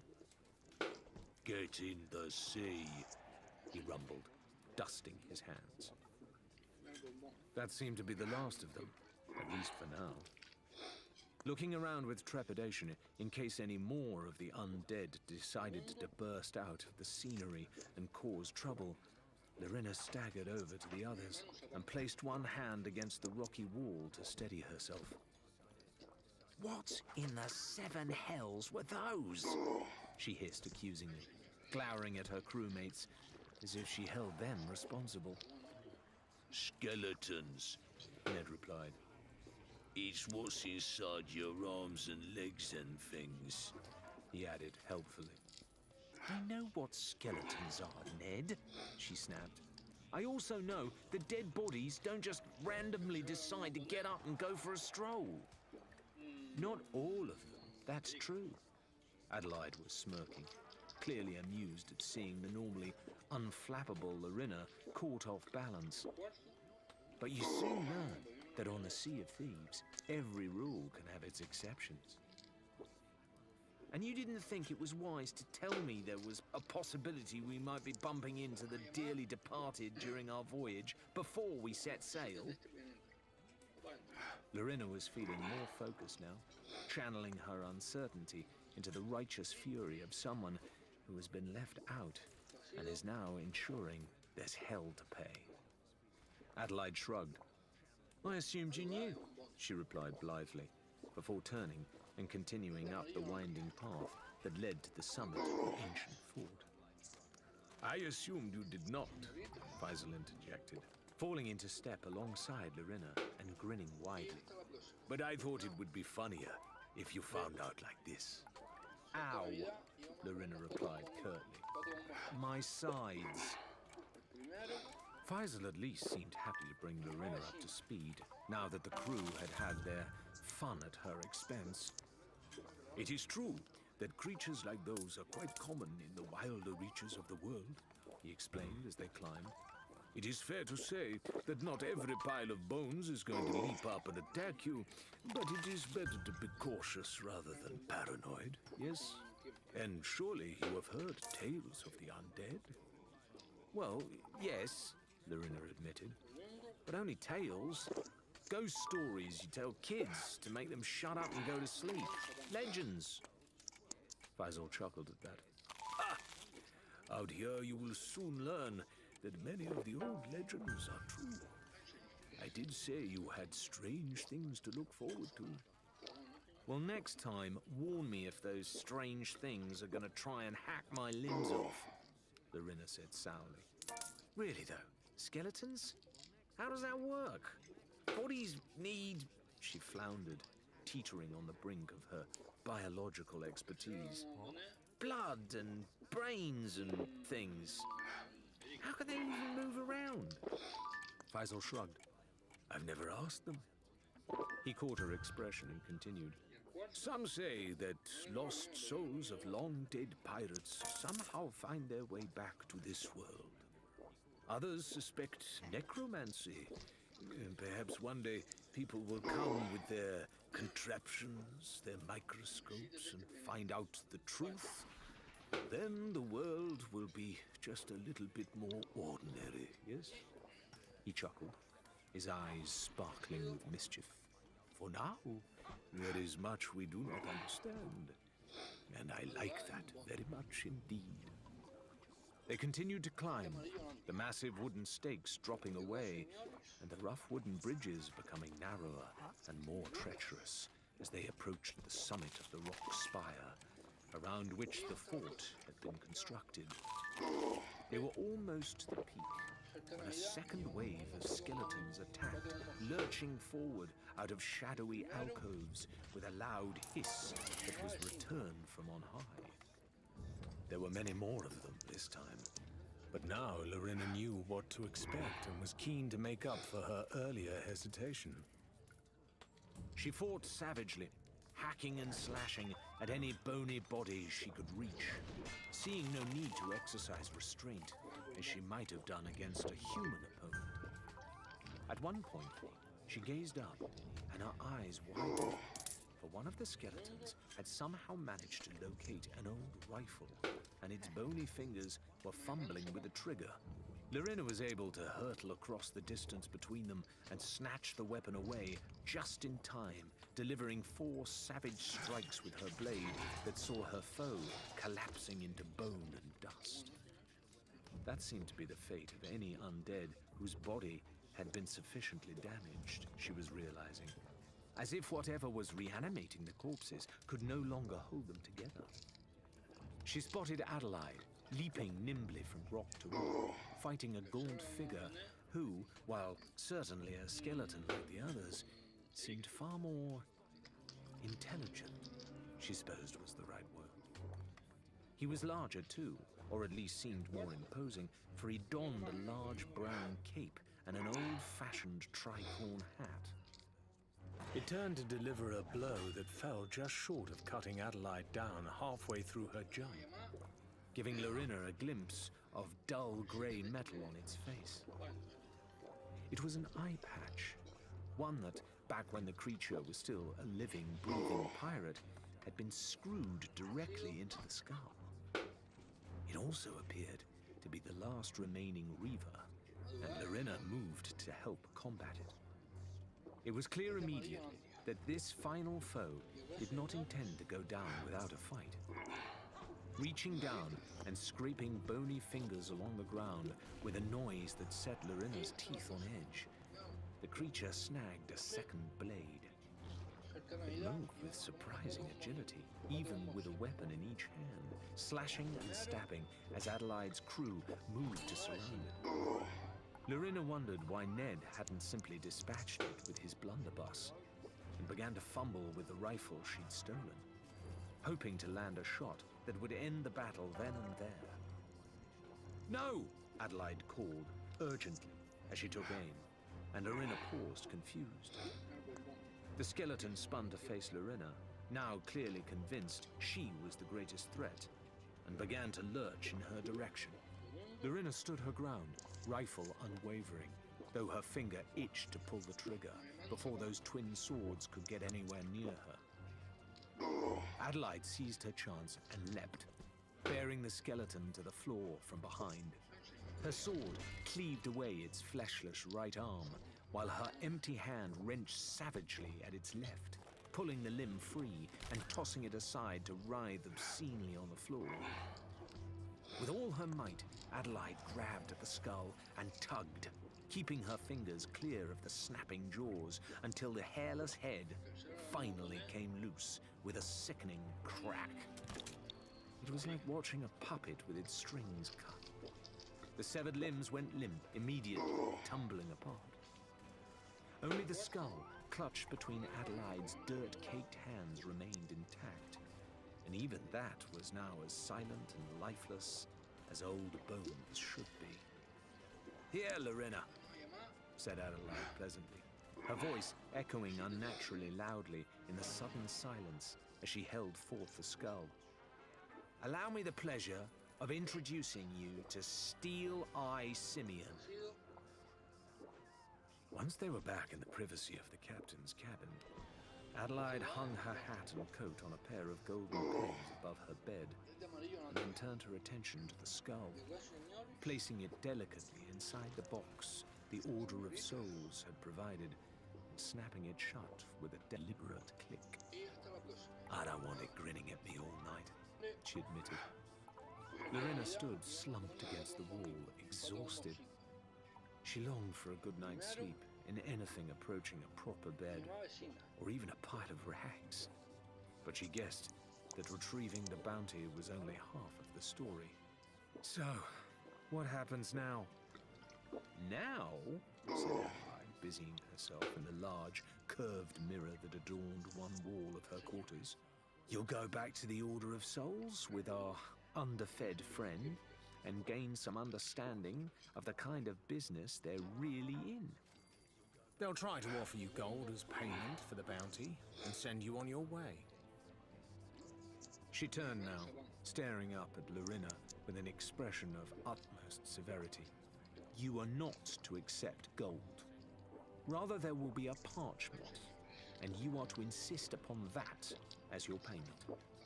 They won't like that, but you have to insist. Do not walk away without the scroll. Not even a copy will suffice. Clear? Lorena had had enough. Enough of being patronized. Enough of being tested. She'd gone through hell the last few days, and this upstart captain, treating her like a child, was about all she could take. On one condition, she said icily, drawing herself up to her full height.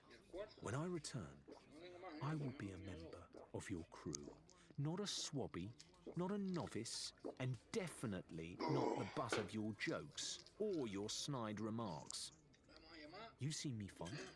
You've seen me sail. I think we can work well together. But if you can't treat me like an equal, then you might as well tell me, and I'll jump overboard here and now. Only you'd better throw the box away if that's the case, because there's no way you're handing it back to the Order of Souls without my help. To her surprise, Adelaide burst into a peal of laughter. You're so cocky. It's actually funny, she chuckled, slapping the table. You have no idea how hard I want to hit you right now. Not as badly as I want to choke you to pieces, Lorena shot back, surprised to find amusement edging into her own voice. Adelaide's laugh was infectious, and Lorena felt her lips curling into a smile.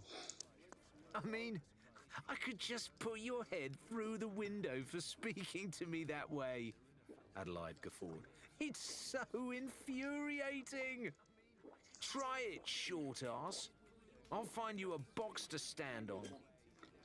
Both women howled with laughter at this, Lorena wiping tears of mirth away as the tension of the day evaporated and she found herself relaxing in Adelaide's presence for the first time.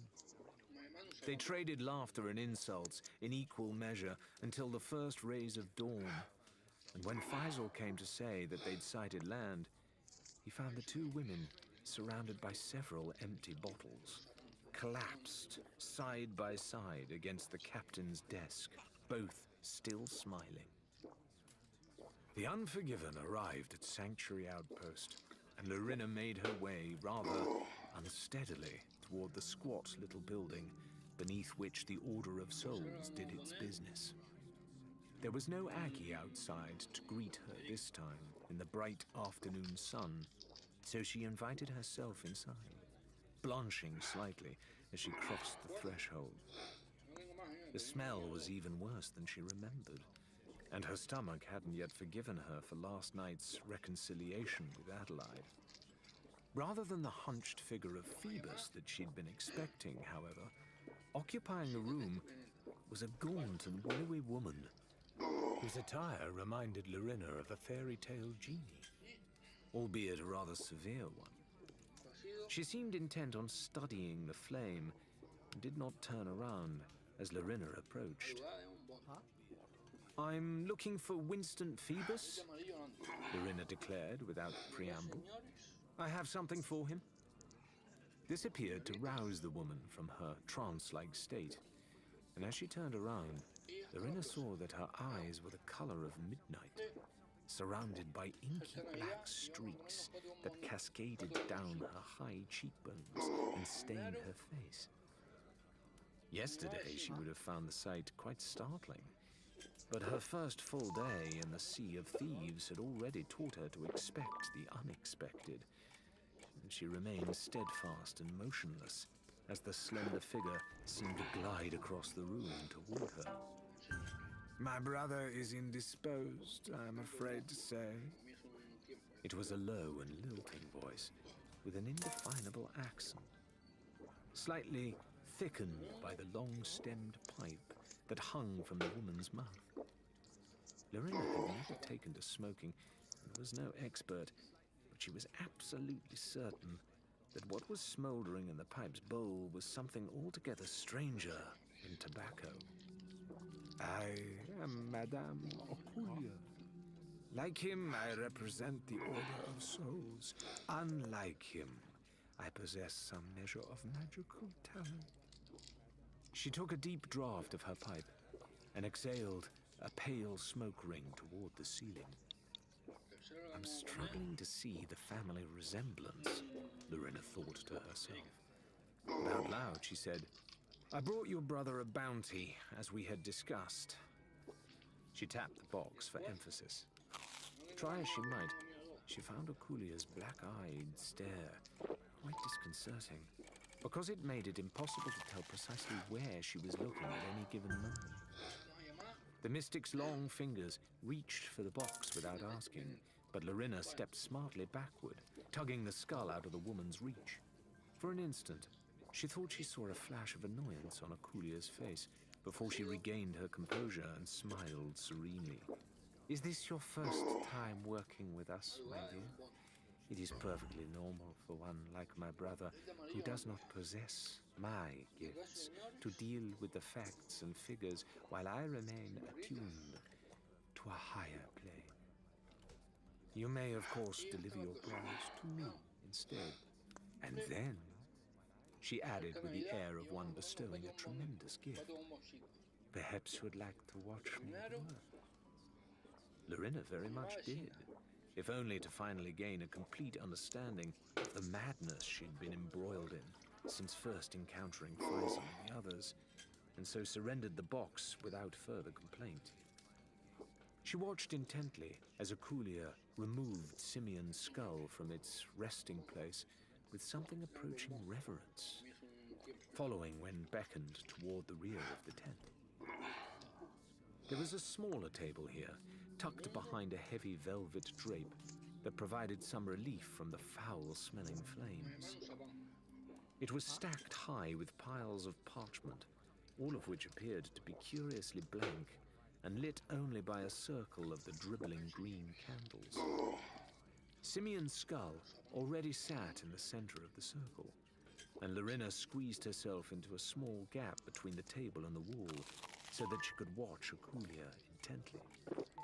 She wanted the best view of whatever sleight of hand this high and mighty woman intended to perform for her benefit. Taking 3 great puffs on her pipe, Okulia tipped some of its contents into the skull's eye sockets so that they began to glow with an ethereal light of their own. Next, she bent toward the skull, and for a moment, Lorena recoiled, believing that the strange woman intended to kiss it. Instead, Okulia merely whispered some sort of incantation into the hole where there was once a human ear, before exhaling, blowing a ring of pipe smoke into the skull's open jaw. The reaction was extraordinary, for the smoke began to curl around and writhe like a living thing, twisting through the skull in snake-like contortions, before Okulia inhaled sharply, drawing the smoke into her mouth. Perhaps it was merely a trick of the light, but it looked for all the world like words and images were flowing across the woman's skin in the same dark ink that ringed her eyes. Try as she might, Lorena could detect no mere conjuring trick at play. The mystic had grasped a tightly rolled parchment in her free hand, and the symbols appeared to be flowing along her outstretched arms and toward it. The skull's eyes were glowing white-hot now, the light becoming painful to look at directly, and yet more phrases spilled across the woman's skin toward the scroll. Suddenly, the skull flared so brightly that Lorena shielded her gaze instinctively. Just as quickly, the glow was gone. Okulia's eyes were normal, and she was examining the parchment critically. Beside her, Simeon's skull was now little more than a pile of crumbling dust. Yes, Okulia mused, still in that same lilting tone as her gaze roved up and down the scroll. These are good memories, very strong, very clear. Suddenly, all business, she moved to the front of the tent once more and began to bind and seal the parchment with twine. Good memories? Lorena repeated, skeptically, following in her wake. She was slightly discomfited to see that 2 of the Order's hooded lackeys had taken up positions in the shadows, perhaps alerted by the sight and sound of Akulia's ritual or magic or whatever it had been. Memories of what? Who can say? Akulia examined the parchment critically, making sure it was just so. Buried treasure, perhaps? Or dark regrets? Well, I suppose I'll find out, Lorena began, reaching out for the coiled scroll. But now it was she who found her fingers closing around empty air, for it had been tugged out of her grasp. Okulia's smile was still in place, but it had hardened slightly. Did my brother not explain? Your recompense for the skull will be gold coins. We keep the parchment, for there are those who will pay us handsomely for such valuable information. You can consider me one of them, Lorena insisted. Sell the scroll to me. She decided that now was not the moment to mention her empty purse. I'm afraid these particular memories have long been sought after, Akulia said firmly, and the Order has already agreed a sale of this document to another buyer. I am sure you can understand that we would not wish to jeopardize future relationships with our clients by breaking our half of the bargain. Instead, please do enjoy your fee and the knowledge that thanks to your courage, the Sea of Thieves is now a slightly safer place. One of the robed figures thrust a bag of coins out toward her, and Lorena hesitated. She'd sworn to Adelaide that she'd come back with the parchment one way or another, and she was certain that Akulia herself would be a pushover if it came to a fight. But in this cramped space, could she really take on 3 of the Order at once? Looks like I'm about to find out, she thought, her expression hardening.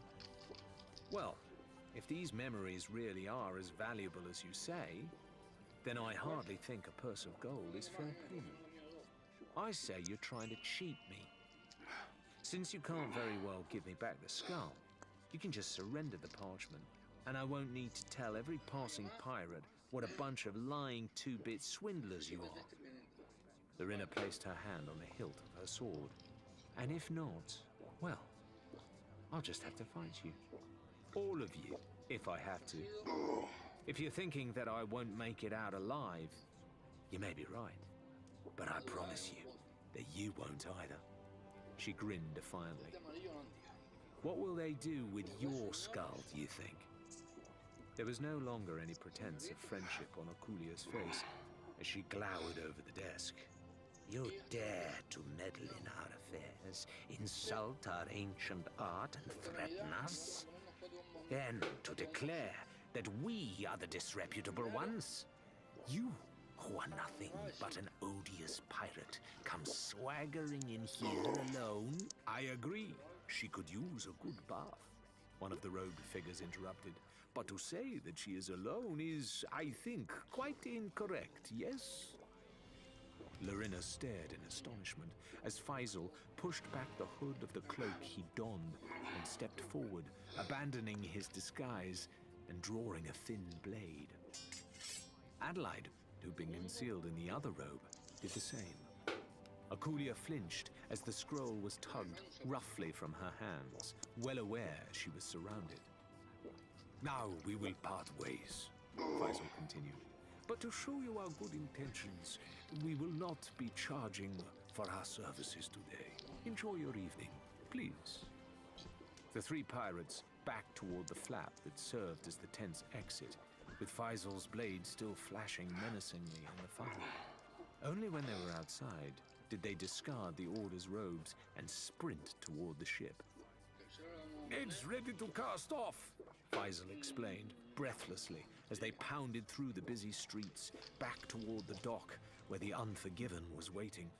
I think that perhaps we have worn out our welcome here in Sanctuary, at least for a while. Sure you want me aboard? Lorena vaulted over a wandering cockerel, who was too slow or too stupid to get out of her way. I mean, I didn't exactly get the parchment. You were willing to die trying, Adelaide pointed out, shunting a startled stallholder out of her path. That's the mixture of courage and crazy I'm looking for in a new crew member. We can shake on it when nobody's trying to kill us. Lorena laughed at that, then reached out to catch Faisal's arm, steadying him even as his feet struck a patch of loose gravel and he started to stumble. Shouting and bantering, they tore along the newly patched-up boardwalk, piled up the gangplank, and sailed back out to sea before anyone could stop them. On the cliffs high above, an unseen figure watched them go.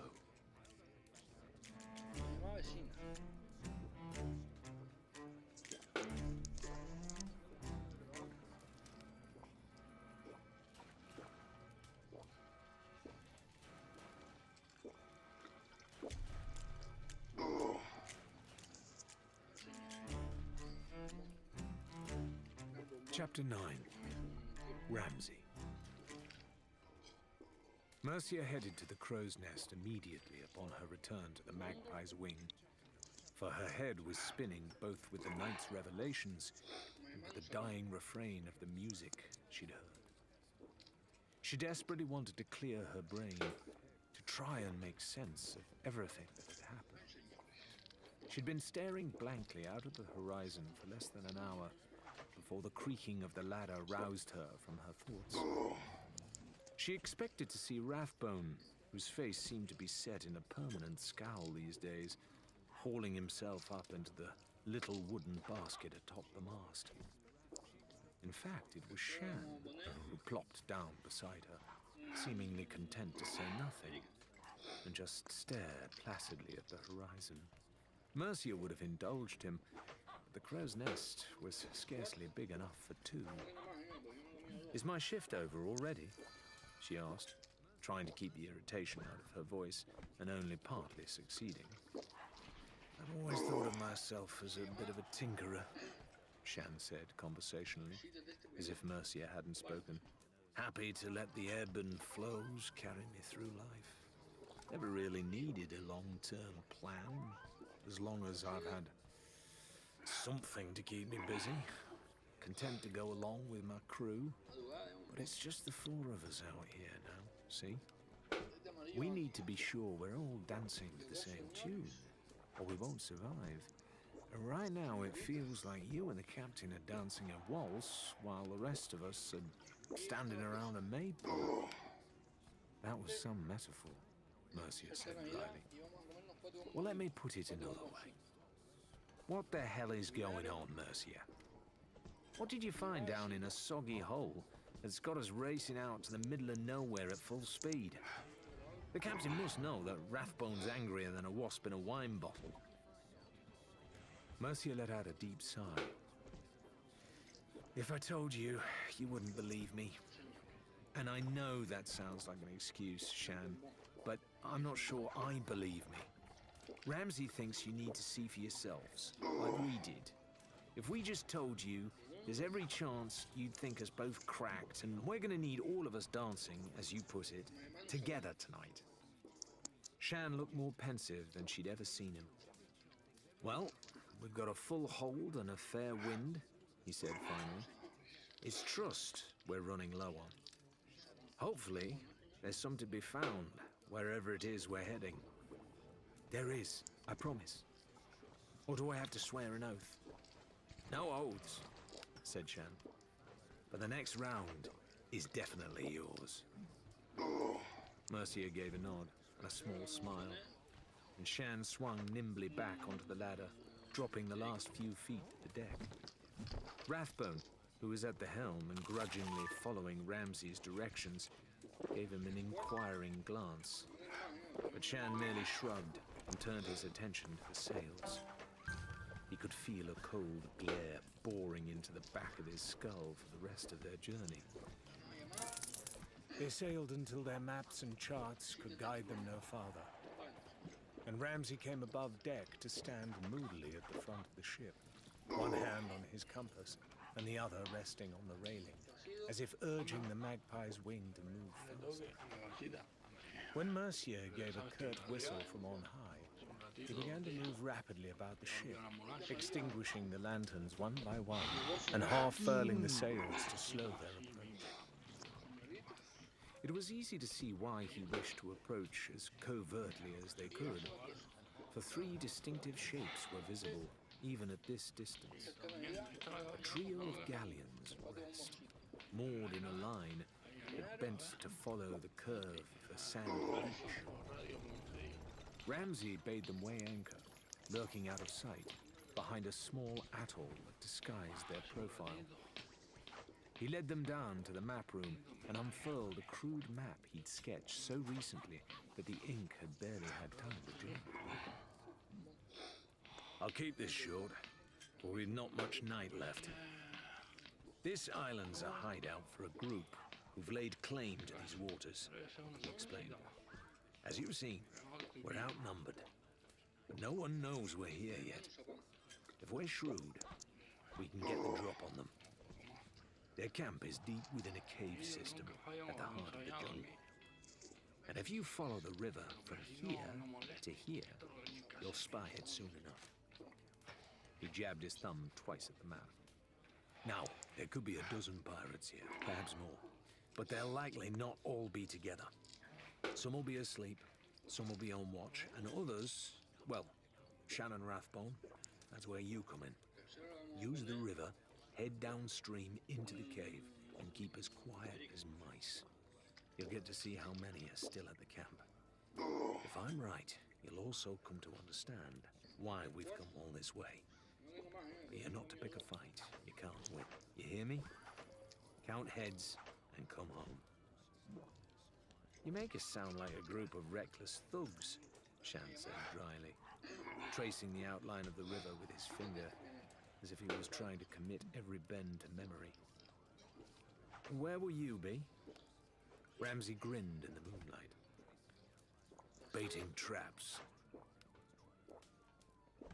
To Rathbone's continued annoyance, Shan insisted on total silence as they crouched and crawled their way through a dense and tangled mass of vines and undergrowth. Once or twice, they spotted drawings of the sort that always drew Mercia's attention on their travels. Strange runic depictions of what seemed to be swimmers praying to the sun. Or was it a pig? Something else entirely? They had more pressing concerns, Rathbone decided, and put it from his mind. They found the river easily enough, the bubbling spring at its source, guiding them by sound rather than sight. They traced its bank carefully as it wound its way through the disorienting labyrinth of trees and plants, though the thick jungle made it increasingly difficult to follow. Before long, they were forced to wade into the water, trying not to slip on sharp stones or lose their boots to the cloying mud.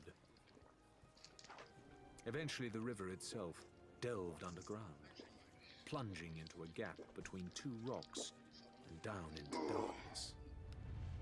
It was deeper here, and the 2 men were forced to swim a short way, carefully holding their lanterns high over their heads so that they could still see. Luckily, the subterranean tunnel through which they moved opened out shortly after. They were able to clamber out onto a broad ledge that ran parallel to the river. The lamplight revealed yet more painted swimmers adorning the walls, suggesting that this passageway had once been used regularly, though to what end was anyone's guess. They spent another hour crawling their way across slimy rocks, seeking out every safe handhold and foothold with painstaking care. For the river was flowing faster and more dangerously as they descended. They could hear the distant sound of a fiddle echoing in the distance, and reluctantly snuffed out their lights. Both men inched forward in the inky blackness, guided now only by the music and the susurration of the ever-rushing water. Finally, the path began to brighten with the flickering orange of a distant campfire, and they could hear the raucous laughter of people enjoying themselves. Here they paused, for moving any closer would risk stepping into view of a dozen unwelcoming pirates.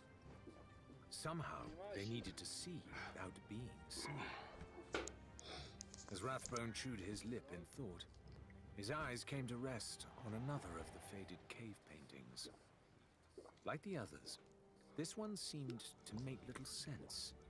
2 rows of stick figures, one above the other, with a zigzag of dots between the groupings, and a boar's head in the center.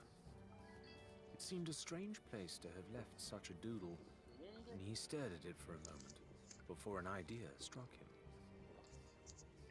What if it was more than just a piece of primitive art? Reaching out to caress the wall around the drawing, Rathbone's questing fingers found the first foothold carved crudely into the rock. As he suspected, the image was instructional, guiding him toward a series of alcoves that would allow him to reach the hideout's upper level. He began to haul himself higher and higher, moving each of his limbs in turn to find the next niche, until he was eventually splayed out on a high ledge. He helped Shan climb up alongside him, and together the 2 men wriggled forward on their bellies, peering down from the darkness. The high shelf onto which they'd climbed acted almost as a gallery, surrounding and overlooking a large central cavern into which they could peek without being spotted. It was here that the pirates had made their home, and just as the drawing depicted, there was an enormous boar skull dominating the scene. It was huge, larger than any living beast Shan had seen, and it had been placed reverentially atop an ornate plinth carved out of the rock itself, with several smaller skulls and miscellaneous bones scattered around it. The cackling revelers below paid it no heed, however. There were 8 that Shan could see in total, though 2 were snoring loudly. Those who were still awake were focused on jeering and cavorting around a large wooden construction, and Rathbone eased himself out over thin air so that he could get a better look at it. It's a cage, he thought in surprise. Stretching forward as far as he dared, he could just about make out 2 figures huddled within the stout bars. Prisoners, and mistreated ones, for those pirates who hadn't collapsed into a drunken stupor were poking at them with sticks and issuing mocking threats. For a moment, Rathbone feared that it might be Ramsay and Mercia, that they'd been captured, and that the magpie's wing was now either seized or scuttled at the enemy's hands. Ramsay would never sit that quietly, he considered. And he mentioned something about friends. What could he have meant? Well, if he couldn't see, he'd just have to listen. Oi, Douglas, One of the pirates belched. how comes I has to go on watch next day? It's not like anyone even knows we're here. He blew his nose noisily on the hem of his coat, and upon discovering his bottle was empty, tossed it in a lazy arc into the river. The largest man, whose ruddy face was framed by a lion's mane of bright red hair, growled. You'll go because I said so, Gripper. And because you don't want my blade in your belly. This is the biggest catch of our lives. And if I learn anyone's put our plunder at risk because they were too lazy or too stupid to stick to the plan, I'll personally feed him to the sharks 1 piece at a time. And I'll save the eyes to last so they can watch. A bully, Rathbone thought, but an effective one, if he's got 3 ships at his command. Once he's cut down, however, it was tempting, here in the darkness, to simply draw his pistol and put a shot between those piggy little eyes. But it would also likely be the last thing Rathbone ever did. Gripper, it seemed, was either too daft or too drunk to know when not to push his luck. Yeah, well, that one won't eat what we gives it anyway, He complained, delivering a savage kick to the cage. if you ask me. Douglas moved so quickly that Rathbone never even saw the shot. He heard the bang, though, and felt it echo around the cavern with a deafening boom that silenced every pirate instantly. They, along with Rathbone and Shan high above, stared wordlessly at Gripper as he toppled forward, his limp form tumbling down the rocky slopes and into the river to bob away along with his bottle. The scene was a frozen tableau, for no one dared to be the first to speak, at least until a rumpled-looking young pirate tore into the room. She was breathless and looked to have sprinted for some distance. "Fire!" she yelled. "Ship afire!" That was enough to snap the assembled pirates from their horrified trance, and they began to clamor in confusion. Zoons! Douglas bellowed. Is it treachery?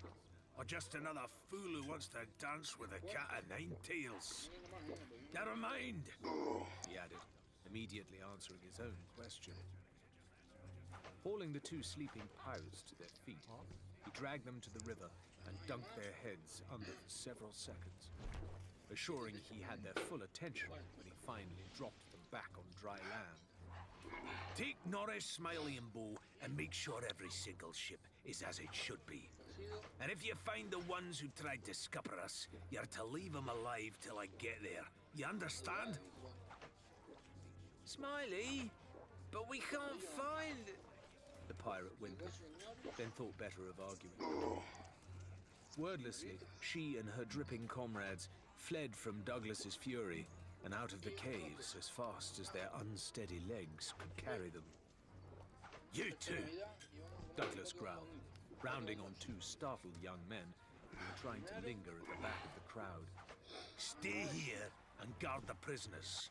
Everyone else, form search parties. He lumbered toward the cave's main entrance. There's no one who knows this island better than us. Whoever's out there will be shark bait by morning. Cursing and muttering, he and his crew filed out of the cave and out of sight. That just left two bewildered pirates staring blankly at one another, so confused by the sudden turn of events that they were completely unprepared when Rathbone and Shan dropped from overhead and felled them like two sacks of potatoes. Once he was satisfied both men were out cold, Rathbone stepped out of the shadows and holstered his weapon. "Don't worry," he called out to the occupants of the cage. "We're friends. We're here to help." "I'm not sure they'll understand you." Shan had already moved to the bars of the cage, which was half submerged in a deep pool, and gotten a clear look at its occupants. Now the older man looked as pale as a fresh sheet, the first time Rathbone could remember seeing him visibly shaken. With some trepidation, Rathbone stepped and stared into the cage. From within its confines, their yellow eyes blazing in the firelight, two merfolk stared back. Smiley the pirate was having the worst night of his life. He'd been given first watch, which was bad enough. That meant that while he was out patrolling the rough pathways and passages that crisscrossed the island hideaway, the others were back at camp with the best of the evening meal and, more likely than not, a fresh cask of grog to accompany it. By the time Smiley got back, he was lucky to find a plate of cold leftovers to call his own. Then there was the snake, which began coiling its way around his leg as he stopped for a quiet smoke out of the wind. Smiley hated snakes, and though he'd managed to slip out of his boot just in time, he hadn't dared approach the wretched creature to reclaim it. Now he was hobbling around the island with one stockinged foot, feeling foolish.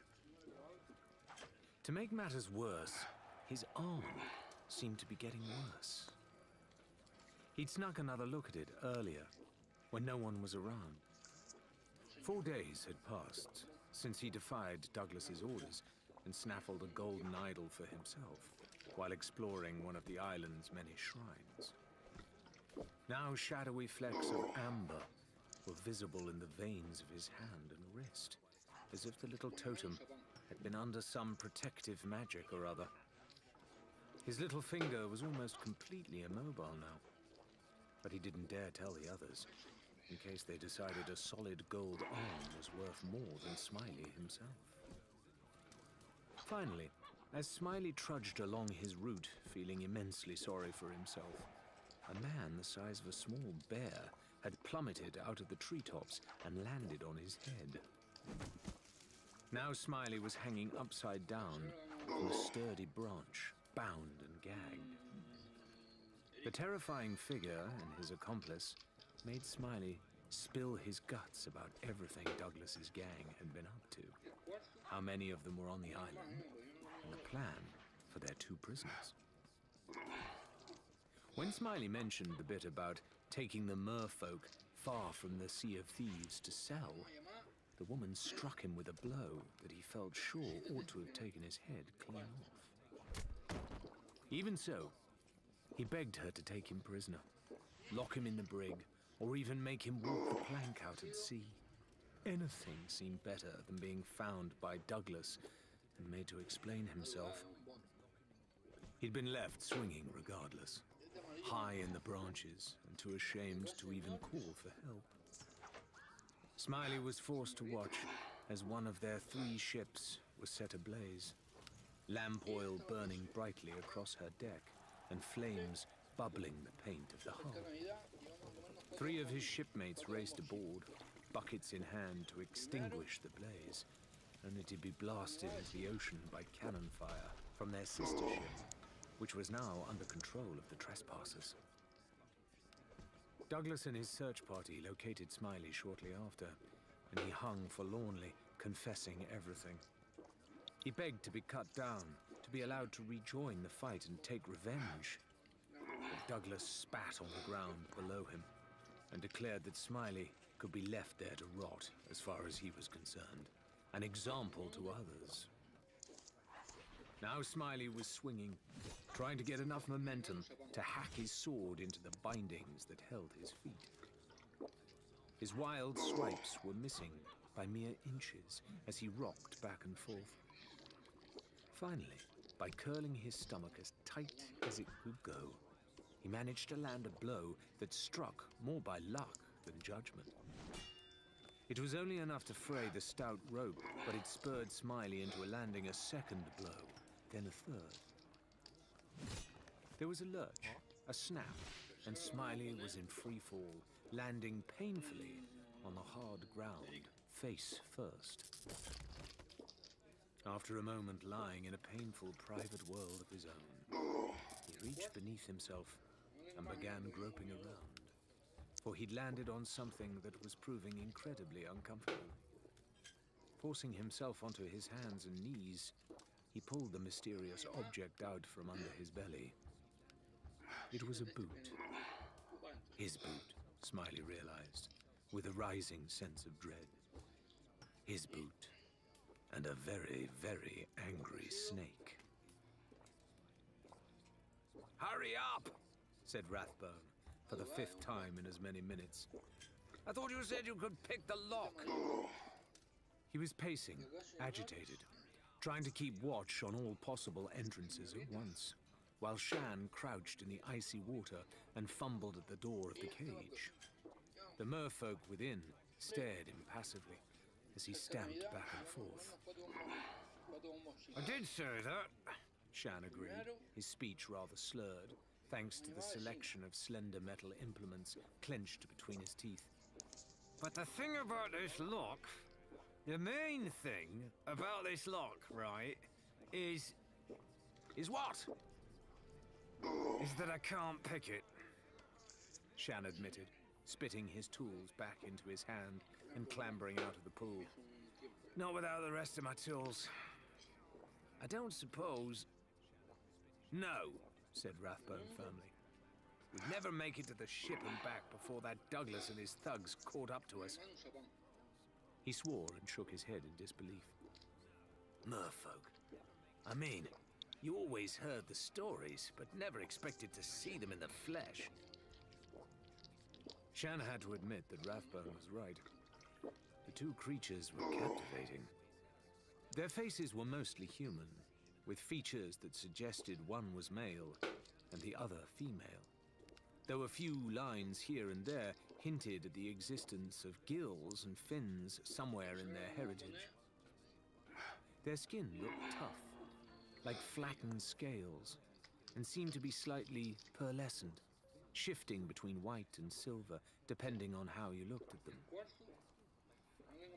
Much of their bodies were wrapped in a strange, smooth material that looked like nothing he'd ever seen before, and seemed to flow effortlessly in water.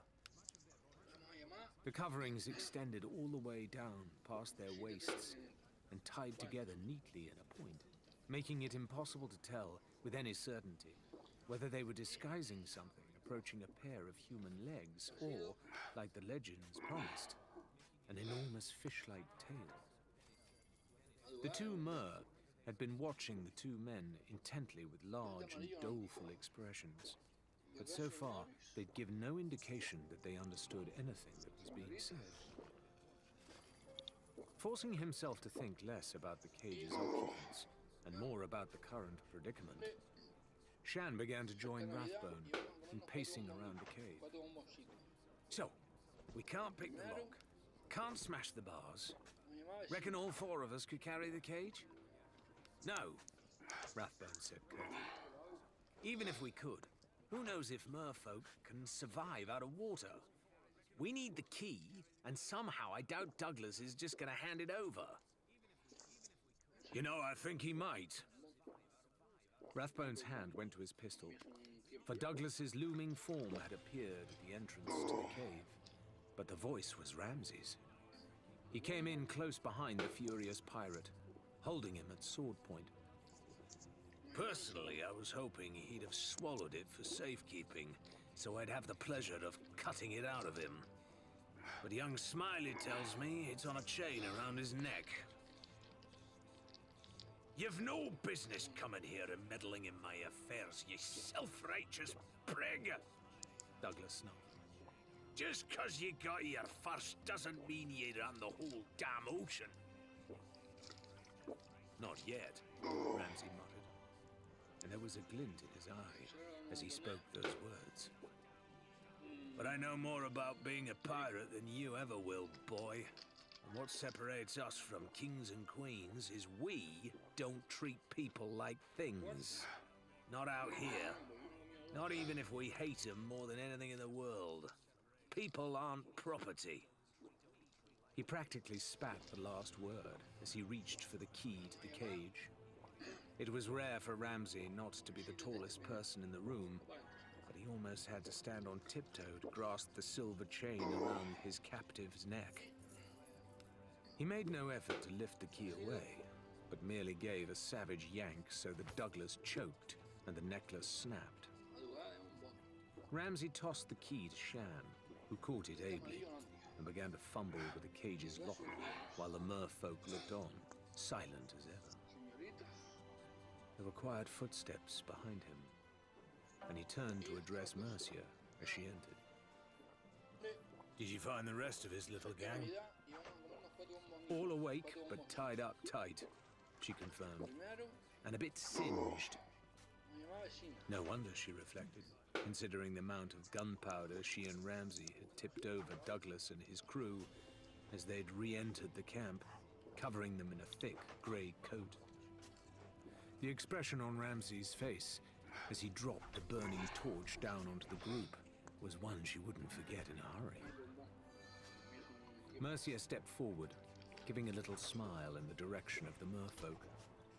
They all watched in anticipatory silence as Shan slid the key into the cage's lock, though Douglas still shook in barely suppressed rage. The door swung wide open, and that was when everything happened at once. Smiley, who had snuck back into the camp just in time to witness Douglas's capture, decided that this was his opportunity to make amends. He leapt down from the dark ledges overhead with a loaded blunderbuss in his hands. But as he landed, his leg, bloodied and swollen by a dozen snake bites, gave out from under him. Smiley lost his footing, tumbled into the rock pool, and bashed his head against the cage. The ambush seemed to finally startle the merfolk into motion, and they fled from their prison, diving into the waiting river with 2 great splashes. What happened to them next, no one could say for sure. As Smiley's frantic thrashing sent water cascading in all directions, extinguishing the hideout's campfire, and casting the cave into darkness. Seizing his chance in the confusion, Douglas stepped forward, turning to swing a vicious punch at the captain who'd cost him his prisoners. Ramsay, feeling the bulk of the man shifting away from him in the darkness, was faster. His sword came down sharply against Douglas's ribs, tearing through his tunic with ease. And yet, to his surprise, the blade seemed to bounce away as harmlessly as if he'd struck stone. He had just enough time to land a second, equally ineffectual strike against the man's leg before being lifted clean off his feet as Douglas's fist connected. It felt like being hit by a sack full of broken bricks. Ramsay flew backward, crashing into the boar's head and dislodging it from its place atop the altar. Disturbing the remains appeared to trigger some kind of ancient mechanism, possibly a trap, left behind to protect the shrine, for the ground immediately began to quake. A ghostly blue light flooded the cave as the entire monument began to glow. It illuminated Douglas, who was standing over the fallen Ramsay with a large boulder held high above his head, meaning to crush him. He might very well have succeeded had Shan not scrambled for the blunderbuss lying next to Smiley's stricken form and unloaded its contents into the giant's back. Douglas staggered, but did not fall. And as he shrugged off the shredded remains of his coat, the others could finally see why. Almost half of Douglas's swarthy body was calcified, his skin the texture of roughly hewn stone. Caught myself a little curse a while back, He roared gleefully as he caught their astounded expressions. Must have stolen something what didn't want stealing. Behind him, a fine trickle of sand began to pour from the ceiling. Reckon I don't have long left, but I'll last longer than ye curs. He brought the rock down against the altar with enough force that the stone plinth actually cracked. But Ramsay was no longer upon it, having disentangled himself and rolled aside just in time. More dirt was cascading down now, and the cave's exit was already half blocked by rubble. Whatever the purpose of the shrine had once been, its desecration had triggered an avalanche that looked set to entomb them all. Ramsay ducked another of Douglas's blows, searching wildly for a weapon that might pierce that unnaturally thick hide. But a large slab of stone, crashing down an inch to his left, made him reconsider the wisdom of fighting a rock-skinned bear moth in a rapidly collapsing cave. The merfolk, he realized, were nowhere to be seen, and he realized what that must mean. Into the water! He bellowed at the others, staggering as a rocky fist grazed his cheek and left a deep cut across it. Before we're buried alive! One by one, his crew threw themselves into the raging river, and Ramsay ducked under Douglas's outstretched arms to do the same. You'll not get away! Douglas howled, leaping into the river after Ramsay, as if to grab him in a great bear hug. Only when he hit the water did his beady eyes widen in fear and understanding. For while Ramsay was buoyed along on the river's foamy surface, Douglas himself was far less fortunate. The curse of his stony flesh bore him helplessly down to the riverbed, and while he tenaciously tried to take a few faltering steps after the fleeing pirates, it was clear that he'd never be able to hold his breath long enough to escape. After a moment, Douglas was forced to scramble back onto the riverbank, buckling under blows from tumbling rocks as he scrabbled uselessly against the rubble in search of an exit. There was an almighty crack. More enormous stones crashed down into the cave, and a billowing curtain of dust took him at last from Ramsay's sight. The river carried them carelessly outside, bumping and scraping them all off rocky outcroppings, and once plunging them over a small waterfall. They were all bruised and battered as they finally staggered back onto dry land, finding themselves only a short distance from the magpie's wing. Exhausted, they stumbled back up the gangplank and would have fallen asleep then and there, if not for a strange keening sound that seemed to take up all around the ship. Looking over the railings, the four pirates saw that they were flanked on every side by at least 100 merfolk. It was hard to tell exactly, for they were all cavorting in celebration, diving and flipping and spiraling around one another. "What's this?" Rathbone asked, bemused but curious. "They come to thank us?" "More than that," said Ramsay cheerfully, clapping Rathbone on his aching back and making him wince. "They've come to keep up their part of the bargain."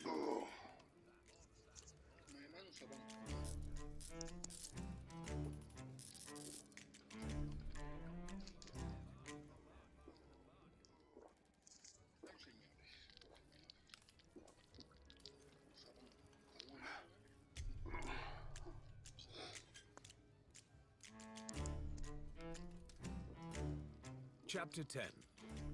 Larina.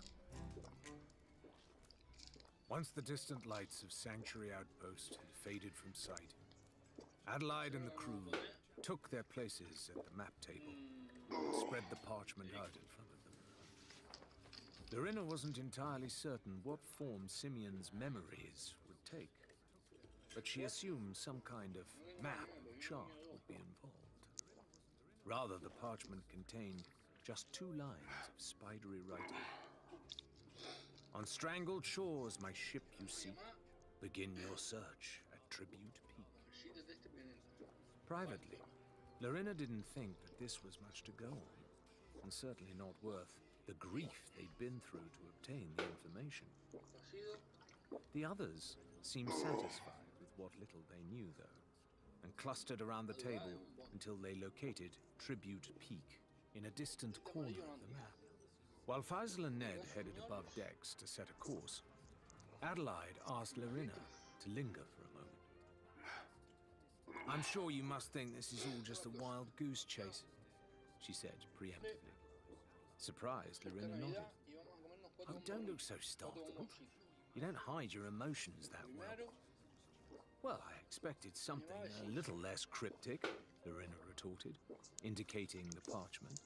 "It barely tells us anything, assuming it can even be trusted."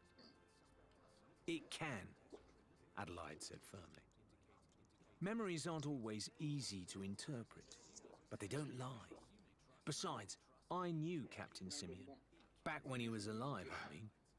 I was a deckhand on his crew when I was young." "You were?" Larina stared. "That didn't stop you from pulling his head clean off." Adelaide merely shrugged. "Better to be properly at rest than rattling around as a pile of bones for all eternity. He'd have thanked me." She gave Larina a look. "Or are you saying you wouldn't want me to do the same for you if it came to it?" "It won't. Are you saying you know for sure that these memories of Simeon's are going to lead us to something good?" Adelaide moved to the Unforgiven's tiny kitchen and began to fish around in cupboards and cabinets until she produced a bottle of dark red wine and 2 tankards. "He ran a tight ship, did Simeon. As far as he was concerned, the captain's word was law. So he never used to tell the crew much." "How terrible to be kept out of the loop like that," Larina said, dryly, which earned her a scowl along with a proffered share of the wine. She took both with good humor. "One night, I was up late." Adelaide took a deep swig of her drink and looked vaguely embarrassed. "Truth was, I was stealing food from the galley. So when old Steel Eye came in, I hid. I still don't really know why I did it. Perhaps I was already fed up of following orders. Anyway, him and his first mate started talking, and Simeon told her that he was sure he'd found it this time. Sure that he'd found a clue to Athena's fortune. It took all Lorina's self-control not to choke on her wine, and she was glad that the tankard obscured her shocked expression. The Unforgiven had been in dock when she'd arrived. Was it possible that Adelaide had been somehow goading her all this time, attempting to influence her actions with those stupid handwritten notes? This was a hell of a way to reveal her trickery, if so. No, she decided after a moment. This was no prank, for there was no trace of mischief on Adelaide's face, and she'd have been unable to disguise her glee at a successful joke. Lorina decided to play dumb. "What's Athena's fortune?" she asked, disinterestedly, reaching for the wine and topping up their glasses as though they were discussing any old trinket. She expected Adelaide to scoff at the question, but the captain seemed happy enough to answer. "I didn't know either, not back then. Whatever it was sounded very important anyway. Important enough for Simeon to risk life and limb going after it. I might have learned more, but at that point, a rat bit my ear. I yelped, and they found me. Flogged me, of course, and put me off the ship at the next port. But I kept hunting for clues, and eventually, I found an old fiddle player in a tavern who told me that Athena's fortune is what they call the most valuable treasure of the Pirate Lord." "And then," Lorina said slowly, finally starting to put the pieces of the puzzle together, "you learned that Simeon had died, or undied, or whatever the term is. Became a skeleton, I mean." She didn't know what a Pirate Lord was, but it sounded important. "Yes, and I knew that the Order of Souls was bound to put a bounty out on him sooner or later. Whatever memories they were able to get from him, I was sure they'd help lead to Athena's fortune, assuming he ever found it." Adelaide set her empty mug down on the table with a satisfied burp. "The most prized treasure of the greatest pirate who ever lived. That's got to be worth chasing, don't you think?" Adelaide moved to say more, but was interrupted as Ned stuck his head through the hatchway. "What is it?" Trouble. Ned said simply. The two women shared a glance and rose swiftly, jogging up the stairs to the upper deck, where Faisal was standing, spyglass in hand, gazing out at the horizon. It would appear that we are being followed, he informed them, with none of his usual playfulness. We have changed course twice, and they have matched our heading both times. "Is it the Order?" Lorina asked, squinting, as if she could somehow make out the other ship through sheer force of will. "Unlikely," said Adelaide. "They're a bunch of hocus-pocus merchants who normally rely on pirates to do their fighting for them. I suppose it's possible they've put a bounty on us, but I've never heard of them doing that for anyone who wasn't a skelly." "I never heard of anyone stealing their wares," Faisal suggested grimly. "We did make quite a commotion leaving town, however, so it could be that other pirates know we have something worth taking. I think that they must be faster than us. But for now, they seem content to keep their distance and let us know that we are being followed. That, or they want to work out where we might be heading before they try and sink us," Adelaide retorted. "Any bad weather around? Somewhere we can lose them? I'm not keen for them to know our destination." "It might be too late for that," Lorina reminded her. "Akulia looked at the parchment too. If we spend time hiding or trying to throw the ship off the scent, we might find their friends have had time to set up an ambush at Tribute Peak." We could take them head on, Ned offered. They might not expect us to hit first. Adelheid pondered this for a moment. Faster is better, she said finally. I want us to see if we can outrun them. If they can't see us, they might give up and turn tail. And at the very least, it'll give us a chance to hide. The crew went about their business, tilting the ship's great sails to catch all the wind they could. But even as they tore across the waves, Faisal reported that the other ship continued to gain on them. They could see it with the naked eye now, a dark and ominous smudge on the horizon, growing steadily larger. Finally, a frustrated Adelheid ordered all non-essential supplies to be thrown overboard in an effort to lighten the load. Barrels of fruit and dried meat, crates packed with plundered weapons and ammunition, even the bed from the captain's cabin. It all went overboard, one item at a time, along with the spare sails and boxes of gold the crew had built up over the months. Faisal made a point of marking the position on the map in case they one day had a chance to come back. But abandoning all of their treasure left them in a somber mood indeed. Even Larina felt curiously glum about having no belongings of her own to surrender, save for the single golden coin tucked safely in her boot. Even with all these sacrifices, though, the other ship continued to bear down upon them. They could see her clearly through the spyglass now. She was a modified galleon that Faisal recognized as the Black Gauntlet, reportedly now under the command of a fearsome captain with a reputation for taking home some of the Order's most notable bounties. The Black Gauntlet herself was equally formidable. Her hull had been reinforced with steel bands that Larina supposed might help brace against cannon fire. Piles of powder kegs had been piled on the deck so that they could be thrown overboard, acting as floating time bombs that could damage and destroy any ship that might pursue them.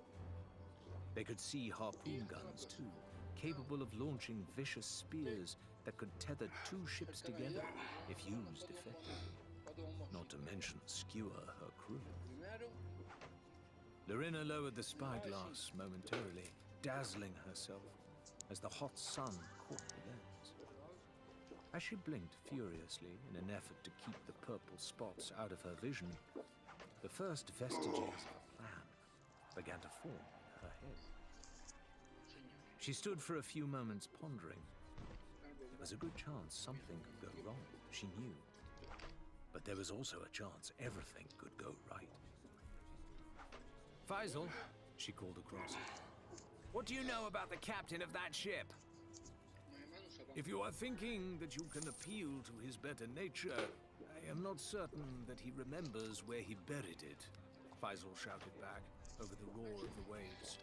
All I know is that his name is Quince, and that he is a military man, strong as an ox, they say. So, he's a soldier, but not a tactician, Larina thought to herself. Out loud, she asked, if he was a soldier, would he know about flags and signals, things like that? I would suppose. Faisal looked at her curiously. Do you have a plan? If it works, I'll let you know, she called, already halfway up to the ship's wheel. Adelheid, I think I've got us a way out of this, but you're not going to like it. I'm glad you're a pirate and not a politician, because that was a terrible speech, Adelheid grumbled. What won't I like about it? Well, Larina hesitated, but she'd come this far. All of it, honestly. Oh, and I'm gonna have to borrow Ned.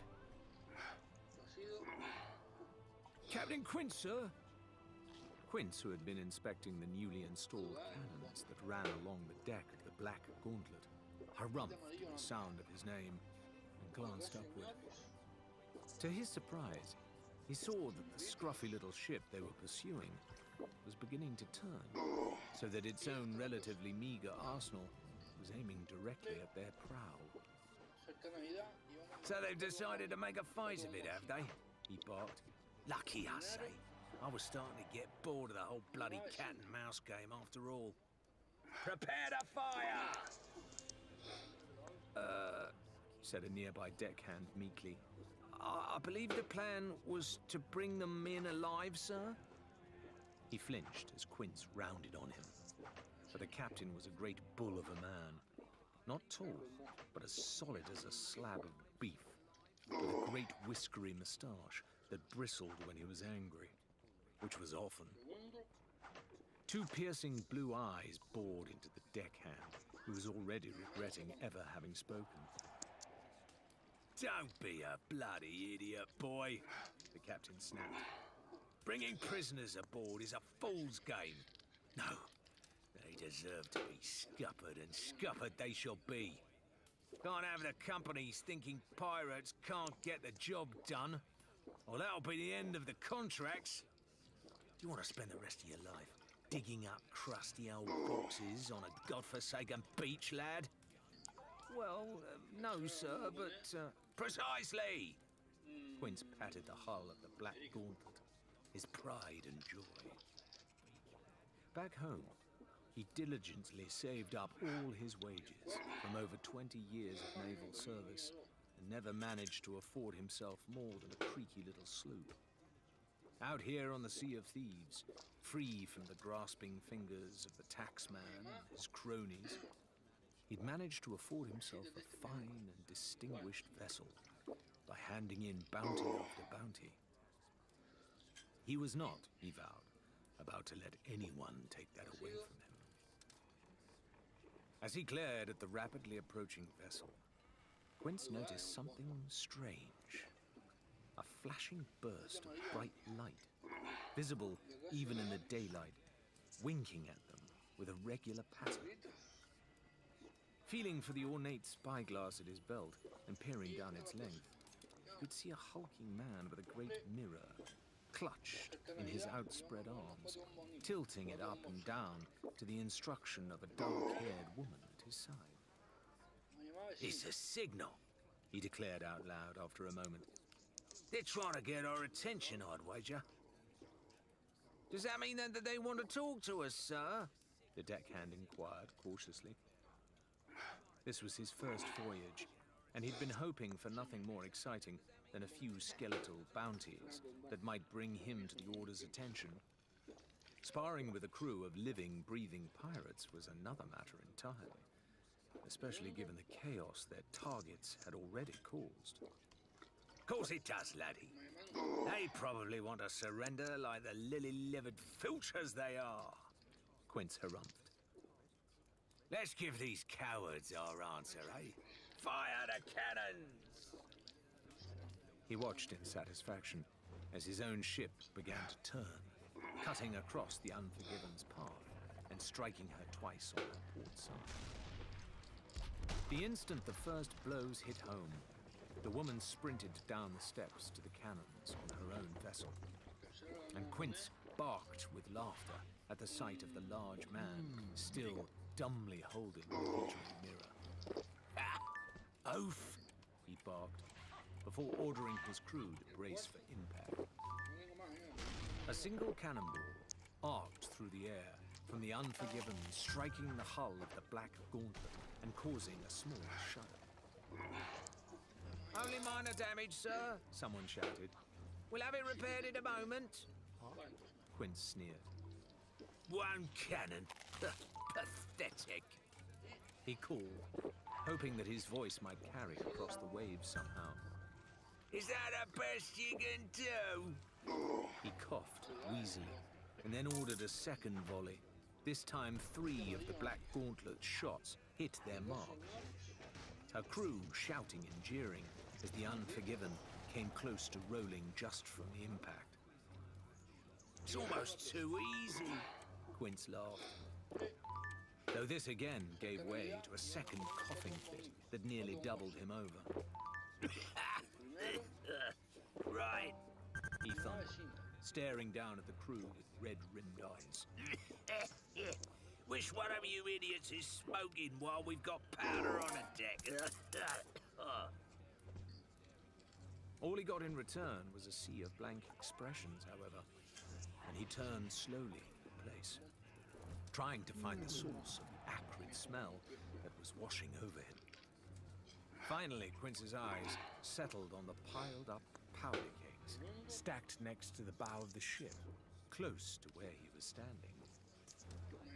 The powder kegs were smoking and smoldering, becoming extremely hot, thanks to the focused sunlight directed by a large, curved mirror. One or two of them had begun to pop and sputter dangerously. Captain Quince was not a young man, but he impressed his crew that day by executing an acrobatic dive over the railings a few short seconds before the powder kegs exploded in a chain reaction that sent fire across the deck of the Black Gauntlet. Smaller fires erupted in the sails, but no one was left to extinguish them, for many of the crew had followed their captain into the sea, either hurled overboard by the blast or attempting to escape the roaring flames. Larina, watching the chaos from afar, was tempted to reload the cannons and exact some very satisfying revenge against the crippled ship. A lurch from below reminded her that the Unforgiven was in no shape to pick a fight, even if her opponents couldn't retaliate. Instead, she called to little Ned, who insisted on returning the mirror to the captain's cabin before returning to the sails. And Larina swiftly set a course that would carry them out of sight. She didn't know whether or not they'd been able to inflict a fatal blow to the Black Gauntlet or not, but she was convinced that she'd bought them enough time to reach Tribute Peak unchallenged. Sure enough, they soon left the other ship far behind, though Larina still felt unsettled about fleeing from a half-finished fight. The Unforgiven felt sluggish and slow in the water, and although Adelaide and Faisal had been below to repair the damage, Larina was starting to get concerned about how badly they'd been hit. "Ned," she called, unable to completely mask the unease in her voice. "I think we're safe for now. Why don't you head below decks and see if you can help the others finish making..." She trailed off as Adelaide staggered up the stairs, grunting with exertion, for she was struggling under the weight of Faisal's motionless form. Ned moaned softly and was at her side in an instant, lifting the smaller man effortlessly and laying him out across the deck on a tarpaulin. Larina could see a nasty purple bruise across Faisal's head, where something had struck him, and his breathing was shallow and rapid. "I've used up every last scrap of wood and cloth we have left to patch the leaks," Adelaide panted, looking pale and exhausted herself. "They hit us too hard, and we're still taking on water from half a dozen places. The ship is sinking, and there's not a damn thing we can do to stop it."